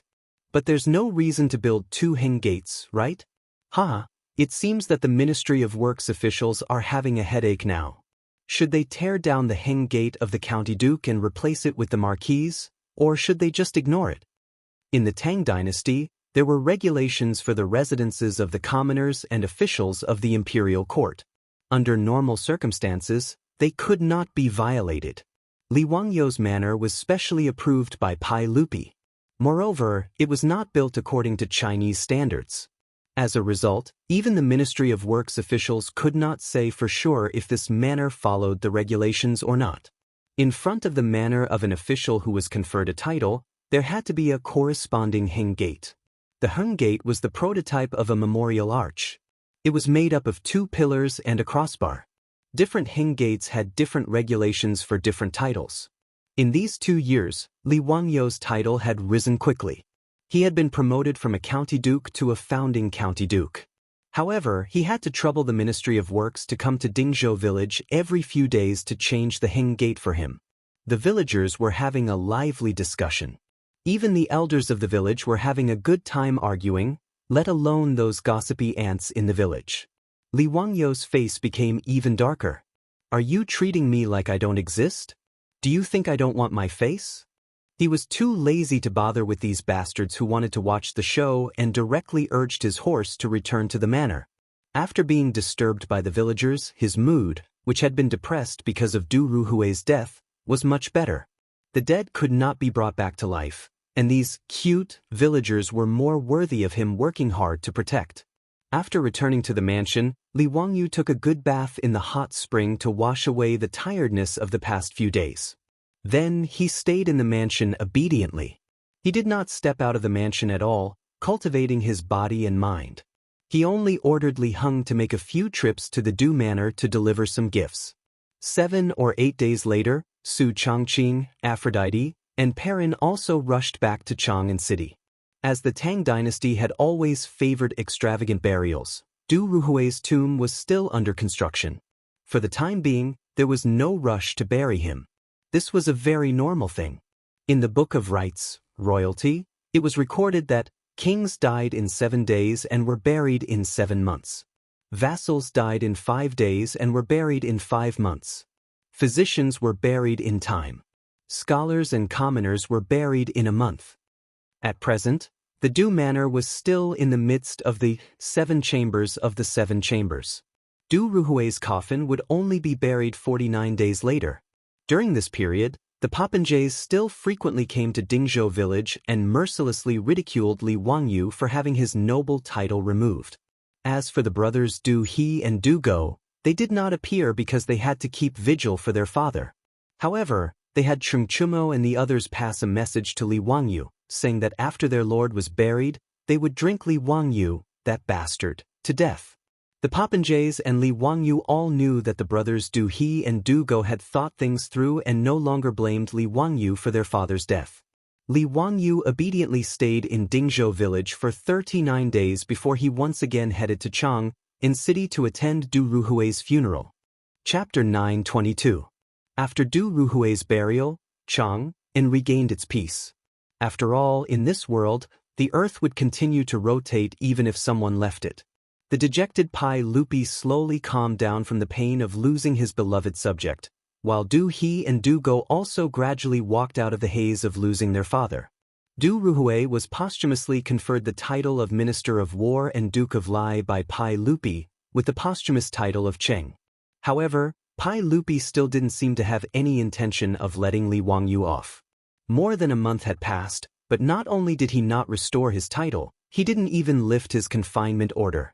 Apart from giving Li Wangyu special permission to go out of Dingzhou village during Du Ruhui's burial, he was still not allowed to run around.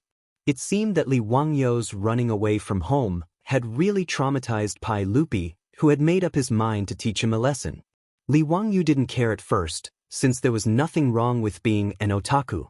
But as time passed, riding, swimming, eating, drinking, and having fun every day became meaningless, and he started to feel bored again. On this day, Li Wangyu still slept until late in the morning before lazily getting out of bed to change his clothes and wash up under the care of Perrin and Aphrodite. He then sprawled out on the recliner in a daze. Perrin and Aphrodite didn't idle around. As if serving a paralyzed patient, they fanned Li Wangyu and peeled all kinds of fruits to feed him. In short, with Li Wangyu's current appearance, if placed in the future, he would be a living landlord. Leng Jun, Principal Su is here. The old steward Li Heng came in to inform him. Li Wangyu didn't even bother to lift his eyelids. He snorted to indicate that he understood and indicated for him to bring him in. He also couldn't be bothered to be polite to Su Jingzong. It was currently midsummer, and the sun outside was scorching hot. When Su Jingzong was welcomed in by Li Heng, he was already sweating profusely. Seeing Li Wangyu's lackadaisical appearance, he couldn't help but laugh. "Duke, this lowly official is truly envious of your leisure. It's a pity that this lowly official still has to run around in this weather." After interacting with Li Wangyu for a long time and experiencing the murder of Yun Gaisman, Su Jingzong felt that he was Li Wangyu's trusted aide. Now that he was interacting with Li Wangyu, he was rather harmonious. Li Wangyu indicated to a servant girl in the Fu to bring a towel soaked in cold well water to wash Su Jingzong's face. He also had someone bring him iced fruit and boiled water to quench his thirst. Only then did he open his mouth to say with a smile, "General Su, the capable are always busy. A lazy person like me naturally cannot be compared to General Su, ha. On such a hot day, what brings you here today, General Su?" Su Jingzong very comfortably drank the iced drink in one gulp and handed the cup to the maidservant beside him, indicating for her to fill it to the brim. Only then did he turn his head and smile. "Duke, you really are a person of great status with short memories. It's almost September, and the academy should start recruiting students again. Naturally, You need to preside over the overall situation. His words cheered up Li Wangyu slightly. Pai Lupi had grounded him in Dingzhou village, but that did not include the Royal Academy of the Tang Dynasty. Previously, the academy had been on summer vacation, but there were no classes. Therefore, Li Wangyu had not been to the academy. The official and private schools of the Tang Dynasty naturally did not have such rules during the winter and summer vacations. Without a doubt, these were the rules that Li Wangyu had come up with. A school without winter and summer vacations was soulless. Although the Royal Academy of the Tang Dynasty had only been open for a year, in Chang, and even in the Tang Dynasty, it had gained a reputation as a Noda. Even in the name of the academy, the two words royal were a golden signboard. The number of people who signed up for this year's enrollment exceeded that of Zhenguan's 3 years ago.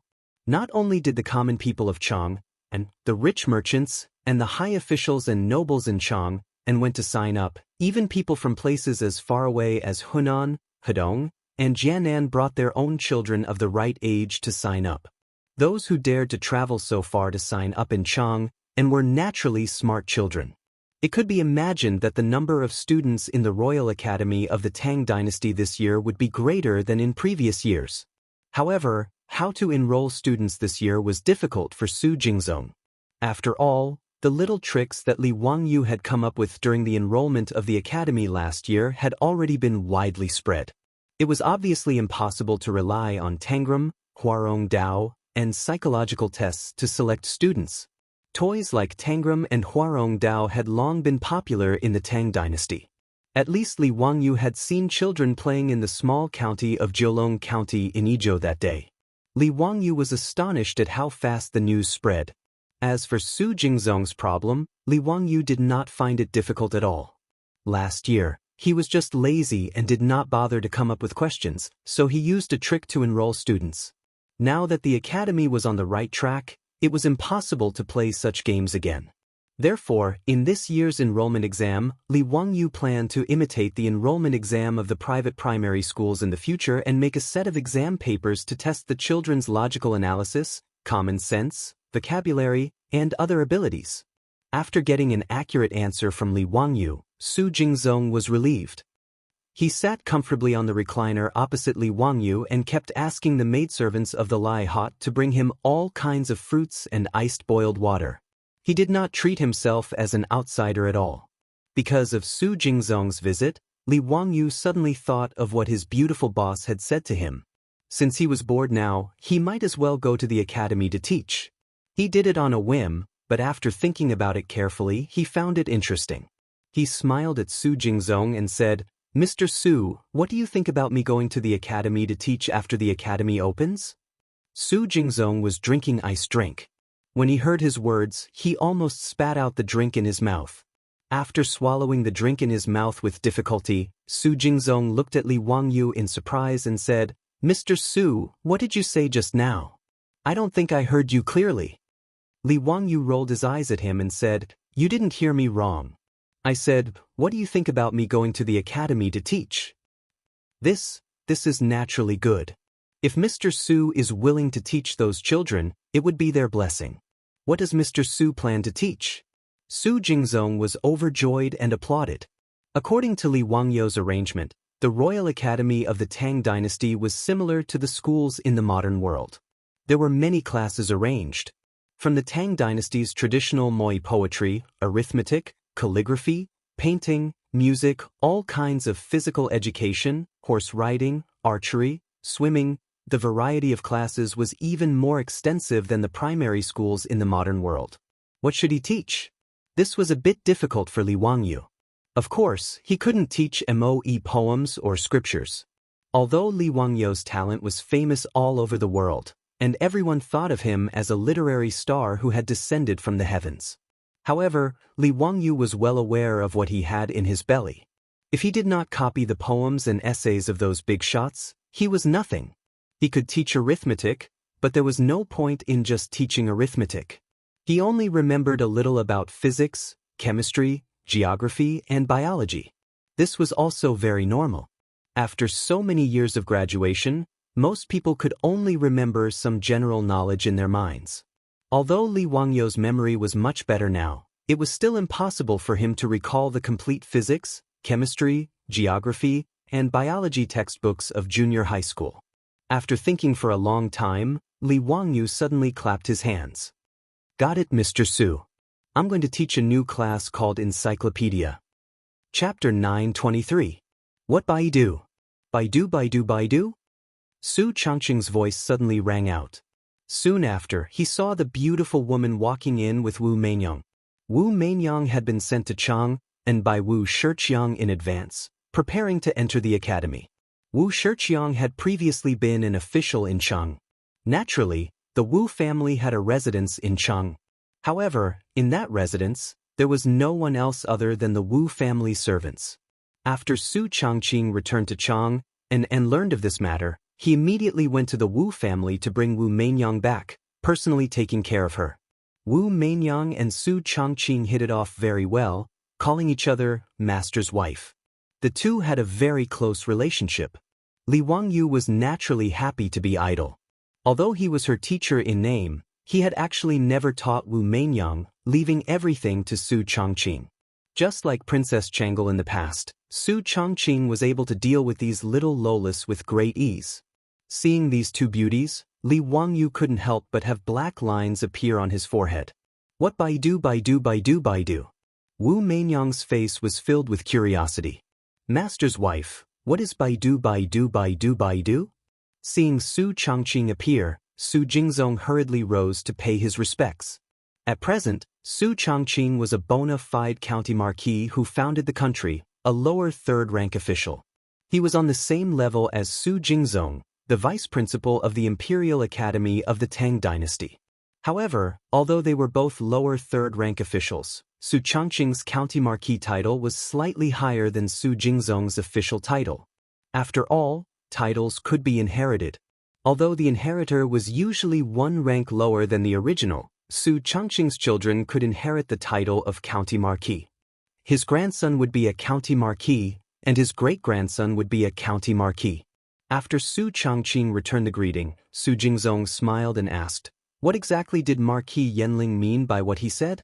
I am also very curious." His beautiful superior had just walked to the door and happened to hear Li Wangyu say the word encyclopedia, so she casually replied. At this time, seeing that Su Jingzong was also in the living room, she felt that she had said something wrong, so she couldn't help but stick out her tongue. She smiled and said perfunctorily, "Nothing, I was just joking with Wangyu." She deliberately looked at Li Wangyu and pretended to be ignorant. "Wangyu, what did you say just now?" Li Wangyu rolled his eyes and explained, "Encyclopedist refers to the knowledge of astronomy, geography, nature, mechanics, medicine, literature, and other subjects." He smiled and said to Su Changqing, "Just now I told Principal Su that I'm going to the academy to teach a new class called Encyclopedia. Changqing, you also know that I know a little about everything, but I'm not good at it. However, it's perfect for broadening the horizons of the students of the academy." This time, Su Changqing didn't expose him. Instead, he nodded and agreed. "Not bad, Wangyu, your idea is very good. I support it." Su Jingzong was stunned when he heard this. He couldn't believe it. Li Wangyu's words, in his opinion, were too exaggerated. Su Jingzong didn't know how to respond.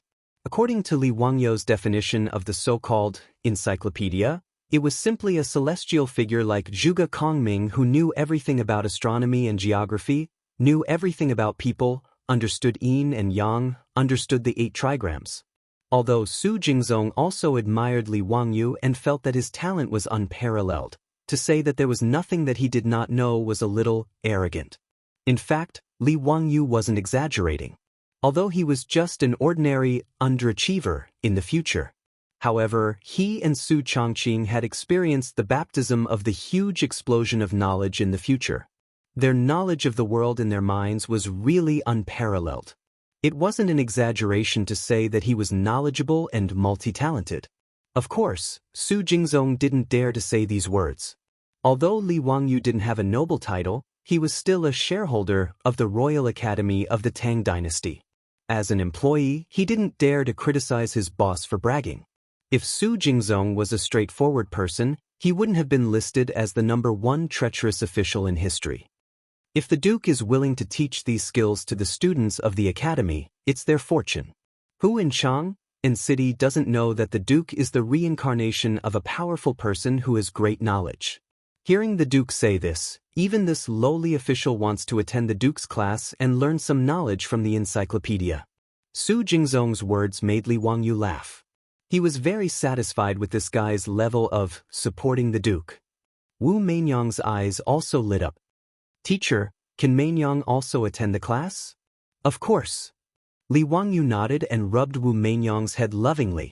Although he was lazy and didn't personally teach Wu Meinyang, after interacting with her for a long time, he was quite fond of this little lowly. Now, neither he nor Su Changqing treated Wu Meinyang as a future empress. After all, who wouldn't like a sweet and obedient little lowly who was only 6 years old? It would be crazy to treat Wu Meinyang with something that would disappear decades later. Su Jingzong asked with a smile, Duke, how do you plan to teach this encyclopedia class?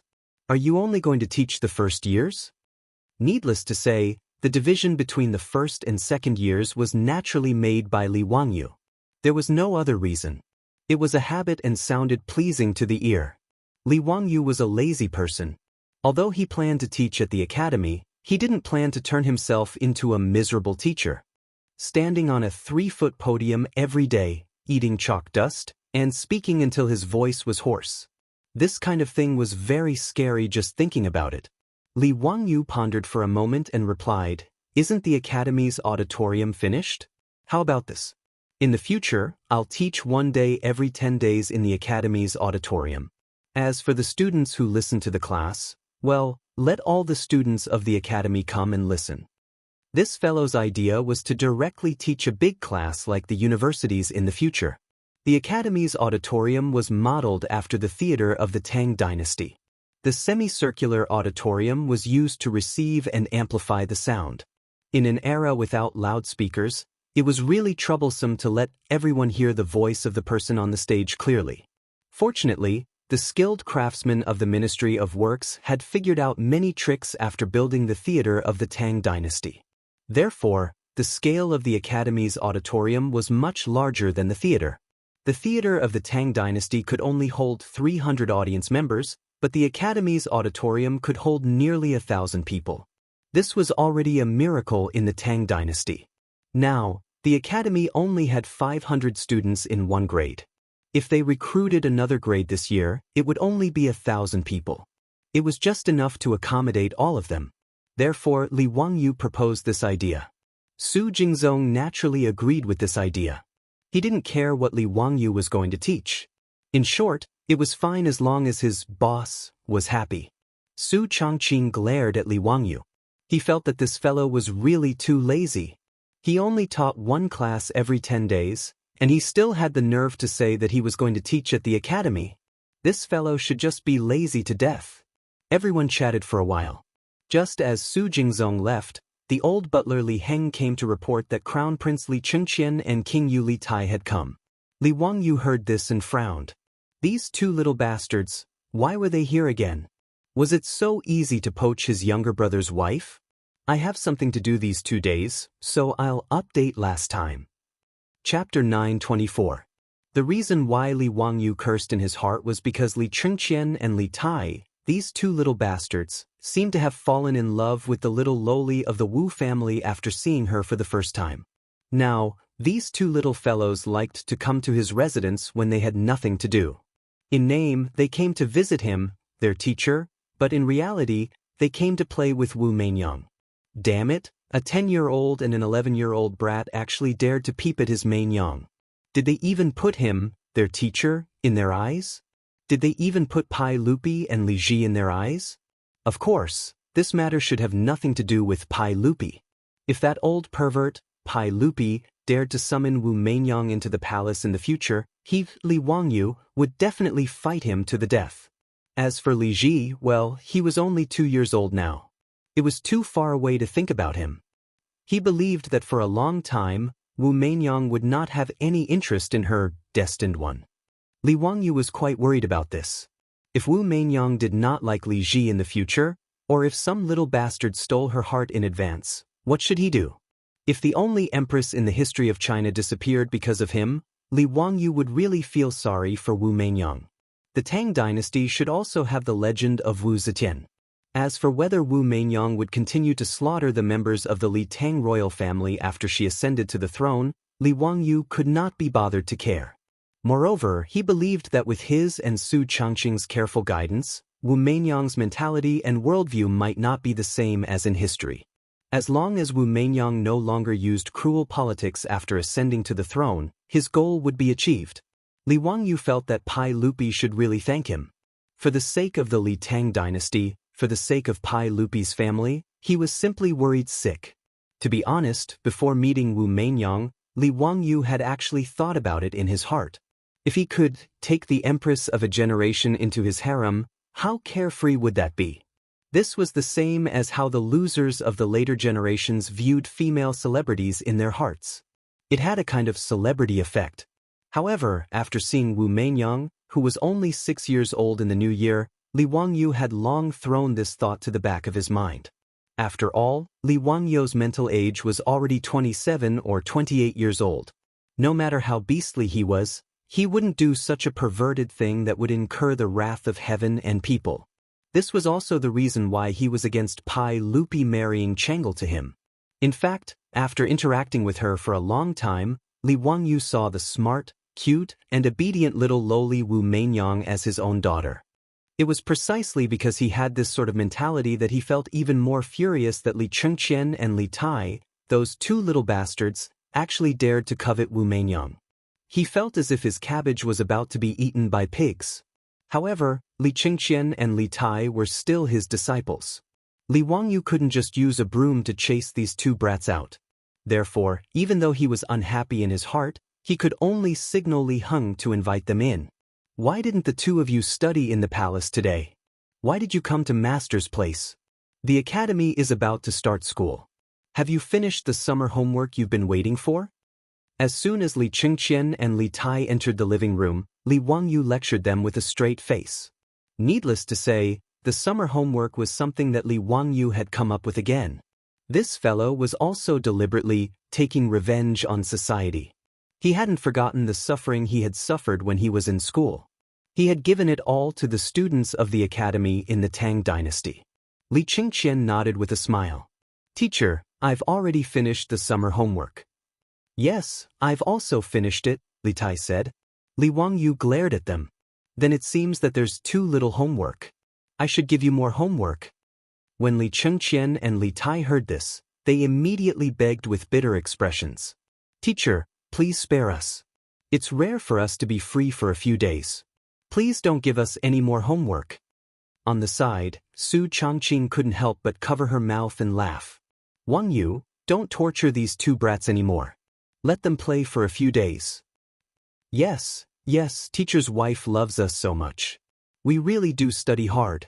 These few days are just a rare break. Li Chengqian and Li Tai hurriedly agreed. Li Wangyu laughed and scolded them, then let the matter pass. In fact, he himself wasn't someone who liked to study.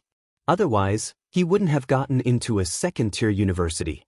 However, who would expose this kind of thing himself? In the future, no matter how much parents didn't like to study, wouldn't they still urge their children to study and do homework every day? Wu Meinyang was willing to play with Li Chengqian and Li Tai. After all, the Lai Hot was so big. Although there were servant girls to play with her, it was normal for a child to always want to play with people of the same age. After sending the three little ones out to play, Li Wangyu instructed the servant girls in the residence to keep an eye on the three of them. Only then did he smile bitterly and say to Su Changqing, Changqing, if this continues, the empress of this generation will disappear. The history of the Tang dynasty is becoming more and more messed up because of us. Su Changqing, on the other hand, didn't take it too hard. If there's no empress, then there's no empress. As long as Meinyang is happy, it's fine. Don't tell me you think that becoming an empress is definitely the life that Meinyang wants? Her philosophical words left Li Wangyu at a loss for words. Indeed, who could say that Wu Meinyang's life goal and pursuit was definitely to sit on the throne? After thinking this through, Li Wangyu was too lazy to worry about it anymore. Who cared who they were? It had nothing to do with him. Li Wangyu was also too lazy to worry about things that would happen decades later. He simply pulled Su Changqing to the study and prepared to ask his beautiful boss to help him write a syllabus. Since he was going to open an encyclopedia course in the academy, the content of the syllabus would naturally be imaginative. He and Su Changqing would teach as much knowledge as they could recall. Putting aside the useless e-commerce in the Tang Dynasty, the two of them were actually about the same as the most meaningful elementary mathematics, physics, and chemistry knowledge. There wasn't much that they could recall. It was the same for geography, astronomy, nature, and biology. What they could remember was mostly general knowledge. Moreover, they had to remove some content that wasn't too appropriate. For example, Li Wangyu didn't plan to teach the knowledge that the Earth was a sphere in the academy for the time being. It was enough to teach his disciples this kind of knowledge that sounded unimaginable. It wasn't that Li Wangyu was hiding it, but this kind of knowledge was obviously not in line with the traditional Chinese tradition of, the sky is round and the earth is round. If he rashly taught it, it would probably cause a lot of trouble. After building the toilets and giving Su Changqing a title, Li Wangyu really didn't want to cause trouble for himself. Even so, Li Wangyu felt that the knowledge he imparted was enough to fool the kids in the academy. He and Su Changqing spent a few days and almost emptied their stomachs to finally come up with a syllabus. The content was varied and quite rich. Li Wangyu was very satisfied with this. Just as the academy was about to start the new semester and show its glory, a piece of news came from Chang. The first batch of Tang envoys sent by Dongying had already arrived in Chang, and after landing on the Shandong Peninsula. Chapter 925. Li Wangyu was definitely against the idea of the Japanese sending an envoy to the Tang Empire. As a young man in the future, Li Wangyu hated the ambitious Japanese. After all, from the Japanese pirates in the Ming Dynasty to the 8-year War of Resistance, the Japanese had left China with nothing but devastation and sorrow.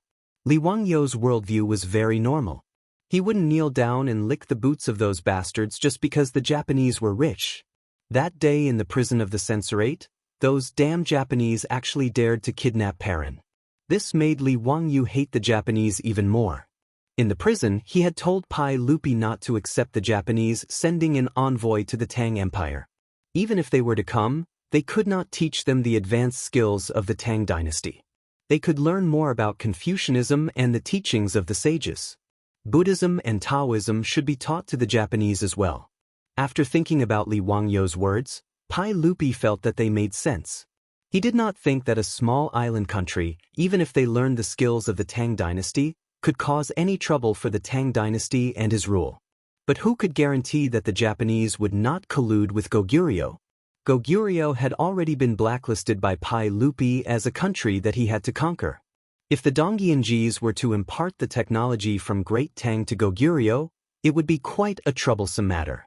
Therefore, although Li Er finally agreed to the Dongying people sending Tang envoys, as Li Wangyu had said, he only allowed monks, students, onmyoges, physicians, painters, musicians, interpreters, scholars, and many others to send Tang envoys to Tang. As for the Dongying craftsmen, shipwrights, carpentry, blacksmiths, jade craftsmen, and other craftsmen, Li Er and the officials of the imperial court casually found an excuse and brushed them off. None of them were accepted. Li Wangyu was rather satisfied with this result. Originally, Li Wangyu had nothing to do with Dongying sending the Tang envoy to the Tang Dynasty. However, Li Wangyu did not expect that these Japanese envoys would cause him such a huge problem. The first batch of Tang envoys was not large in scale. There were only 2 ships and less than 200 people. They were led by Ambassador Inashang Mitsuda and Deputy Ambassador Yakushi Kiri. In history, Japan had sent out a total of 19 envoys to Tang, 16 of them over 200 years.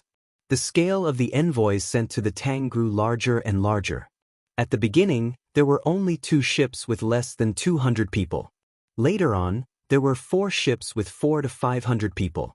After the Tang envoy arrived in Chang, he was received by Pai Lupi. Coincidentally, during the court meeting, Pai Lupi accepted the Tang envoy Inashang Mitsuda's greeting in front of all the officials in the Taiji Palace. He also accepted the letter of credence from Emperor Shuming and encouraged the ambassador and deputy ambassador to study in the Tang Dynasty. After which, this matter was considered over. As for the other specific matters, the officials of the Honglu Temple would take care of it. However, Inashang Mitsuda and Yakushi Kiri, the two envoys, suddenly knelt in front of the imperial stairs. "Your Majesty, I have a presumptuous request. Please allow it." Pai Lupi was a little surprised, but he still asked, "Please speak." "Your Majesty, this matter concerns County Magistrate Hu." When Pai Lupi heard that it had something to do with Li Wangyu, he could not help but frown. Back then, Li Wangyu killed a few Japanese envoys in the prison of the censorate. Did these Japanese not know what was good for them and wanted to complain in front of the emperor? He unhappily interrupted Inashang Mitsuda's words, "I have already punished Li Ziyo for his conflict with your envoy group. Do not mention this matter again." "Oh, that's right, Li Ziyo no longer has a noble title. He is just a commoner." Pai Lupi was naturally taking sides. Li Wangyu had killed a few Japanese and his punishment was only 30 jin of copper. It wasn't painful at all. However, compared to these insignificant Japanese, Pai Lupi did not think that his nephew had done anything wrong. If it wasn't for the relationship between the two countries, Pai Lupi would not have even bothered to punish him with 15 kilograms of copper. He said that Li Wangyu no longer had a noble title to appease the Japanese. He wanted them to think that Li Wangyu had lost his noble title because he had killed a Japanese. He did not want to cause trouble in front of all the officials. Inashang Mitsuda hurriedly kowtowed, "Your Majesty, those envoys offended County Magistrate Hu for no reason and deserve to die. It has nothing to do with County Magistrate Hu. Your Majesty punishing County Magistrate Hu has caused this subject to feel fear and trepidation. I beg your Majesty to take back the punishment." His words caused Li Er and all the officials in the hall to be stunned. They looked suspiciously at the two Japanese, Inashang Mitsuda and Yakushi Terui. They wondered if there was something wrong with these two. Li Wangyu had killed a few Japanese, and they were pleading for Li Wangyu? As for Inashang Mitsuda's next words, everyone's eyes almost popped out of their sockets. "Your Majesty, this subject knows that County Magistrate Hu is an extremely talented person. This subject wishes to ask your Majesty to allow our Japanese envoys to choose a good person to follow County Magistrate Hu and become his disciple. He will serve County Magistrate Hu as his master. Please allow this, your Majesty." "Nanny?" Within the hall, the officials and Pai Lupi could not help but look at each other. These Japanese had really gone crazy. Li Wangyu had killed a few Japanese envoys like chickens. Not only did these Japanese not hold a grudge, they even wanted to take Li Wangyu as their master? What kind of logic was this? In truth, this was also because the Tang Dynasty's officials did not understand the Japanese's personality. Just as described in The Chrysanthemum and the Blade, the Japanese's personality was filled with contradictions.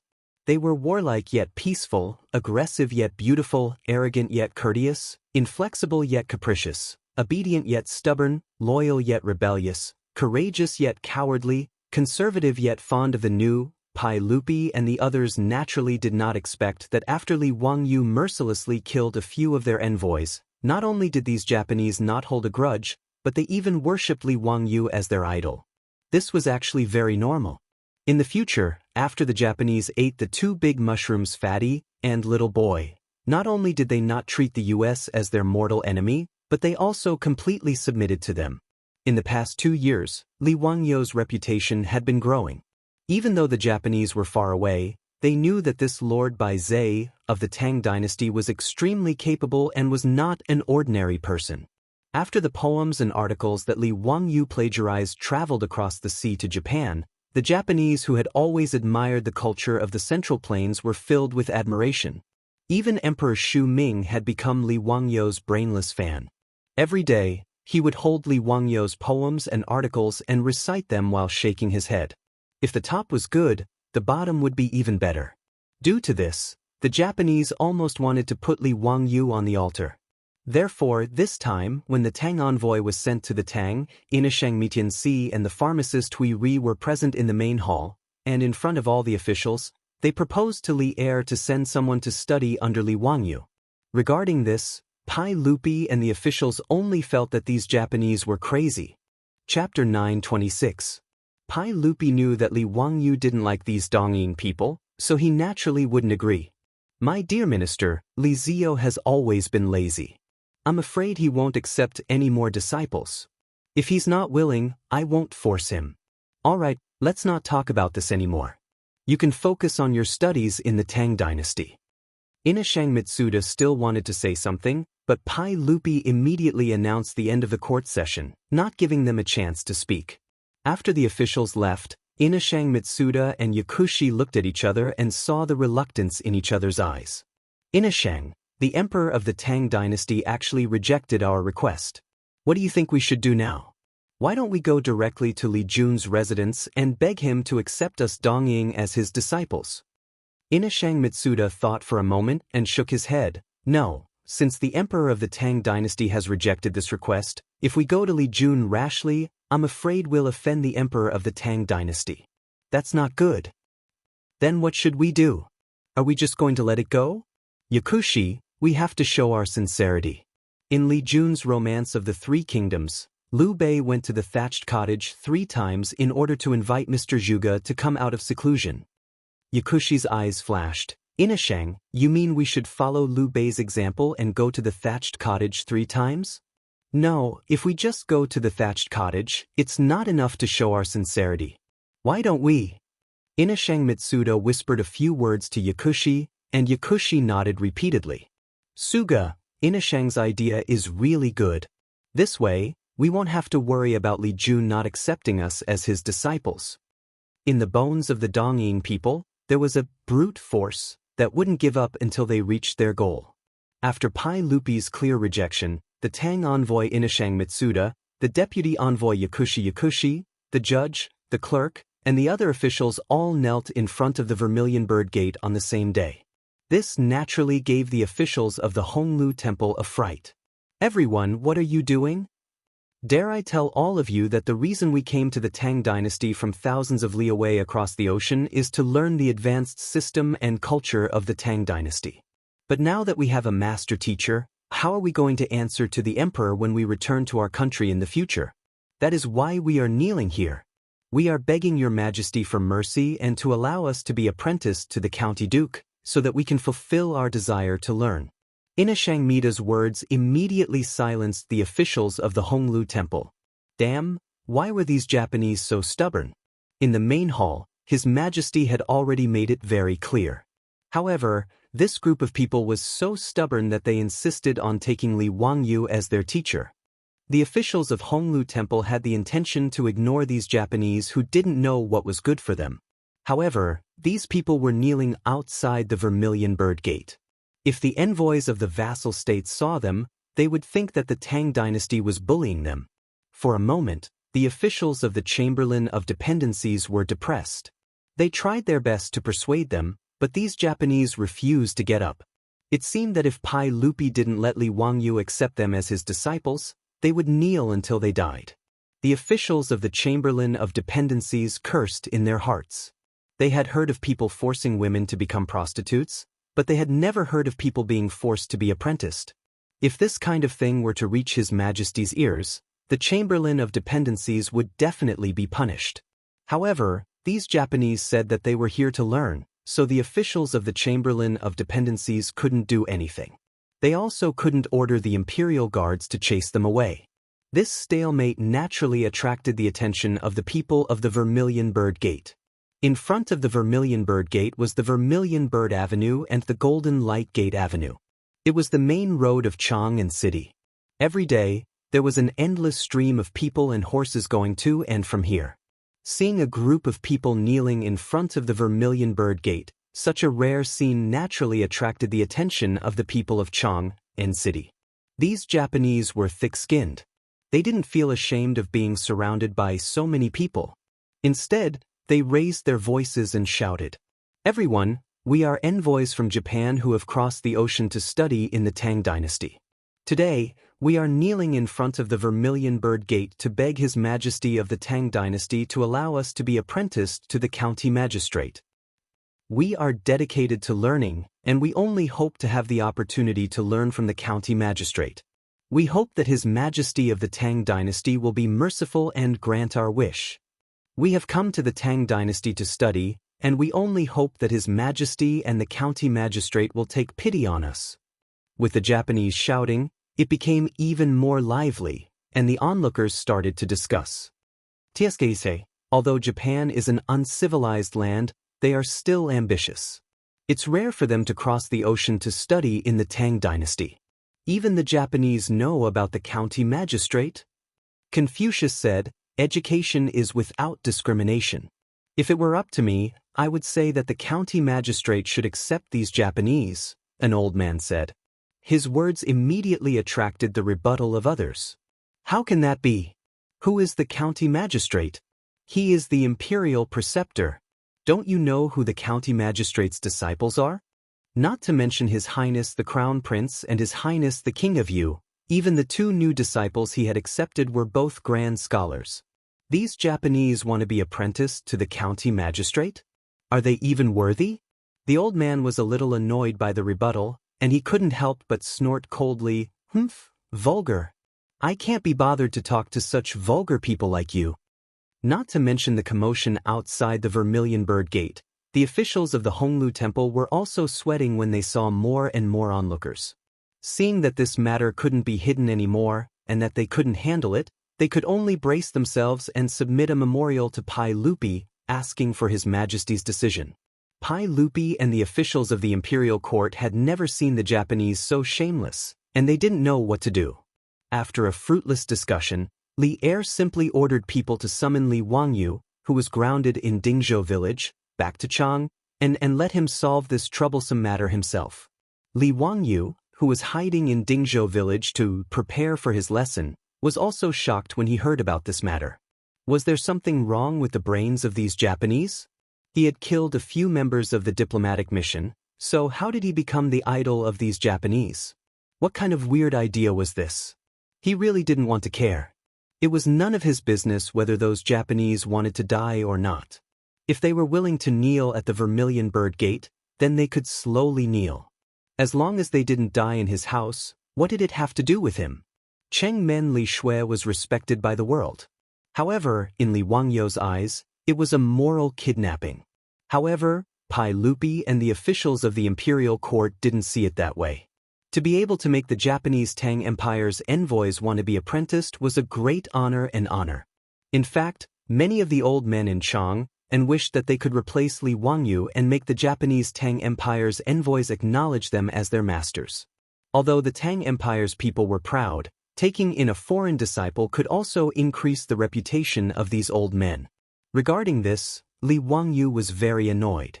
He only wanted to rush to the front of those Japanese and smash them all with a brick, ending this matter once and for all. Why don't you die? You actually came to the Tang Dynasty to extort money.